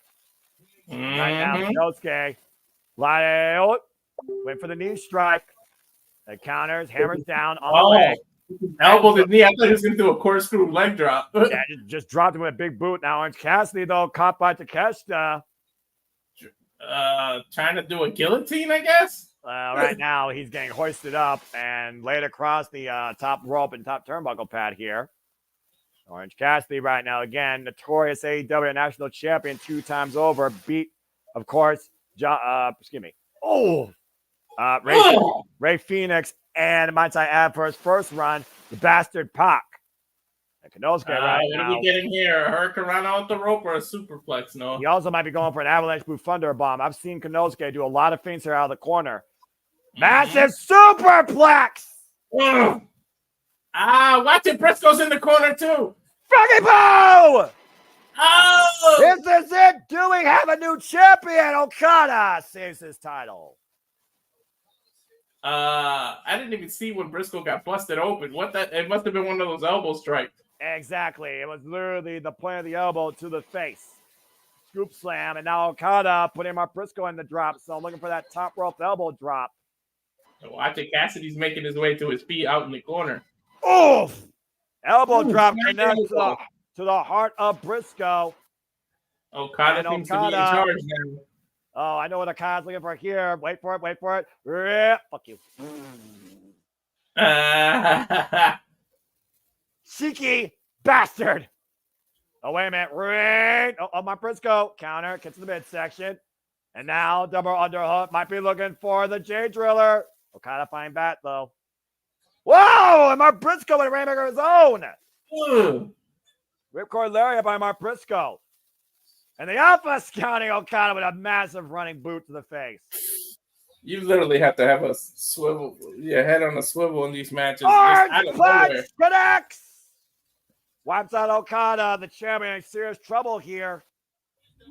And Mark Briscoe, driven in by Orange Cassidy. Takeshita slaying Orange Cassidy. Orange Cassidy, though, going up and around. Catches Takeshita. Look for the DDT. Takeshita too strong, though. And it's stunned on Millionaire. Cutter. Takeshita countered. Oh, boy. Oh, no. Cassidy, Hitokanashi, bastard driver. Cazadora, wheelbarrow suplex released by Takeshita follow-up. Cover him! And Takeshita in the driver's seat. And now Takeshita nowhere to be found. No. Cassidy for that knee strike. Mark Briscoe coming in, though. Kick to the midsection. Double underhook. J Driller! Do we have a new Continental champion? Mark Briscoe pulled up by Okada. Yeah, Okada saving his championship. Yeah, but coming to explode on the outside for his troubles. Mark Briscoe in control now. Briscoe saving himself up. Champion once again on the outside of the ring, and Mark Briscoe looking to finish things here with a froggy ball, but he eats Konosuke's knees. But that still hurt his knees. Yeah, that's a great way to literally destroy a man's arm, by the way. Mm-hmm. And Takeshita, bang! The knee strike! Lights out! New champ! Konosuke! Orange saves the matchup. He came out of nowhere, too. I didn't even see him in the corner of the TV there. This is the risk you have when you're dealing with more than one opponent and you can't neutralize all of them. To your point, there are literally, when you're in the ring of 100 man, 2 other men that can stop you. Wait. Orange Cassidy. And mind games, like, hands in the pockets, Orange Cassidy. Never mind. And meanwhile, big break. Orange Cassidy not going for the cover. And it's just down to these two now. Briscoe on the outside, Okada on the outside. And Orange Cassidy going to deliver an orange punch from Extra Pulp to the Alpha. Oh, my God. Got caught coming in. Wow, man. That's a keep of him. And watch him out with a clothesline follow. Great call, Walter. And now, looking to hook him up. Takeshita looking for a raging fire. Okada sends Takeshita to the outside, though. Mark Briscoe back in. When Rainmaker! Drop kick. And Okada back in firm control. Orange Cassidy coming in, though. Cazadora roll through. There goes trap cover, too. No. Damn, that was so close, though. Orange punch denied. Meanwhile, wrist control. Rainmaker! Cover! 2. Okada retains. On Orange Cassidy, just like that. Woo. I tell you what, that was a furious frenzy 4-way for the Continental Championship as Okada found his spot with the Rainmaker, wiping out Orange Cassidy for the win to retain his title. You had everything in that. You had a little bit of silliness, a little game playing, some hard hitting. But at the end, Okada retaining his championship. And again, overcoming the disadvantage of not being a one-on-one. Let's go back to the highlights here. Again, nearly caught with that cross-leg pin. Hooking Orange Cassidy. Wham! Driving all his force forward. Look at the shot. Underneath the jaw to the throat. Driving that arm that's broke baseball bats. Rainmaker to Orange Cassidy. Lights out for freshly squeezed. Again, that orange punch connected, though. We very well could have had a new champion. Don Kyle's disappointed as the Alpha didn't get the win, but also he wasn't pinned. And I don't think Konosuke is done pursuing Okada yet. Konosuke may very well be the next one to get a shot one-on-one, and it may be a different result. Yeah, we'll have to see what happens down the line. Wasn't Orange Cassidy's Mark Briscoe Konosuke Takeshita's night. Coming up next, we're going to see if the ace of AEW can dethrone a CEO with Camille banned from ringside. It's Mercedes Moné versus Hikaru Shida for the TBS Championship. And look, the Rainmaker literally made it rain in the graphics. You idiot. Mercedes Moné, who of course is still our TBS champion with a successful defense against Dr. Baker DMD at Wembley Stadium, previously faced prior to that the ace of AEW, the Shining Samurai, Hikaru Shida. But thanks to Camille, retained that title. It was a fatal 4-way shortly after that pay-per-view that Hikaru Shida secured her spot for another chance to create history, pinning Queen Aminata. And after going to Christopher Daniels to take care of some business, Camille has now been banned from ringside. After the CEO looked for a cheap shot last night on Collision against Shida and didn't get the job done, you wonder if the CEO has a different business plan in mind to make sure she still stays the face of TBS. Or tonight, will we finally be saying sayonara bitch to the CEO as the double champ and the ace of AEW making history as the first woman to hold both the AEW Women's World and the TBS Championship? Yeah, just because Camille is banned doesn't mean a CEO didn't hire someone else as part of their company. Well, I mean, when business plans don't work out, you have to have a plan B. And we'll see if Monet has a plan B for Hikaru Shida tonight. It's round 2, CEO versus the ace. And I'm really hoping for Shida in this case. Let's go. And I hope it's so too, but we know how that bitch is. Which bitch are you talking about? The one in WWE or the one in AEW? The AEW. She calls herself that bitch too. Yeah, that's fair. Hikaru Shida, record 3-time AEW Women's World Champion. Hikaru Shida, of course, who last held the AEW Women's World Championship last year, was part of Wembley Stadium last year, but not part of AEW's biggest show this year. Ever since she came back, though, she's been looking for a fight and looking to make history.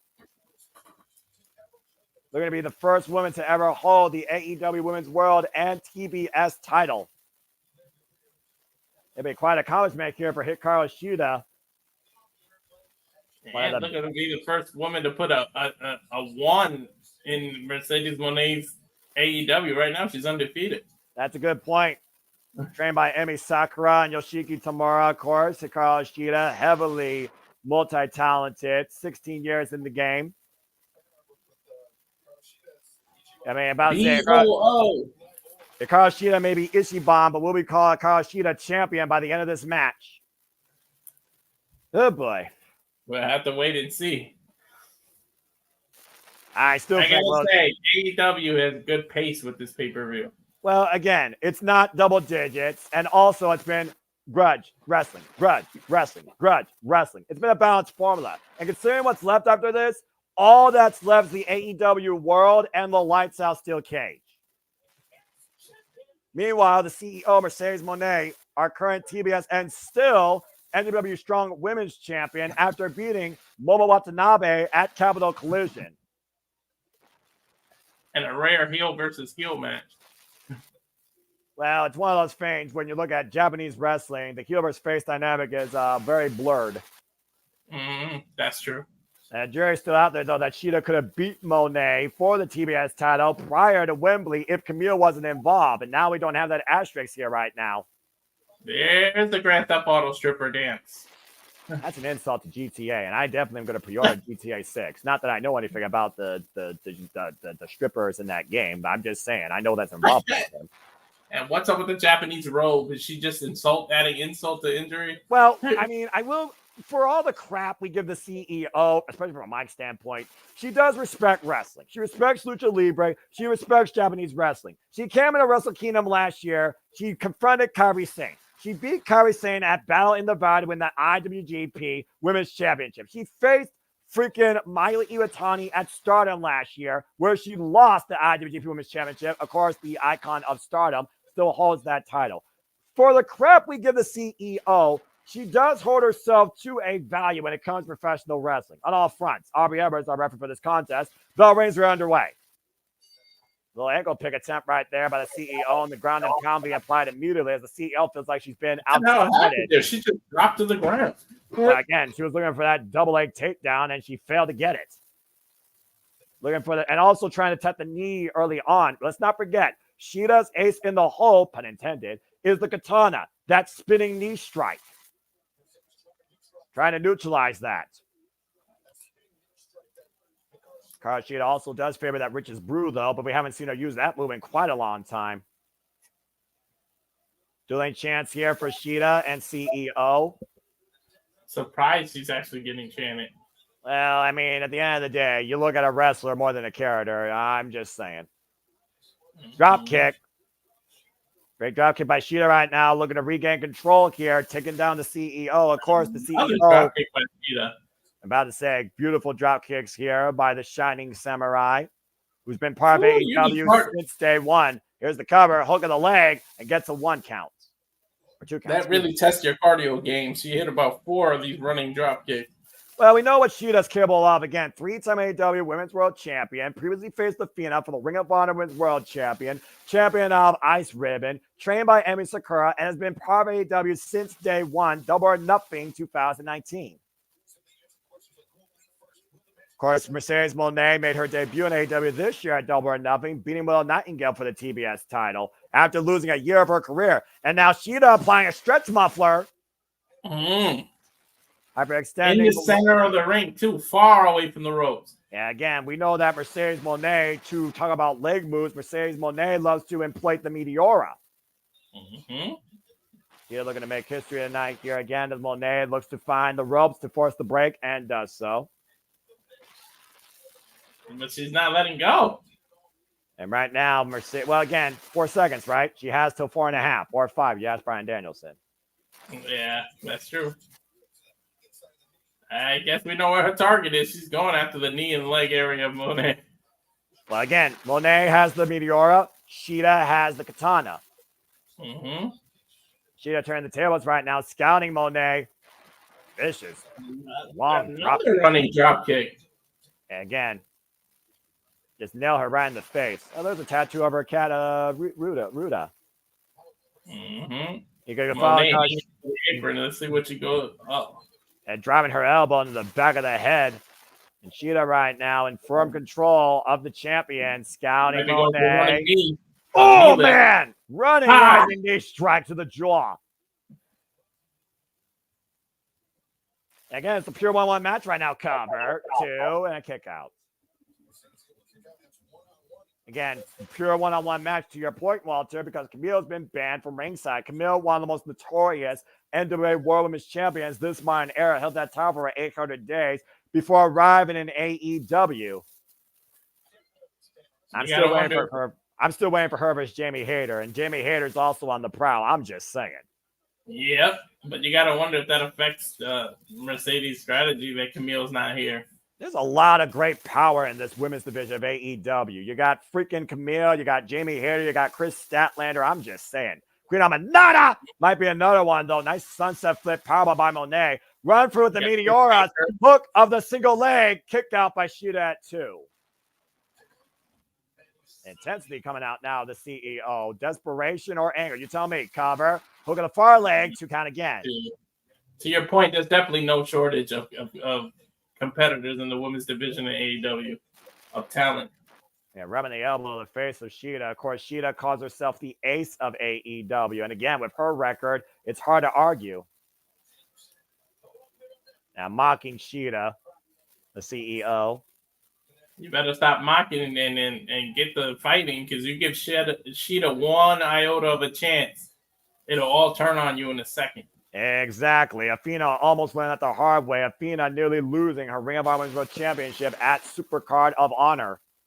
Snapmare. By the way, can you give it up for Athena, man? She's been one of the best ROH champions ever. Like, I doubted her last 2 matches. I thought she was going to lose, and she just keeps proving me wrong.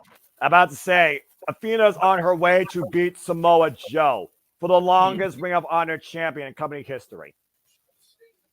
That goes to the credibility of Athena as the Ring of Honor Women's World Champion, the credibility of Sheeta again, 3-time AEW Women's World Champion, beating, of course, Nyla Rose for her first title and holding it for 1 full calendar year. Still to this day, Hikaru Shida is the longest reigning AEW Women's World Champion in this company's history. And right now, straight jacket locked in. Shida driving Monet into the corner, looking to force the break. And Monet still holding on for everything she's worth. And sidesteps Shida there. Composing herself, ran to the leg, scouting it though. And now Shida hung up. Oh! For here, the double knees out of the corner. Cover. 2. No. Got to say that was smart of Monet to roll her out of the corner to make sure she's in the center of the ring before attempting that cover. Again, Monet, she is heavily accomplished for what she's done in this business. So obviously, she's got great in-ring awareness. Take a look at the replay here. Off the bottom rope, springing up, double knees to the torso of Shida, hung across the second Chicago skyline of sorts. Again, multiple-time WWE Women's Champion, former NXT Women's Champion, former WWE Women's Tag Team Champion, and now our current WWE Strong Women's Champion and TBS Champion. And again, right now, looking to wear Shida down. Sleeper hold applied here. Point of the elbow. Yeah, point of the elbow underneath the jawline. Trying to cut off the oxygen to the Shining Samurai. We talk about this AEW Women's Division and how the glamour right now has truly made AEW all about Mariah. We saw what happened earlier with Sky Blue and Queen Aminata. Of course, Shida won this chance, beating Thunder Rosa, Queen Aminata, and Serena Deeb in a fatal 4-way. She'd able to flip Monet over her back there, picking her up from the sleeper. Rising knee strike, though. Answered in kind by Monet, rocking Shida off the ropes. Shida, though, nice takeover to Tijeras. Yeah, beautiful. Oh, and a knee strike back in the head. Oh, right to the lower back of Monet.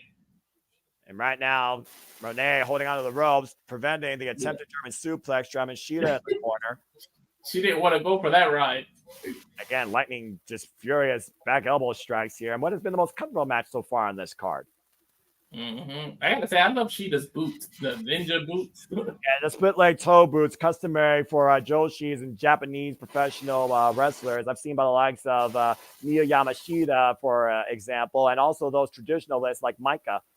Oh, man. The hell is this series of reversals of the Irish whip? And Sheeta up the second rope, looking to fly. Missile drop kick, wipes the CEO out. Man, Sheeta really loves the drop kick, huh? Well, she needed that personally, if you ask me. Had to create separation between her and Mercedes Moné.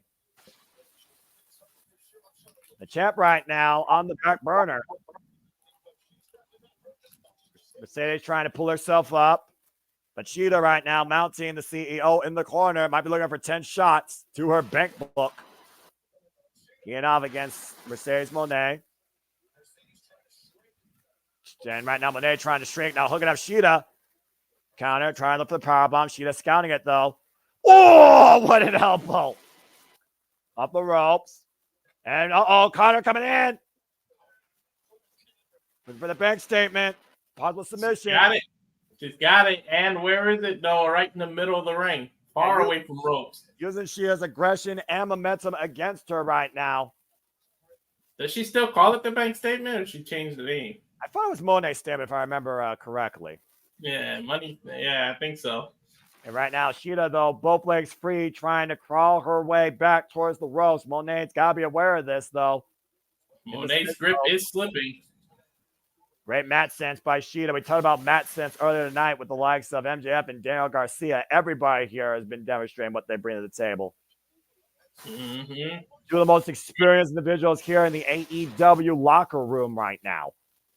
AEW definitely can bring it when it comes to pay-per-views. Well, I mean, again, that just goes without question.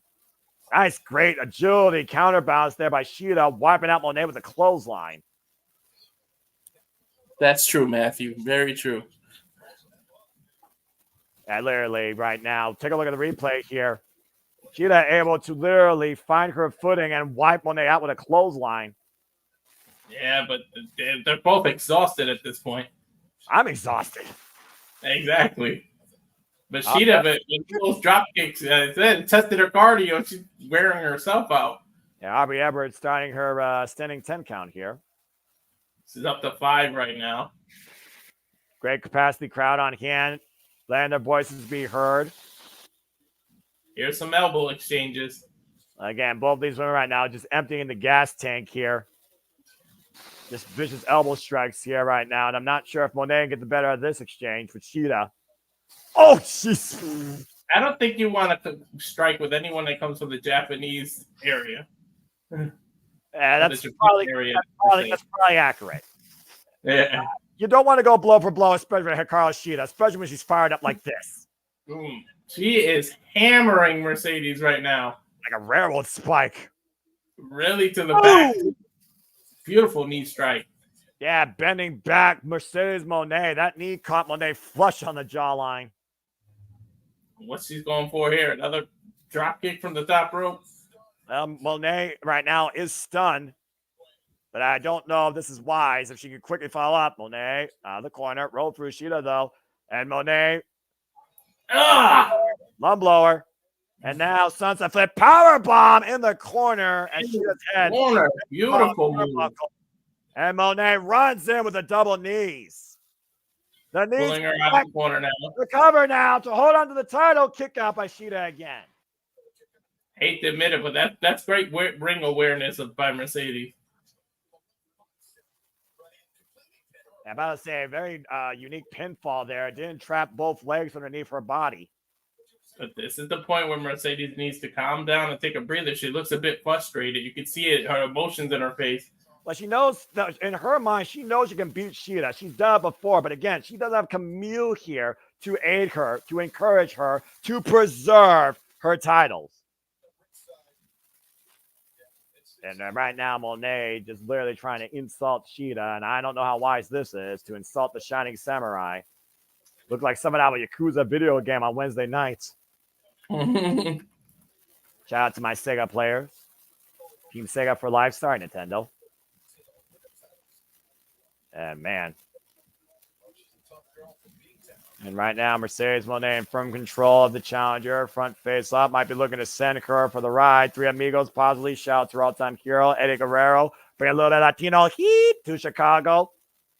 The Three Amigos. There's one German suplex. Pops the hips and swings her over. There's the second. And Mercedes Moné able to pull off the three. Mm-hmm. Usually Eddie would follow that with the frog splash. Let's see what Mercedes does. I mean, again, at this point, what do you do to put Cheetah down? That's what Moné's thinking, to your point. It looks like she's looking for maybe that big frog splash out of the corner. Moné up to the top rope, scouting Cheetah in the drop zone. Oh, and with a frog splash, but got the knee up. There was a log in that water before she tried to do that splash. She a Falcon Arrow. Maintains control. Hoist her up again. Another Falcon elbow. This is different. I think she's going for her own version of the Three Amigos. Trios of Falcon Arrows. Has it done that deal? CEO goes bankrupt. No. I don't think that's the first time ever I've ever seen Cheetah use 3 Falcon Arrows in succession. Yeah, Mercedes barely got that right elbow up. And Cheetah, prime target. Katana blocked by Moné. One step ahead. And a knee breaker. And a dragon screw leg whip. Smart wrestling by Moné. God, backstabber. Doing more damage right there. The torque. Cheetah's up and over. But Cheetah catching Moné. German suplex sends the CEO up and over. And Cheetah. Oh! The knee to the face to cover. Hook the far leg. Kick out by Moné at 2. Barely. These kickouts she's doing is less and less oomph in them. This has been a very game competitive match here by both women. Respect. Both women matches. What a match here right now. And Cheetah once again back up to her feet. And Moné. Behind her. Katana. Can she connect? I don't think she got it. I think Moné just fell over. Got all of it. And I think Moné just fell over to preserve herself. And once again, Cheetah scouting Moné. Katana! There it is. She got all of it. What happened now? Why didn't she go for the cover? Another Katana, but Moné able to block it, I think. Cover by Cheetah. And 1 count. Mercedes immediately going to the outside of the ring. Preserving her title. Again, it's smart wrestling. She's preserving her title. And the shot look of Cheetah right now as Moné goes for her precious kendo stick. And both these women had tug of war here for Cheetah's kendo stick. And, there's a pole right in the middle of them. Right? Oh! Elbow into the ring post. And Cheetah knows she can't use that, though. She could get disqualified. Moné trying to exploit Cheetah's emotions. And Cheetah's bringing it into the ring right in front of Aubrey. And Cheetah, don't use it. Don't do this. Don't cost yourself when you're so close here. Don't do it. Don't give it to Moné. Aubrey's trying to argue with her. Don't let your emotions get the better of you. Stick to your Bushido. You don't need to do this. Good. Good move. Striking the mat there, but that distraction. Back elbow strike. I thought Mercedes was going to go for the backstabber. Pressure mark kick, and Moné dropped on her buttocks. Went to the roast, the Meteora by Cheetah missed. Now Cheetah driving her own knees into the mat. And now Moné, Gory special, looking for the Moné maker. Cheetah flying back, though. Chop block by Moné, though. And once again, they're going to hoist up Cheetah. The Moné maker connects. Shoot the half. The cover. Mercedes Moné retains. Oh, she retained. But she did it all on her own, fair and square. I hate to give business people credit where credit's due, but Mercedes Moné took care of business tonight, and there's no asterisk here. What a fight! What a victory! As she goes to embrace Camille, Mercedes Moné proves why she is still the face of TBS. Getting the better of the Shining Samurai once again. That momentary lapse of judgment and emotion by Cheetah cost her. Well, we got a moment, Noah. We got a guest waiting in the green room, so I'm gonna bring him up real quick. The Renegade Wrestling, JJ Williams here. Please feel free to speak. Hey, welcome to the party. I feel my heart goes out to Sheeta, though.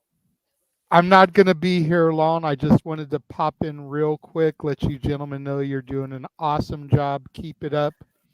And not to inflate egos or anything, but just on my channel alone, we've received 453 views of y'all tonight. Nice. That doesn't even count what's going on your channels and James's channel. So well done. Keep it up, gentlemen. See you for the shenanigans post-show. See you, JJ. Thanks for popping in there. Ladies and gentlemen, that was Renegade Wrestling JJ Williams. As we get ready for our double main event here, and the AEW World Champion is about to be on the line. Let me just say again real quick, you all make this possible. We do not do this for us. We do this for you, for the love of wrestling. And please follow that show at Castlevania Studios on a daily basis too. Again, we hope that you enjoy the passion that we bring forward here at the Super Reliable Network, demonstrating, reacting, commentating, and engaging you across all things wrestling. I will continue AEW All Out here tonight. And again, if you enjoyed what you hear, please subscribe, comment, tell a friend, support my friends, PayPal them. I'm simply here, part of the ride, to bring a positive, unbiased look across all things wrestling to remind you just your life and enjoy wrestling. That being said, congratulations to Mercedes Monet. A good, hard-fought battle against Hikaru Shida, decidedly retaining her TBS championship. But I do wonder now, what's next for Shida? She had nobody there to stop her but herself. And literally, she defeated herself. Shida lost. Well, there's no excuses either. Monet did it all on her own. Well, let's go down to the WWE's Justin Roberts for the first half of our double main event. It is time for the AEW World Championship. Scapegoat Jeff Perry versus the American Dragon, Bryan Danielson. I can't believe we've reached this point. Right? Jeff Perry, the scapegoat, who literally scratched and clawed and found his way back to AEW over the last year, held this up at one point as a dream match. He's not going to deny how much Bryan Danielson has sacrificed for this business to be here in what truly is the final run, in the final countdown. If Bryan Danielson loses the AEW World Championship, his career is over. He is literally fighting on extension. His contract expired at the beginning of August. He claimed the AEW World Championship at Wembley Stadium. He is due soon for neck surgery. He's ready to go home to his family. And tonight, scapegoat Jeff Perry wants to be his undoing and become the new AEW World Champion. With the Elite so far, that is correct. The same bus he used from Anarchy in the Arena, Double or Nothing. With the Elite so far, 2 for 2 in retaining the titles they hold. Can Jeff Perry bring absolute power home tonight?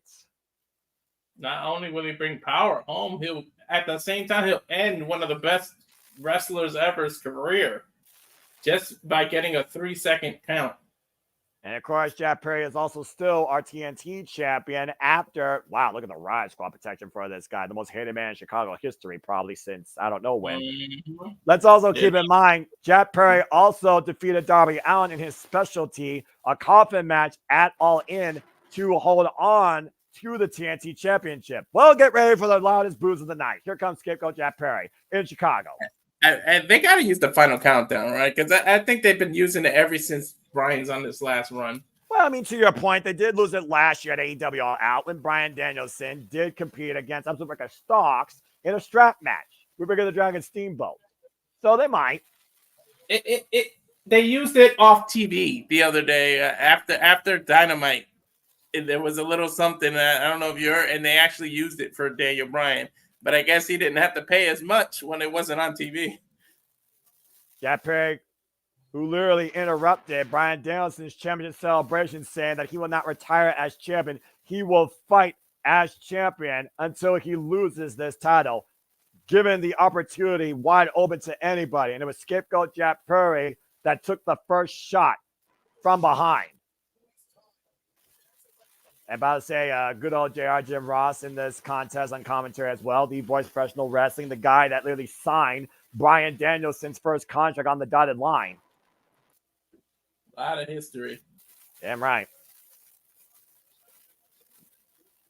Scapegoat Jack Perry, cry me a river if you dare. Again, taking in the hatred of the Chicago audience here. At least he leans into his character. He knows who he is. He knows he's the asshole, but he leans into it. It's not like he runs from it. Well, I mean, again, he left AEW. He found himself in New Japan and came back and joined the Elite, punched Tony Khan, and claimed the TNT Championship. To your point, Jack Perry literally has done everything possible this last year to get to this opportunity. Well, he's got one hell of a challenge ahead of him as we're going to get to see the AEW World Champion in his first defense since winning that title against Swerve Strickland. And to your point, they are using the final countdown as the final countdown begins for the American Dragon. Here we go, folks. This is Bryan Danielson's first defense of the AEW World Championship, our semi-main event here tonight at AEW All Out. Will his first be his only is the question. Time to find out, Walter. Again, look at the crowd all on their feet. I love this song. I love it too. One of the most talented, dedicated, hardest tested individuals in the wrestling business. On his final run as AEW World Champion, the final countdown for the American Dragon has begun. Damn, it's good to see that belt around his waist, man. And it's damn good to hear this theme. The American Dragon, man. And of course, the Chicago faithful welcoming in and singing in the American Dragon, Bryan Danielson, defined in PWG, ROH, and WWE, saying AEW truly has been special to him. Had his biggest moment of his entire career with his family in Wembley Stadium, with his daughter Birdie and his wife Bree and his son Buddy. And now the American Dragon is going to give us one last hurrah here tonight at All Out. It's the final countdown. The crowd chanting along. Oh. The AEW World Champion, the 9th AEW World Champion, Bryan Danielson. The fact that Justin Roberts gets to call all his matches on his last run is a little poetic justice for Bryan, too.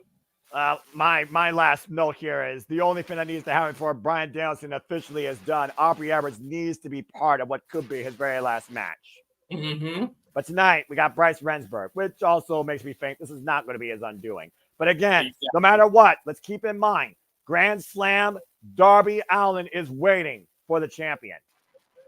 Mm-hmm. Let's go down to the Dapper Yapper, Justin Roberts, for our semi-main event here tonight at AEW All Out. What a phenomenal pay-per-view this has been, by the way. Yes, it has. Here we go, Walter. I love the final countdown still playing. Got to get your money's worth. You're damn right you get your money's worth for AEW every time. You don't get bullshit advertisement commercial breaks either on a piss-poor service. Mm-hmm. Jack Perry needs to take away these damn jacket. Get it off.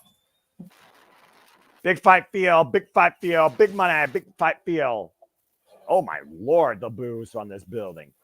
Yeah, he's almost getting Dom Mysterio boos. Well, one thing for sure, I know these aren't filtered. Scapegoat Jack Perry, our TNT champion, formerly known as Jungle Boy Jack Perry, former AEW Tag Team champion. He didn't even bring the title with him. Matt was holding it, or Nick. I forgot which one. That's fair. Bryan Danielson, 43 years of age, 24 years in the game, the 9th AEW World Champion. God, it feels fucking good to say that. The American Dragon, Bryan Danielson, entering his 1,974th match tonight in his career. The complete opposite reactions.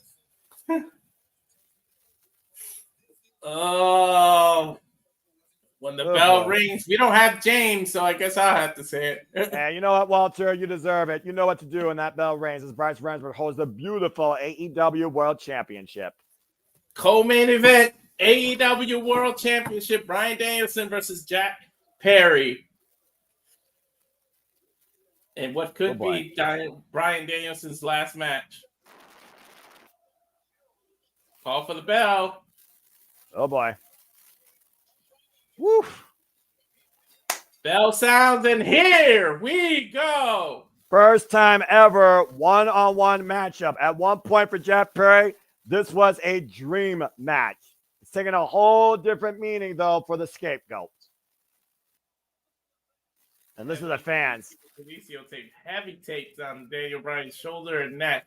Again, Bryan Danielson is due soon for neck surgery, but how soon will it be? Man, listen to the crowd. They haven't even touched, and the crowd is on it. Again, two men, opposite reactions, opposite levels of respect amongst the wrestling audiences. An all-time great versus somebody wanting to be his own all-time great. Carnival tie-up as we finally get things underway. It's the elite as in a group versus an elite professional wrestler. I wouldn't say an elite. I would say the elite. Next to Kenny Omega, there's very few men I hold up to the name elite besides Bryan Danielson. Jeff Perry again, current TNT champion, former AEW World Tag Team champion. Scapegoat Jeff Perry, of course, comes in here with youth and hunger to be what Bryan Danielson has become. Jeff Perry, 27 years of age, 9 years in the game. Nice takedown there by Jeff Perry, the front face off. Bryan Danielson, though, again, named by William Regal, the perfect wrestler. Is it smart to go hand toe-to-toe with an actual ground game specialist like Bryan Danielson? Jack Perry trying to take Bryan Danielson out of his own element by putting him in a situation where he usually puts his opponent in. Again, Jack Perry can literally be Bryan Danielson by his own game. That will only fuel his ego even more, saying that he is the best in the world. A hammerlock, though, applied by Bryan Danielson. And again, to your point, Bryan Danielson right now, keeping Jack Perry away from the neck and shoulders. Heavy kinesio tape. We know Jack Perry is not afraid to pull on heartstrings and pull on other people's heartstrings if need be. Yeah, and drop down. Nice hip toss there by Jack Perry. Great quickness by Jack Perry. Jack Perry might come in here the faster of the two. The quicker the retreats away from Bryan Danielson. Showing off, but he may be playing mind games with Bryan Danielson, trying to take him off his game, going in and out of the ring here. Taking his time. Yeah, so Jack Perry, of course, Bryan Danielson said that he is going to kick his fucking head in. Mm-hmm. Again, it's been a great night for the Elite so far. Momentum does favor them, but arguably in AEW across the wrestling roster, outside Will Ospreay, momentum has favored Bryan Danielson ever since the Owen. Of course, the scapegoat Jeff Perry wins. It'll be 3 for 3 for the Elite as Kazuchika Okada and the Young Bucks retain. Again, Young Bucks by the skin of their teeth. Right now, a little bit of a reset here. Again, Jeff Perry has to scalp Bryan Danielson here if he's going to get the better of the American Dragon. He cannot take Bryan lightly, even in this last run, beyond his wrestling career. Greco-Roman knuckle lock.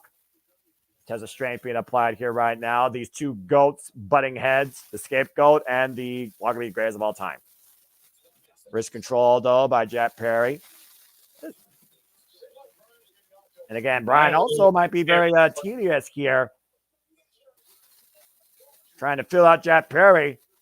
Northern Light suplex. Hip toss. Again, getting wrist control on the left arm. Side headlock applied. And Jeff Perry throws Bryan into the ropes. Forces the break. Drop down. Bryan with speed. Caught Jeff Perry. Ankle pick. Caught him out of the air. Think he might be going for a surfboard. And again, focus the legs of Jeff Perry. You stop that impact of that knee strike that he used to knock Darby Allin out to win that coffin match. Again. Pulling at Jeff Perry's nose. He's got till 5, Walter. He's got till 5.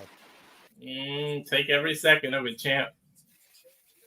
We also got to forget about we also got to think about this. The toll that Bryan Danielson has put on his body. Now he's putting a heavier toll on that he is the AEW World Champion. He's not going to take this lightly, but it also means he has to adapt in how he wrestles and how he trains because anything could be detrimental to him. Danielson resting back on Jack Perry here in the Romero special. Eye to eye. Oh, my God. And again, keeps going. Back after the nostrils, raking the face and wrenching the eyes and the nose and mouth of Jack Perry, just skiing up these elbow strikes to the side of the head. Well, if he doesn't kick his head and he's going to cave it in with these damn elbows. I wonder how Bryan Danielson has changed the way he's trained for this AEW title run, considering, again, he's due for neck surgery soon. Again, we talk about Bryan Danielson being one of the most adaptable wrestlers ever. He probably called up Adam Copeland and asked him his training regimen about his neck. Adam Copeland, of course, who's still recovering, by the way. Get well soon to the Radar Superstar. And speaking of Radar Superstar, of course, his former friend, Christian Cage, also can await any time. The winner! Springboard just out Jack Perry on the floor. Hey, look, there's Randy Orange shirt guy. Respect. Of course, Bryan Danielson needs to be aware not only Darby Allin might be waiting for him, but Christian Cage has a guaranteed AEW World title shot anytime he wants it. Bryan Danielson literally throwing caution to the wind there. And Bryan Danielson, again, one of the most cautious and dedicated workers of the business. Beautiful missile drop kick, wipes Jack Perry out.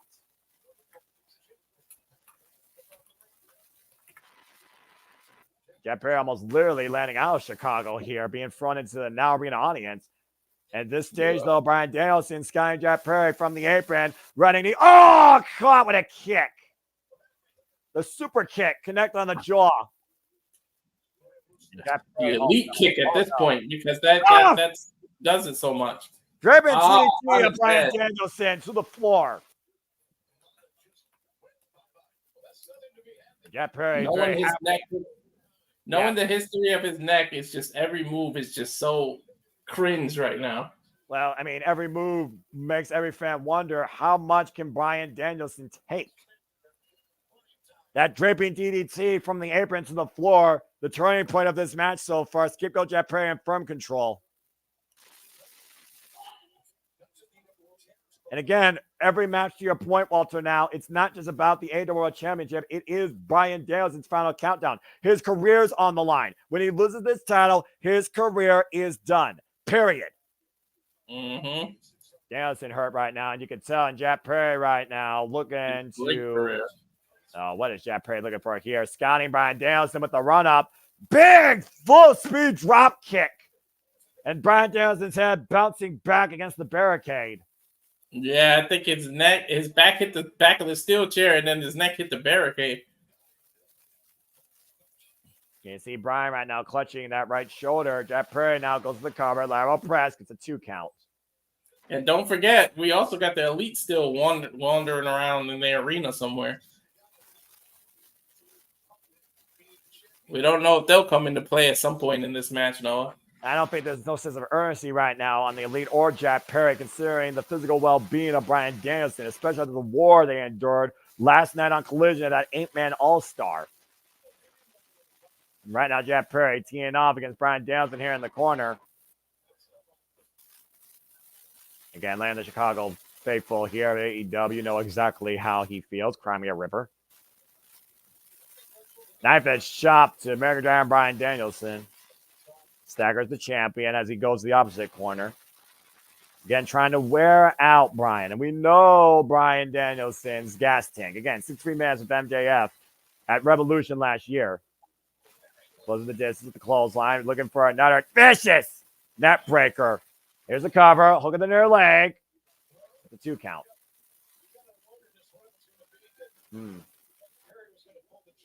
I mean, obviously, Jack Perry knew what he wanted to do coming in here. He wanted to literally work on that neck of Bryan Danielson. With Bryan Danielson literally talking about how he's due for neck surgery soon, everybody is going to or should target that. Whether you like him or not, it's sound strategy.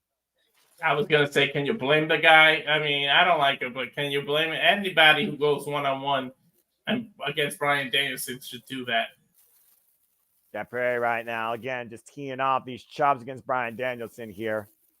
These chops seem to be motivating Bryan Danielson, though. We know what chops do to the American Dragon. Oh, my word. We also know what they do to his skin, though, and his chest. We've seen it red meat before. Bryan Danielson likes meat. I'm just saying. And he likes violence. And Jack Perry, again, breaking the ice, trying to create separation and drive away the momentum of the American Dragon. And cut off Danielson there. And Danielson now perched on the top rope. What's he going for here? Another chop. He's trying to knock the wind out of Bryan Danielson. Again, tough to breathe, obviously, when the wind's knocked out of you here. And Jack Perry right now. Bryan, though, sits out the back door. Oh! Oof. Bad landing. Lands right on the family jewels. Yeah, bad landing for the scapegoat. Landing on his baby goats. And Bryan Danielson literally pulling himself up here, wheeling himself on, as we've seen so many times in the past.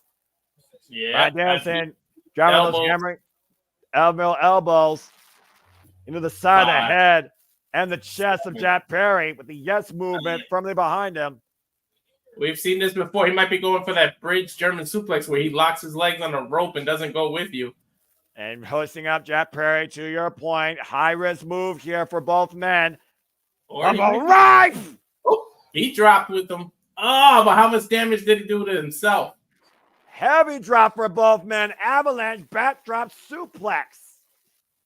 He's done a lot of damage to himself, which is why I thought he was going to do what he usually does. He does a German suplex off the rope, and then he hooks the rope and stays in the corner so he doesn't fall and take the bump with him.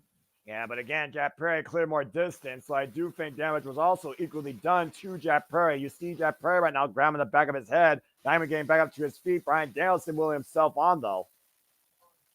Bryan Danielson starting to psych himself up. And I'm not sure who's actually enjoying this more right now, Bryan Danielson or Jack Perry, considering, again, first number one-on-one match. Bryan Danielson fighting as AEW World Champion, fighting with his career on the line. Scapegoat Jack Perry finding a guy that has sacrificed his entire life for this business and has been waiting for this one-on-one match when he didn't think it was going to happen. A jackknife, though, by Jack Perry, the cover. 2 count. Bryan Danielson bridges up, though. Rolls through. Backslide instead. Brings him down for the lapel lock. Can he lock it in? He's got it in. He went for the famous yes kicks. Yeah, he was looking for a backslide, a false sense of security for scapegoat Jack Perry, who's now trapped in submission. Lapel lock applied. Also, Bryan Danielson might have caught an elbow there, considering the strength of his neck. How much could he have gotten on the backslide? And now trying to trap both arms of Jack Perry. Trying to get that foot on the rope, though, and the reach of Jack Perry allows him to force the break. Jack with some good ring awareness. I hate to admit it, but that was smart. I mean, at this point, you're literally playing a game of chess with Bryan Danielson, and I don't know if Jack Perry can find a strategy to checkmate. Oh, my God. Again, massive knife-edge chop to Jack Perry in the corner. And now Bryan Danielson, combination chops, kicks in the corner. Of course, scapegoat Jack Perry wasn't seen since AEW All In last year before showing up at Battle in the Valley earlier this year. Ripping his AEW contract live for the world to see, and then going to New Japan Pro Wrestling, joining the House of Torture, only to come back home and join the Elite. Bryan Danielson up over out of the corner. Bryan Danielson picking up speed. Got toehold, though, by Jack Perry. And look at this. STF? Got Death Grip there with the legs trapped. Looked like he's going for an STF, but the arms captured behind the back of Bryan Danielson. A cow mutilation by Jeff Perry. Smart. You got to give it that smart because it's all on his shoulders and all on his neck. Yeah, again, look at the arc of Jeff Perry, but to Bryan's credit, his body is not flat on the mat, so not all the pressure is being applied, but still heavy pressure applied to the shoulders and the neck.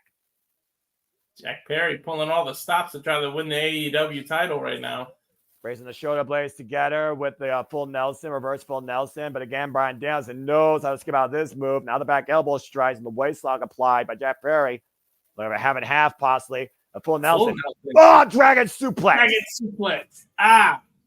Ironically, I'm the American Dragon. And that snap impact again on the head and neck of the AEW World Champion. That is not good. Stay on the offense, though. And brilliant offensive maneuver, though, again by the challenger. Now looking once again for another Snapdragon. Again, turning Bryan Danielson up and over on his head and neck. Got it. He got it twice in a row. May go for a third. Oh, don't tell me he's going to try to do the same thing on the outside on the apron. Oh, boy. Exactly. Add extra insult to injury and damage. Bryan Danielson fighting back, though, bracing his arm on the ropes and charming his leg on the bottom rope. These Snapdragons, by the way, shades of former True Elite member, the Elite of the Elite, Kenny by God Omega. Kenny Omega and Bryan Danielson went to a 30-minute draw a couple of years ago at Grand Slam. And Bryan Danielson now teeing off against Jeff Perry, both men on the apron. Dangerous territory here for champion and challenger. These knife-edge chops and these kicks. Yeah, literally danging. Something's got to give here. You know that, no? That is besides somebody's heart giving out. Not going to win out of each other here. And Bryan Danielson kicking the hell out of Jeff Perry. Jeff Perry, though, trying to hook Bryan Danielson up. Positive exploder. Bryan fighting back, though, clubbing elbows back of the head and neck to Jeff Perry. And now Bryan, what the hell is this? Oh, double underhook. Oh, dear Lord. Off the Oh, God! But again, how much impact did that have on Bryan's own neck? That double underhook overhead suplex from the apron to the floor. You think about how long Bryan held on to that, by the way. God! As we go to a replay, all the impact was on Ferry's neck, but the fact of the matter, the that he was clutching his body so much, Bryan was, when Jeff Perry landed, was even worse. Yeah. You're literally tying up the muscle. He's bringing in Jack Perry back into the ring now. Bryan now going to the top rope. Champion back in control here of our semi-main event here. Our first half of double main for the AEW World Championship. Bryan now scouting Jack Perry. Oh, man, and the knee to the back of the head. And also the knee, I think, to the shoulder as well. Double knee. I think he hit his shoulder elbow area with a flying knee from the top rope. PK now to the left arm.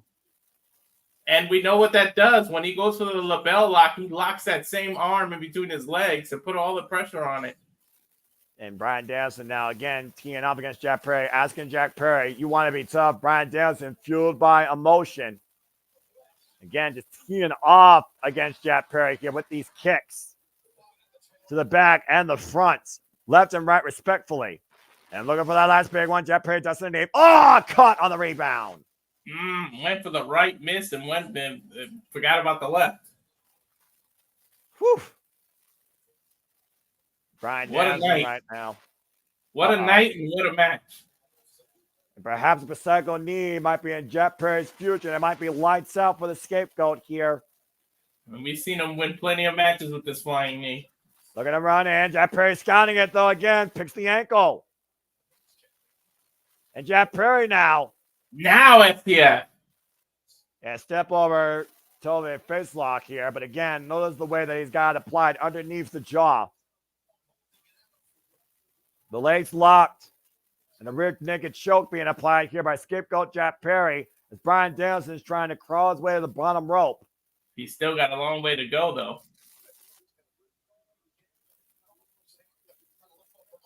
You see that grip right now.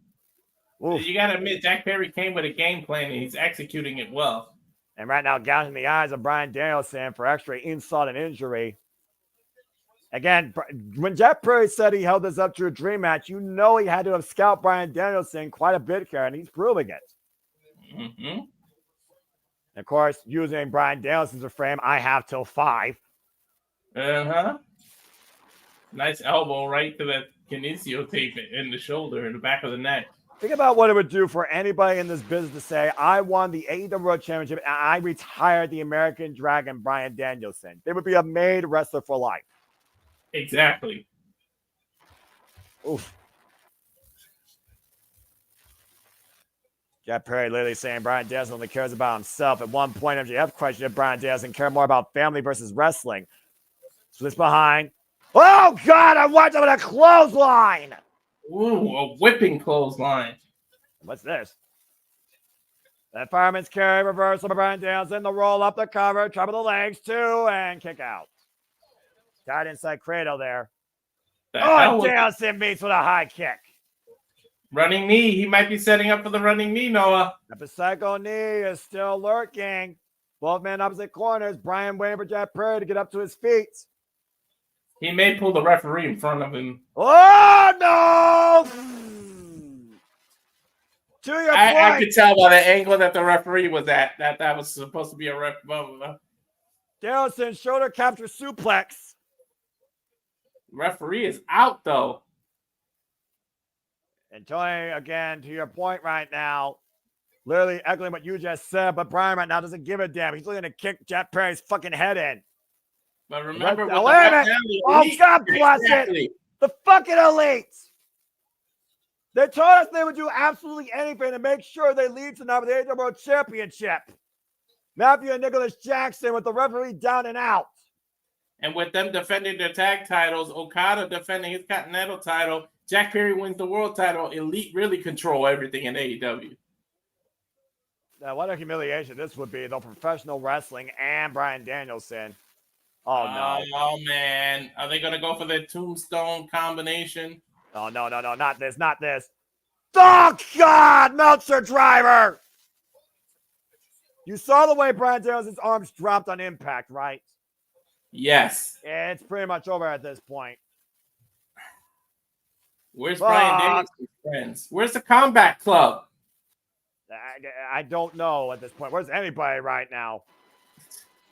And this cannot end like this. Whoever, to your point, say their name and they appear. There we go. With a Yuta, driving the elites. And running away like scolded dogs like they are. And hopefully that's the last we see of them. Jeez, I was wondering what the hell took them so long to come out. Right now, the referee's, again, Bryan Danielson's down, though. Damage done. Jeff Perry trying to bring the referee back to consciousness. Bryce Rensburg. Oh, no. Is he going to go for a stomp? Going for the kill shot. The knee to the side of the head. And that might be the final countdown to Bryan Danielson's career kick out at 2. Damn. Guts, determination, and resilience of the American Dragon on full display tonight. He will not let his career die like that. That would have been insult to injury right there. Literally half a second away from Bryan Danielson's career ending and ushering in a new AEW World Champion. Oh, look at this. Bryce Rensburg right now, again, getting back up to his feet. And Jeff Perry now smiling, looking to kick Bryan Danielson's head in. Right across the neck, right across the shoulder. In that same spot where all the kinesio tape is. Again, Jeff Perry is loving every single second of this. Son of a bitch. But and mocking, now resulting in mocking him. And I think he's going to go for that knee strike again. It's not a yes, it's a fuck you. Mm-hmm. Looking for that running knee strike to the side of the head. Oh, the psycho knee! Psycho knee by Bryan Danielson! God, what a shot! Run in! He had it scouted, but can he capitalize, Noah? He has to capitalize now. Again, the door's open, to your point, to close the book on Jack Perry's chance of trying to become the AEW World Champion and end the career of Bryan Danielson. That psycho knee caught Jeff Perry flush underneath the jaw running in. Right on the jaw, man. That's full charge. Jack Perry's momentum took him into that knee even worse. Now going head to head. Despite the elite bullshit, it's been a hell of a matchup here. I'll give Jack Perry credit's due. Taking it to Bryan Danielson. Wrestling for wrestling and move for move. And both these men now are fighting on their knees. This is a hell of a first defense. The referee still shaking those cobwebs. I mean, again, he had a psycho knee against the turnbuckles. Mm-hmm. Jeff Perry and Bryan Danielson still hurting, by the way, from both those knee strikes respectfully. And again, every one of these shots to Bryan Danielson, whiplash effect against the neck. Oh, man, that is bone-on-bone impact there with those elbow strikes. Neither of these men giving an inch, though, here for the AEW World Championship. Oh, I think his shoulder gave out. And just disrespect with the slap to the face. I think that was a mistake. You might have fired up Bryan Danielson there. This is the point of the night where Jack Perry officially fucked up. You would be right, Walter. Oh, boy. I'll give Jack Perry credit, though. He's not backing down. But yeah, that's true. He might be the stupidest person in the room right now. Look at that smile on Bryan's face. Oh, boy. Bryan Danielson taking every one of Jack Perry's shots and walking in as well. Oh, my gosh. Oh! And Jack Perry right now literally getting a receipt for all that. Slap fest in and out, kick fest. Oh, and a super kick of Bryan Danielson. Rolling elbow by Bryan Danielson. And he crumbles. Jack Perry's up with a suplex on his feet, though. Looking for that running knee strike. Bryan Danielson sidesteps, though. Pick up speed. Pasako knee! Turns Jack Perry inside out. Upside down for the cover. For the win. No! Oh, damn. He got all the knee, too, Noah. What the hell is Jack Perry knee made of? I don't know. Damn it. I hate to admit it. You got to respect the effort he's putting in here. Raw, unbridled passion being exhibited by both men here tonight at All Out for the AEW World Championship. One man fueled by family, the other man fueled by self, hunger, and envy. That's what this championship means. You got to go, pun intended, all out for it. And Jack Perry might literally be out, as Bryan Danielson might be looking to finally fucking kick Jack Perry's head in. Dragging up his dead carcass. The bell lock at this point. Just lock it in and let's go home. I mean, at this point, everyone's been waiting for Bryan Danielson to literally stomp Jack Perry's face deeper than below the freaking arena the Chicago Cubs play in. 5, 6, 7. Good grief. One more. This match both emotional. I mean, again, how much is enough is the question here. How much is enough? Come on, 7's such an odd number. Don't stop there. Got to get the people what they want. 8, 9, 10. You might 11, stop them all night.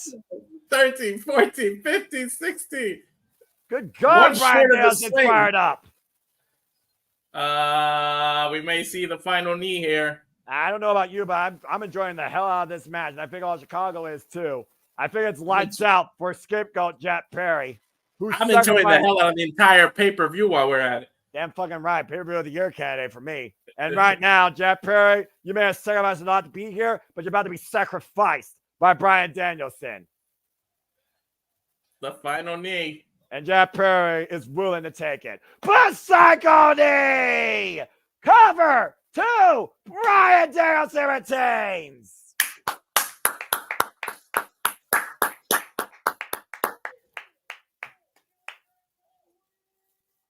Bryan Danielson's career continues for how long, we don't know. But for now, we have to celebrate and enjoy this first title defense. Bryan Danielson's final countdown continues to get closer to 0, but it will not stop tonight at All Out. The American Dragon, to your point, still AEW World Champion. Won't they be in Washington soon, too? Tacoma, Washington, the home state of Bryan Danielson at Wrestle Dream. That's correct. Yeah, right around the corner. Not too far from where he grew up in Aberdeen. Again, we talk about the influence this man has been to any professional wrestler, to any fan of this business. The love that this guy has exhibited his entire career continues to flow true tonight at All Out. And one more time, again, folks, we are on. That is so beautiful. I just got goosebumps. We are on the final countdown on Bryan Danielson's career. One defense in the books. Great main event match. And you got to give credit where credit's due. A hell of an effort put forward by Jack Perry. Wait a minute! Kill switch! Oh, no! What the hell? Kill switch and Jack Perry in the ring. The former AEW Tag Team Champions. Jurassic Hell, Express. Remember I said long ago that may this be some kind of weird reunion. Everybody's saying no. I said they're both heels at this point. Oh, no. No way. No fucking way. No fucking way. You can't be serious. He can. The stipulation of the match, he can call it whenever he wants. He can have that title match. Oh, It's similar no. to the Money in the Bank there, Noah. The man that won the Casino Gauntlet, to your point, with something richer than Money in the Bank has been the last several years. Christian Cage, patriarchy in tow, AEW World Championship contract in hand. Christian Cage might call his shots. Wait a minute, John Moxley. Moxley! What the hell's happening here? John Moxley drawing the line between the patriarchy and Bryan Danielson. We don't know this side of Moxley, though. Moxley's been a little different since returning. Well, who's going to flinch first here? And Claudio Castagnoli and There's Pac the Wrestling and Willa Yuta, Combat Club. Blackpool Combat Club, playing border control against the patriarchy here tonight. This is storytelling, baby. Christian Cage Christian, smiling like a little. Knows he's outnumbered even with that Jezebel, that skank in his corner.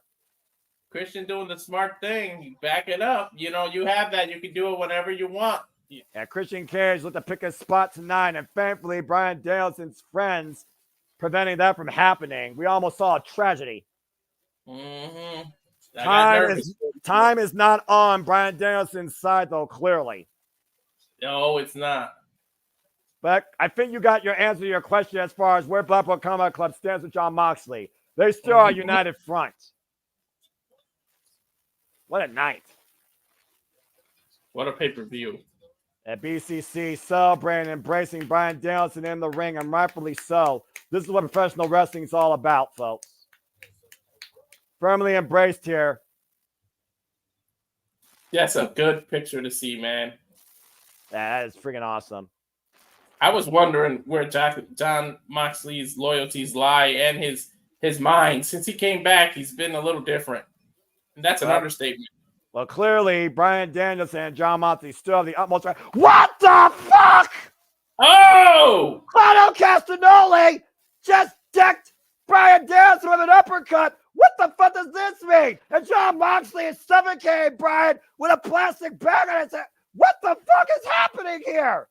And Pac is holding Yuta back. Marina Shafir.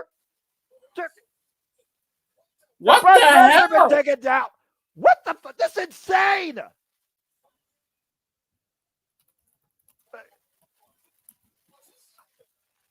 Come on, enough's enough. Someone get the SWAT team out here. You're just trying to literally get to Danielson. And Moxley is literally suffocating Bryan Danielson. Really? He's got a plastic bag over Bryan. This isn't lights out. But this is damn right near lethal. Someone stop this shit.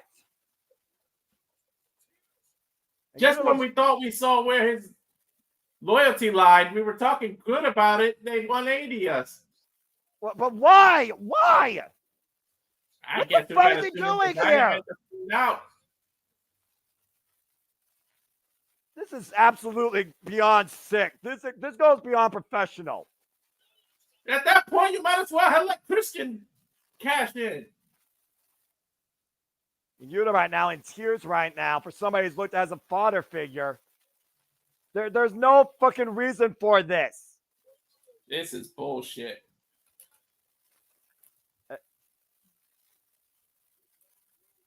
This is pathetic. This is beyond fucking pathetic. This has got to be pure jealousy, Noah.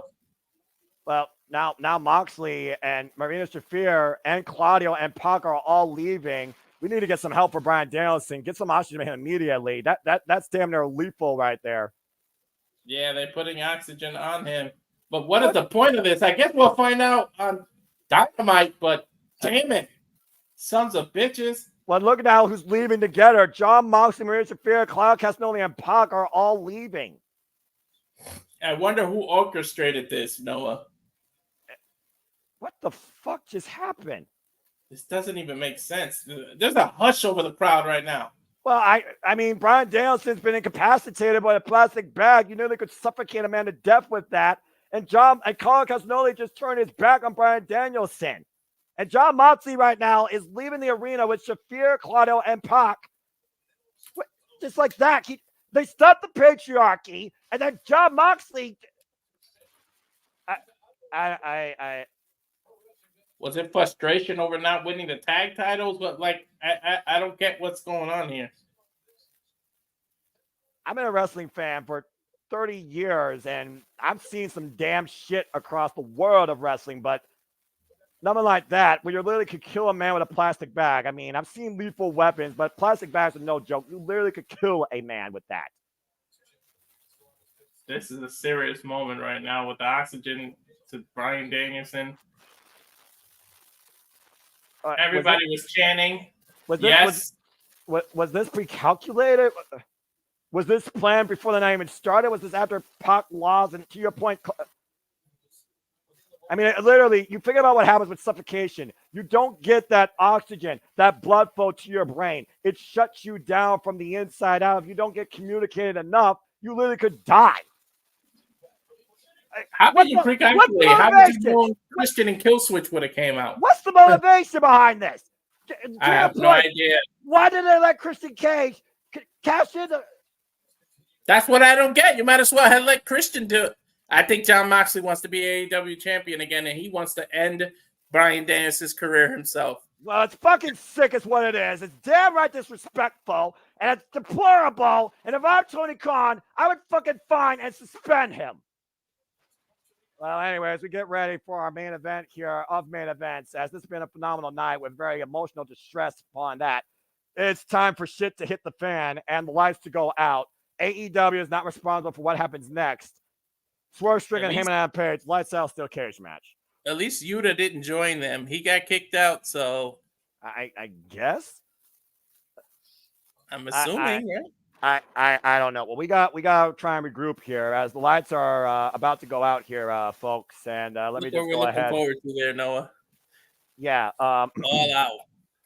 Yeah. Well, as I once again thank everybody for tuning in to what is a Paper of the Year candidate, just with storytelling, match quality, quantity, and overall what the fuck moments and suspension disbelief and cliffhanging. We have seen Mercedes Moné, Kazuchika Okada, the Young Bucks, and Will Ospreay all retain their championships. We also saw Daniel Garcia lose to MJF, but drop him on his head with a tombstone pile driver out of the corner off the second rope. We saw Chris Statlander make a statement against Willow Nightingale, choking her out with a steel chain and beating her in that Chicago street fight. And we just saw Bryan Danielson's final countdown, not hit 0, but his heart rate may have been close to that, as not only he beat Jack Perry, very game effort, but John Moxley and Claudio Castagnoli have turned their back on Bryan Danielson, and Pac is along with them, along with the primary Shafir, after nearly incapacitating the man to death. But believe it or not, we are not done yet. It is going to get a whole nother level of personal, violent, and questionable, because this is not with any legal responsibilities attached to it. It is the 4th time these two men are going one-on-one. Since last year, Wrestle Dream, where Heyman lost to Swerve thanks to Prince Nana's Jewels. Since last year, Full Gear, Texas Deathmatch, where Heyman was incapacitated with a steel chain and got a cinder block to the head, courtesy of Swerve Strickland. Since he got suspended at Revolution, and Swerve created a dynasty, becoming an AEW World Champion. And all this began when a man invaded another man's house. And Heyman has been hell-bent on redemption and death of Swerve Strickland, to the point he has literally burnt Swerve's house. Now these two that are literally going to fight forever might be finished in hell in this lights out steel cage match. I'm still at a loss for words of what we just saw. I mean, I know we got to switch gears here, but damn it, it makes no sense. Well, let's go ahead and try and regroup as Justin Roberts explained the rules. And again, whatever happens here, AEW is not responsible. The following is a lights out steel cage match. Pretty much an unsanctioned match.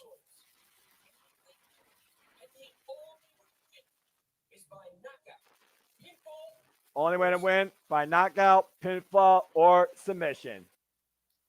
Look at the lights inside the steel cage. Oh boy. This is about as personal can get, Noah. Well, we talk about what drives a man to insanity when you bring in his family. We saw what Hangman Page has become when he burnt Swerve Strickland's house to the ground. The house that Swerve grew up in as a child. Looking to pass that on to his children and his children's children. And there you see it on the Titantron. Again, we also have to point out, Walter, the entire night, Swerve and Heyman have been restrained from each other and the entire AEW locker room in their respective dressing rooms.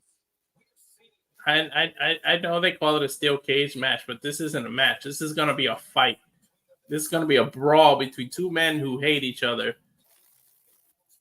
And again, this is for the safety of everybody backstage. There will be no safety given to either man inside this steel cage.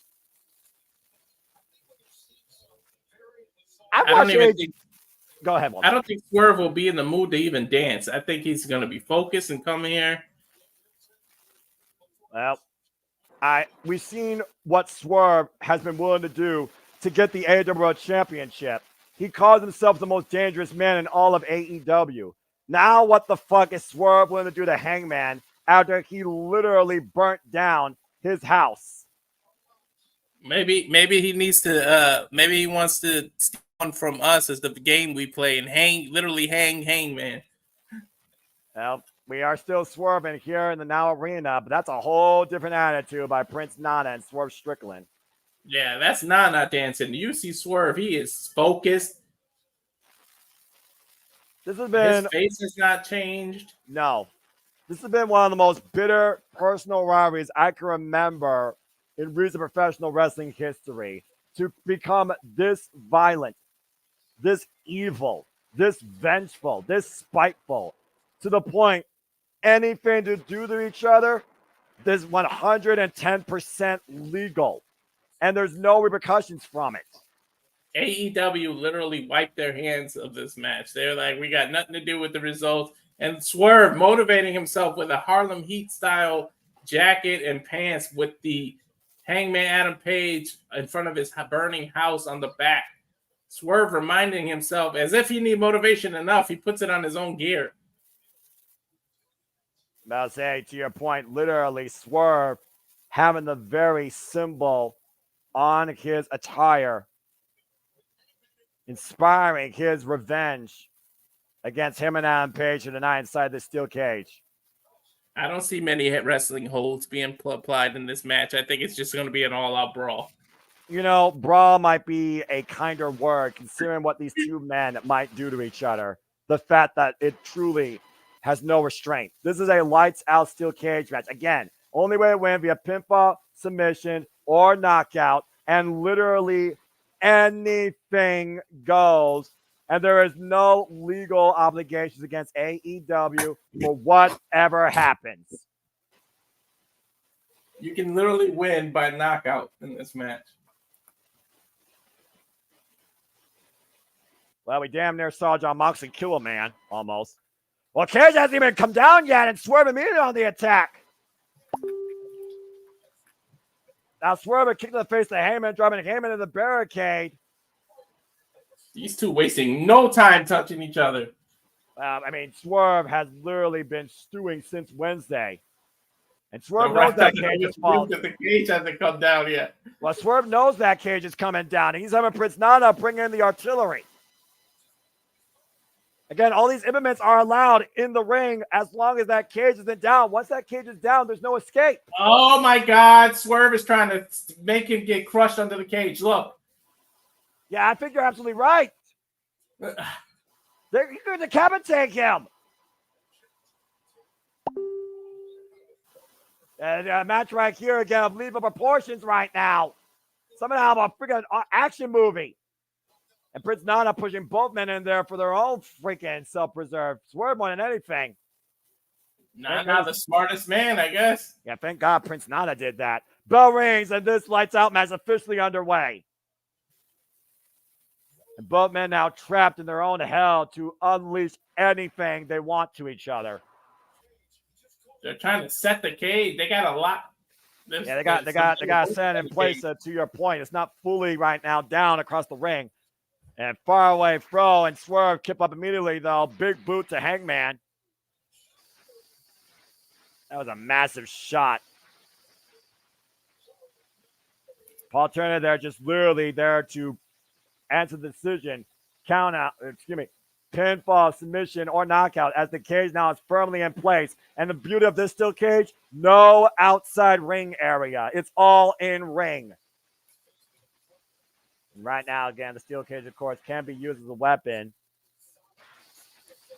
15 tons of steel surrounding both these men. Literally, the ref is just there to see if somebody gets knocked out, pinned, or submitted. He has nothing. There's no rules. No, pretty much just there to witness the fall. Heyman right now hoisting up Swerve, trying to fight his way out, and Swerve preventing collision with the steel cage face first. And Heyman preventing collision face first now with the steel cage. Both men trying to literally take the hide off each other. Roll through. Flatliner! I think he was trying to grind his face across the cage. That's what both men was trying to do, clearly. Oh, house call.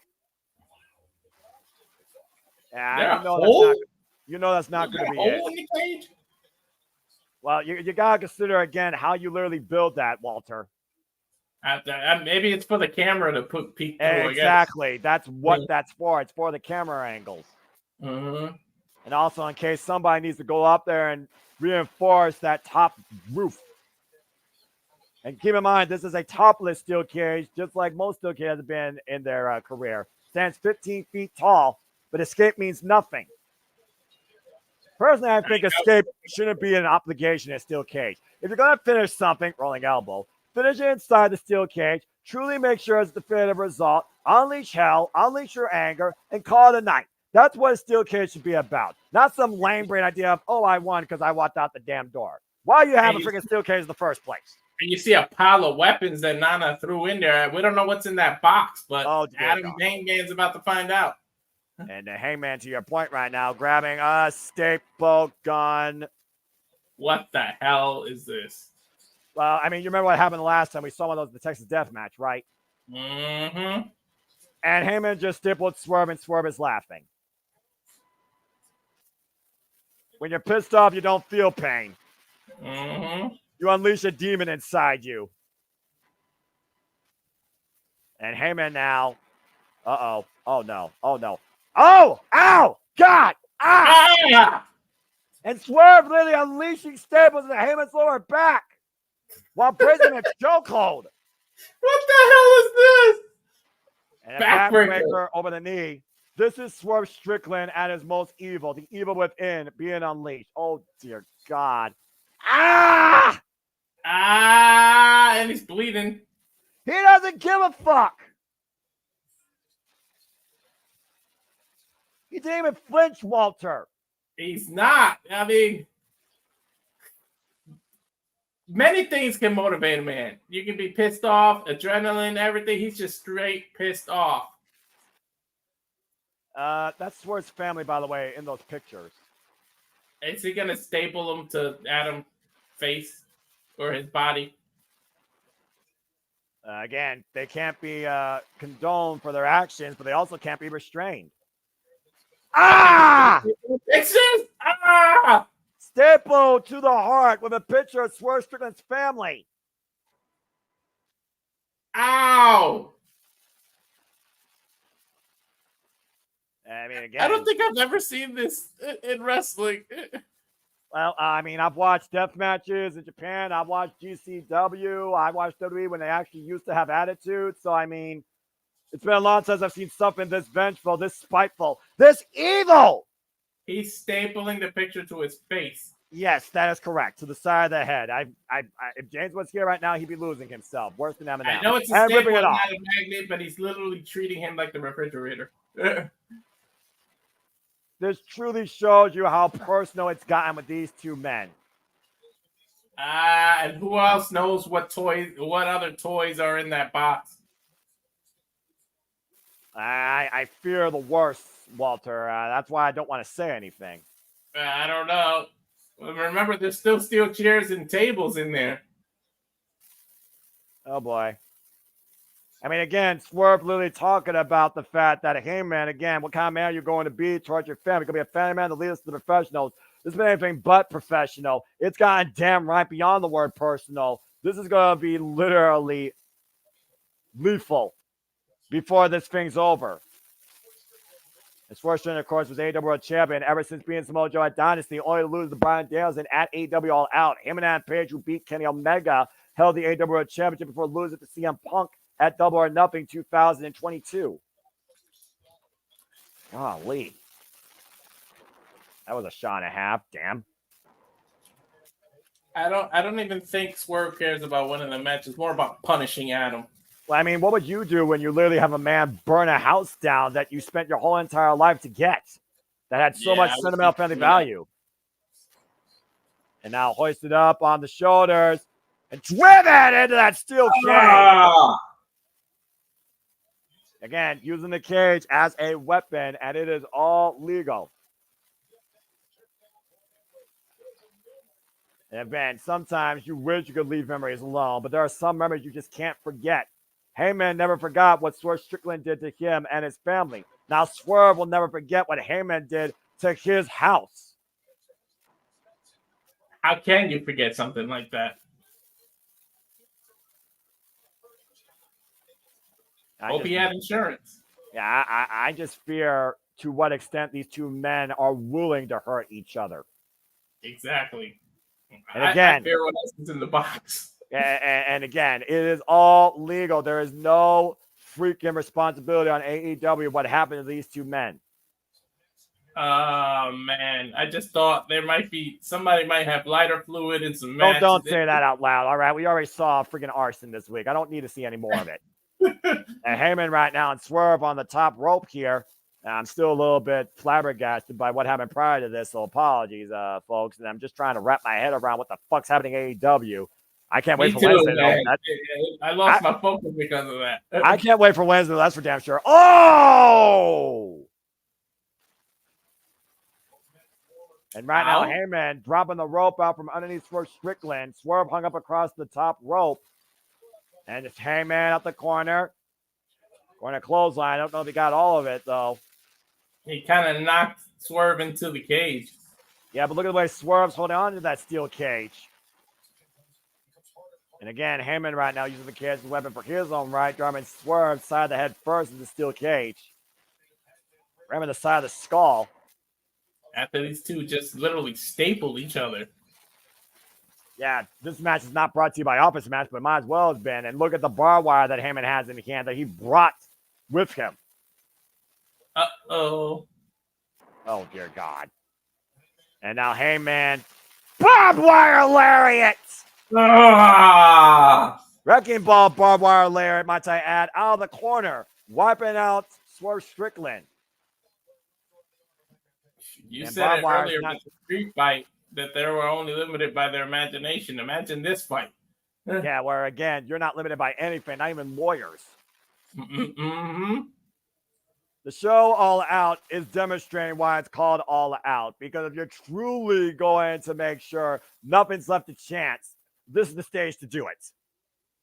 We've seen a hell of a lot of opening match. We've seen blood since our opening match.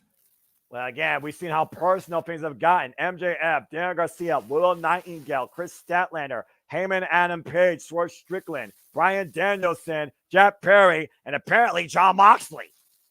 Exactly. Again, although we don't know why. I guess we'll find out Wednesday.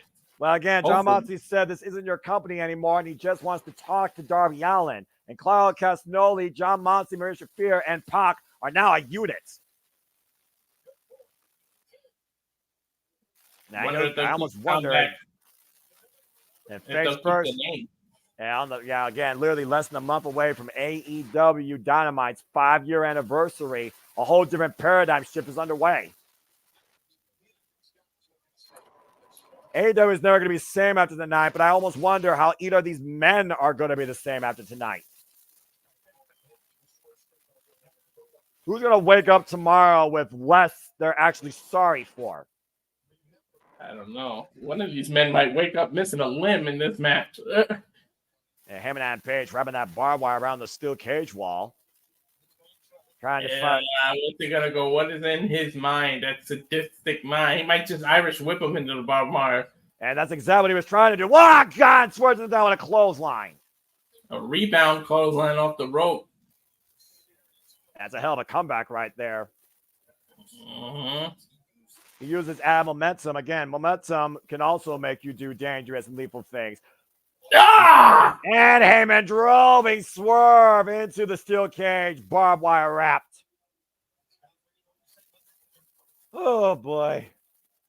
I will say this. In the 3.5 years I've called stuff for you all here on YouTube, this is the damnedest night of professional wrestling match I've ever called. Yeah, I'm not saying it's a bad thing. I'm just saying this night right here has left me with more questions than answers and more violence than I can remember. I'm at a loss for words, to be honest. Yeah, I can tell, Walter. And by the way, Simple Reliable, you definitely have held up your end of the bargain. James, I think right now, is losing himself the fact he hasn't called this night. I want to give a shout out to James Keeber, my also fellow All Elite brother, as streaming services. Fuck you. Of course, have limited our participation values here with 3 people boost. So, Simple Reliable might be your AEW crew going forward, but we'll see. And meanwhile, Swerve Strickland driven raked across the cage with the barbed wire in company. Literally wrenching his flesh against that. He's cut wide open from ear to ear across the forehead, though. Well, again, barbed wire is not supposed to come in contact with human hands. Ouch. There's more to professional wrestling than just drawing the biggest audience. If you're trying to tell a compelling story and bring something different to the business. That's what AEW All Out's proven tonight to me. I don't even know if we can call this wrestling. This is just a brawl. Well, I mean, prior to this, you do have a point. But again, this is personal. As personal can get. I mean, again, when your childhood memories are taken from you and you cannot buy that back, you cannot recover that. You cannot regain that. All bets are off, especially when you're Swerve Strickland. Time is something you can never get back. Yeah, the amount of stuff these two men are already done is just damn right disgusting. Screw Simon Spain's in the courtroom. Big cowboy boot takes Swerve Strickland down. Catching Swerve flush in the face. And again, you can tell that Heyman is just wanting to take his time. I think both men do. They're not looking for necessarily a win. They're looking for a finale. Yeah, to hell with the record, to hell with the win. I don't think they care about anything. They just want to punish each other. I don't think he has the room to do his clothesline, the buckshot lariat. I think Heyman realized that. He can't pull off a buckshot lariat inside this steel cage here. Thankfully, the steel cage won't allow that. And Swerve right now fighting back here as both men in the middle of the ring, off the ropes. Just throws his body to Heyman. Heyman off the ropes again. Swerve off the ropes again. And, oh, no! Launched up in the steel cage. And remember that barbed wire is still wrapped around that damn cage. And thankfully, the other wall. I think Swerve's head went, once again, vertically face first. Just that chain mesh. The chain mesh is lethal enough. Imagine adding barbed wire to it. I can't imagine what is going on through their minds right now with all the toys around there and all the most crazy thing you can think of is allowed in this match.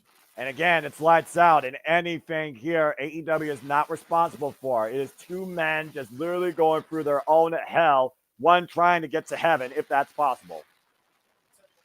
Share the back of the really, just a chance for 2 men to release all their frustration, and I think they'll still won't get enough after this match.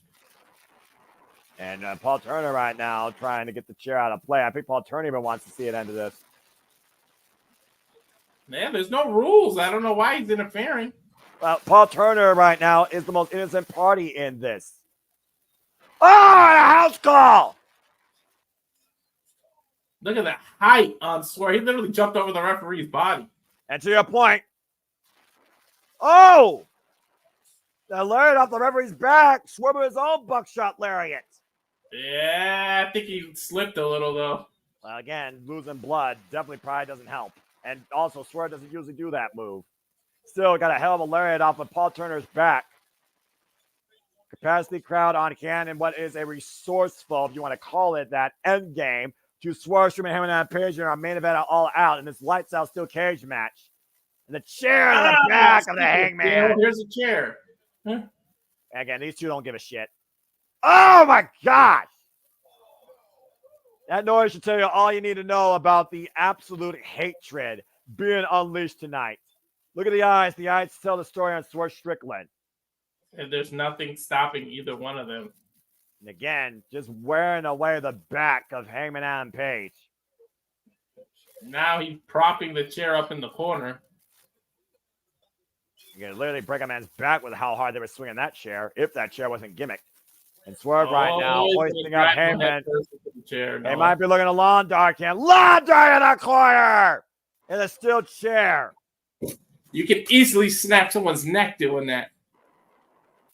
And that might be it. Cover finally here in this match, 2.5. First fall. The first match. cover. Yeah, 15 minutes into the match, and it's the first cover, Noah. Yeah, I'm about to say, I guess 15 minutes of hell isn't enough for Heyman Adam Page and Swerve Strickland. I'm a little shocked that Swerve even tried to do the cover. Well, I do think there's some sense of humanity in both these men. I just don't know necessarily where it is. And going back to that box you were talking about earlier, to your point, we've only seen so far a staple gun. And thank you, Matt, for that. Daniel, yeah, good to see you. I don't know what the fuck's been happening tonight here in AEW, and oh dear God. That is a cement block. Come on now. That is a cinder block, Walter. That is correct. What the hell is the same cinder block that Swerve used to break Keith Lee? The same cinder block Swerve used to knock out him and Adam Page last year at Full Gear before choking him out with a steel chain. Knockouts count this time in this match, so if he knocks him out here, it's over. Strickland right now might be looking for a game over. Pedigree or pile. Oh, dear God. No. Not pile driver. No. Heyman, though, might be looking to hook Swerve Strickland up for a dead eye. Swerve desperation, though, fighting back. Oh, God, someone's going to get their skull. No. Dear God, no. Don't do this. Don't do this, Swerve. Oh, my God. Oh, the lower back off the vertebrae cup killer. What the fuck you want to call it? The cinder block contacts him and Adam Page's spine. Shoot the half, the cover, lateral press, kick out somehow by Heyman at 2. That would literally break your vertebrae. Landing on the cinder dear God, look at that. Look at his back, Noah. Oh, I'm so glad I wasn't full contact. It looked like he just scraped down the edge of that cinder block. Probably his only saving grace. God damn. Lord, forgive me. Oh, that cinder block still perfectly intact, by the way, in the middle of the ring. That's a whole different form of rope burn, Walter. Oh, jeez. I can't imagine what that felt like. And now Swerve going for the table. What else can happen in this damn match? I really wish you wouldn't say that. You're right. Again, table can mean anything here.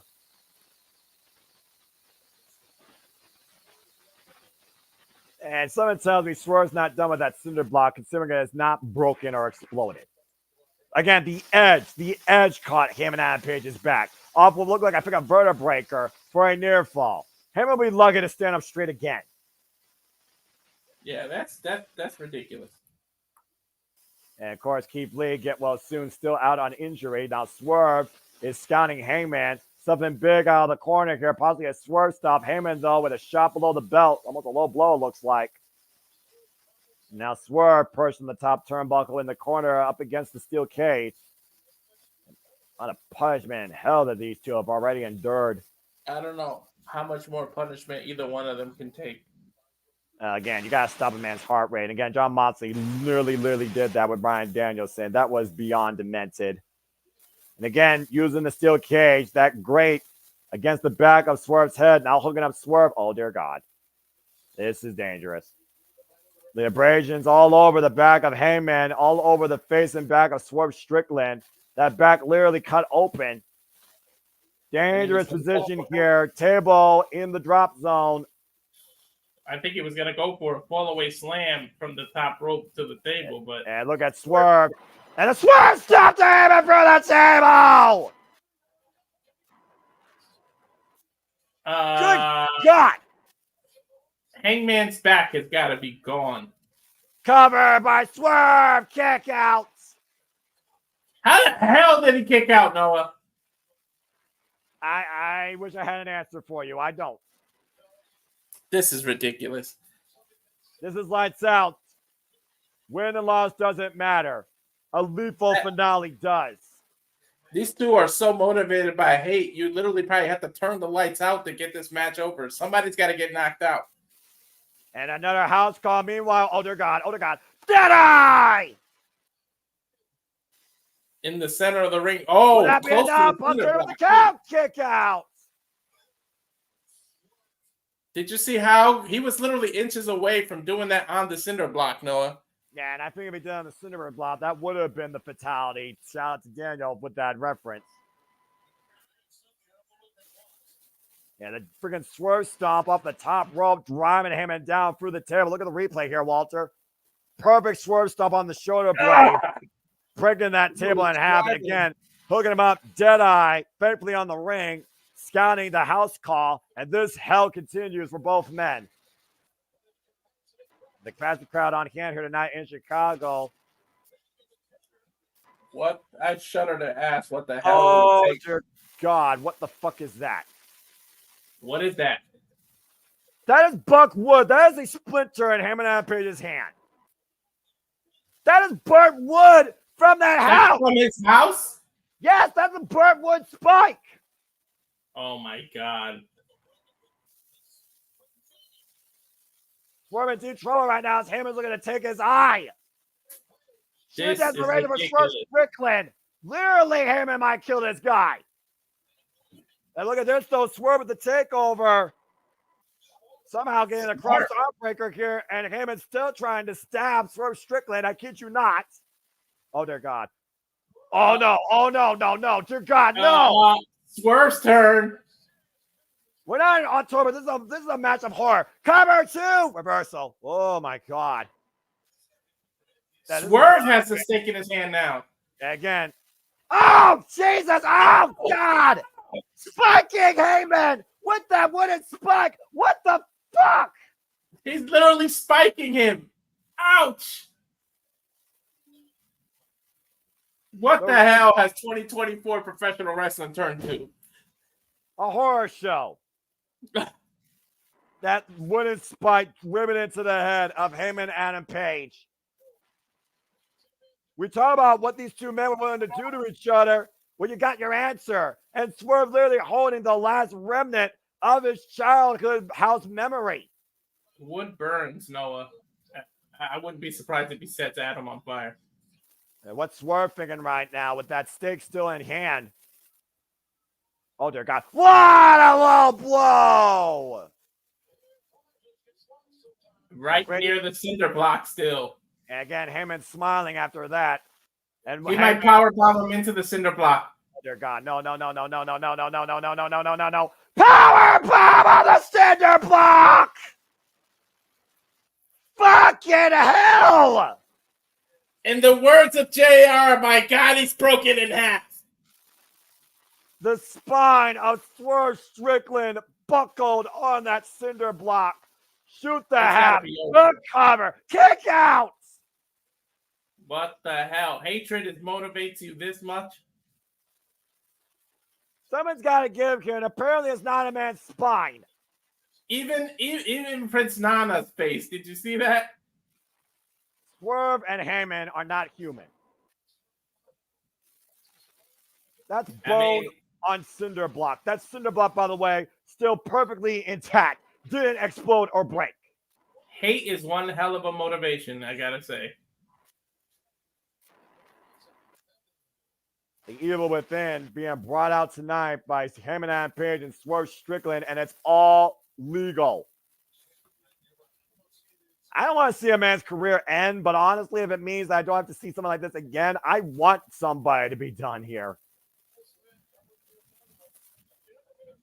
Again, when you really choose to go to hell, and you may not come back from it too, all bets are off.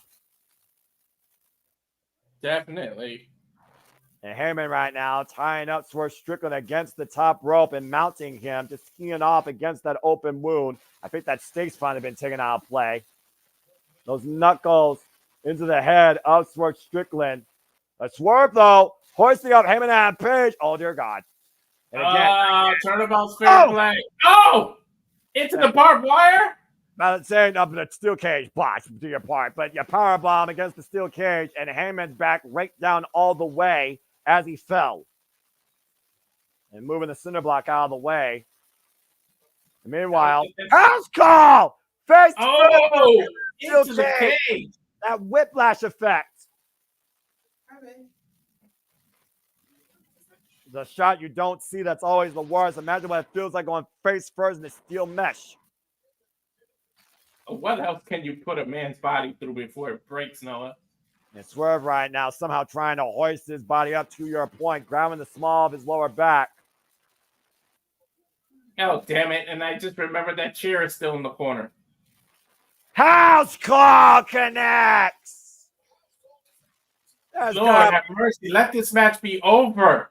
I don't usually agree with you a lot, Walter, but I do agree with you. Cover 2. No! Damn it.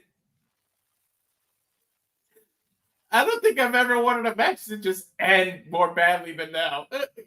I mean, when you're literally trying to set a spike through a man's heart and break their back with a cinder block, the only thing you're missing at this point is fire. And now Hangman in the drop zone, Swerve to the top rope. And Swerve. Well, wait a minute. Another Swerve stomp? I think Swerve has more dangerous, devious intentions in mind. Oh, dear God. I think he wants to go higher. Oh, no. Swerve, no. Come on, man. These guys are literally flirting the line between life and death if he tries to do something off the top of the steel cage. Adam Hangman Page meeting him halfway up there. Hey, man. Heyman, though, hooking up Swerve. Another power bomb? An avalanche power bomb. Oh, my God! That's about 15, 20 feet, Noah. The car crash, planting Swerve Strickland. How is Swerve trying to get back up to his feet? These men won't be able to walk tomorrow, Noah. Cowboy shit in Swerve's house. Deadeye! Oh, it's got to be over. The ring! Cover! This might be it. No, it's not. What the hell? The strength is not physical. The strength is mental. And the focus is lethal. This is a lights out steel cage match. First time ever in professional wrestling, honestly. Can we just please be over with? Listen to you asking for mercy. I mean, literally, what the hell is it going to take? At this point, any future matches, I won't believe that they'll lose. Like, any move can beat them. They're literally kicking out of everything. Oh, chair to the side of the head and jaw. You heard what Heyman says. He will not. He told him he's going to see him beg. You will beg for mercy from me. You will be on your knees begging. Knockout is in play. Somebody just knock the other one out, please. Swerve brains have literally got to be scrambled at this point, Noah. Another shot to the side of the head with that steel chair. Prince Nana saying, think about you. I agree. There's literally screws from the cage on the ground. Look. Swerve is laughing. I repeat, Swerve is laughing. Swerve is nuts. Accurate. Swerve is playing psychological games with Adam Hangman. Literally, look at Swerve's face. Whose house? He's holding up two fingers. Like, he passed out. Swerve drops as Heyman and Page looks on the fallen Swerve Strickland. Paul Turner not calling it yet. Referee should just check. He's knocked out.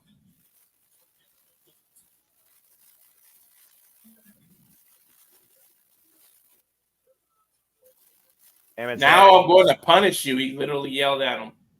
You didn't punish him enough? Well, he just took the grill out of Swerve's mouth.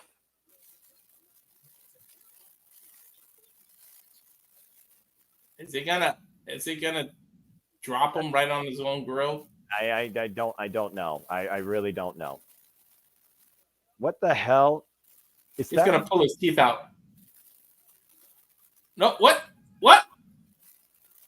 No, that's a needle. That is a needle. Yes, that is a needle. Oh God, no! Oh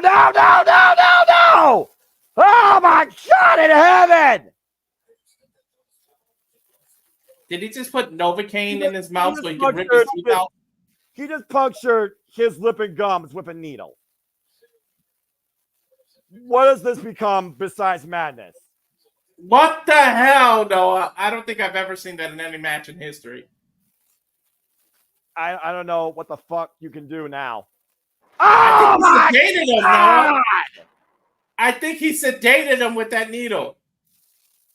That's it! That is fucking it! Swerve's near dead. Share the top of the head. To your point, I think he did sedate him. Heyman and Swerve Strickland in hell. Lights out quite literally. Paul Turner calls the knockout. Mercifully, this is over. And I pray to God this never happens again. Holy fuck. The cage rising as Heyman stands triumphant. A measure of revenge, goddamn. But at what cost? I don't even know what to say after what I just witnessed. I'm at a loss for words. Think about not just the physical cause here, but the emotional cause and the mental cause, particularly to him and Adam Page and what he just did, but what he may have just literally done to Swerve Strickland. I literally think he drugged him, Noah. Someone tells me we are never going to look at him and Adam Page and Swerve Strickland the same way again. I pray to God Swerve's okay. He literally brained him with that steel chair. There's a reason why we had that faraway shot, Walter. Look at the chair. Yeah, look at that chair. And then after he literally couldn't block it, he couldn't dodge it. He was literally sedated. He's sleeping, Noah. Unrecognizable punishment and a fatality done by Heyman and Page tonight. Well, Heyman, I hope it was fucking worth it. I hope you could really hold your head up high after what you literally did. You're killing a man. This is beyond. Yeah, this goes beyond wrestling. This went way too far. I thought John Monson was out of line, suffocating Bryan Danielson with a plastic bag. Swerve Strickland was literally unaware of what Heyman and Page did to him in the end. Back to back. What is this shit? First, the Combat Club turns on Bryan Danielson. Now this shit. And now it looks like Page is going back towards the ring for more. Just stop. Just stop. Heyman and Page checking to make sure Swerve is not moving. He didn't beg for mercy, but he went all out to make sure that Swerve was done. For Walter Cruz, I'm the Seminole Foster. We went all out lethally tonight in the conclusion of this pay-per-view. Definitely love you more questions than answers. We'll see you next time here on the Super Reliable Network. Stay tuned for the Saturday night shenanigans hosted by the Rank of Wrestling JJ Williams. I think I just want to go to bed. I feel rather disturbed, honestly. I feel disturbed. That's just taking revenge to another level. To end a man while they're unaware after you may have sedated. That's not right. That's fucked up beyond belief, Walter. I don't know what to say. at this point. I don't know, but stay tuned, folks. We'll be back in a few on the flip side with Saturday shenanigans. Good night. I don't know what to say at this point. What the fuck's happening in AEW next? Your guess is as good as mine. I We're don't know. okay. See you, folks.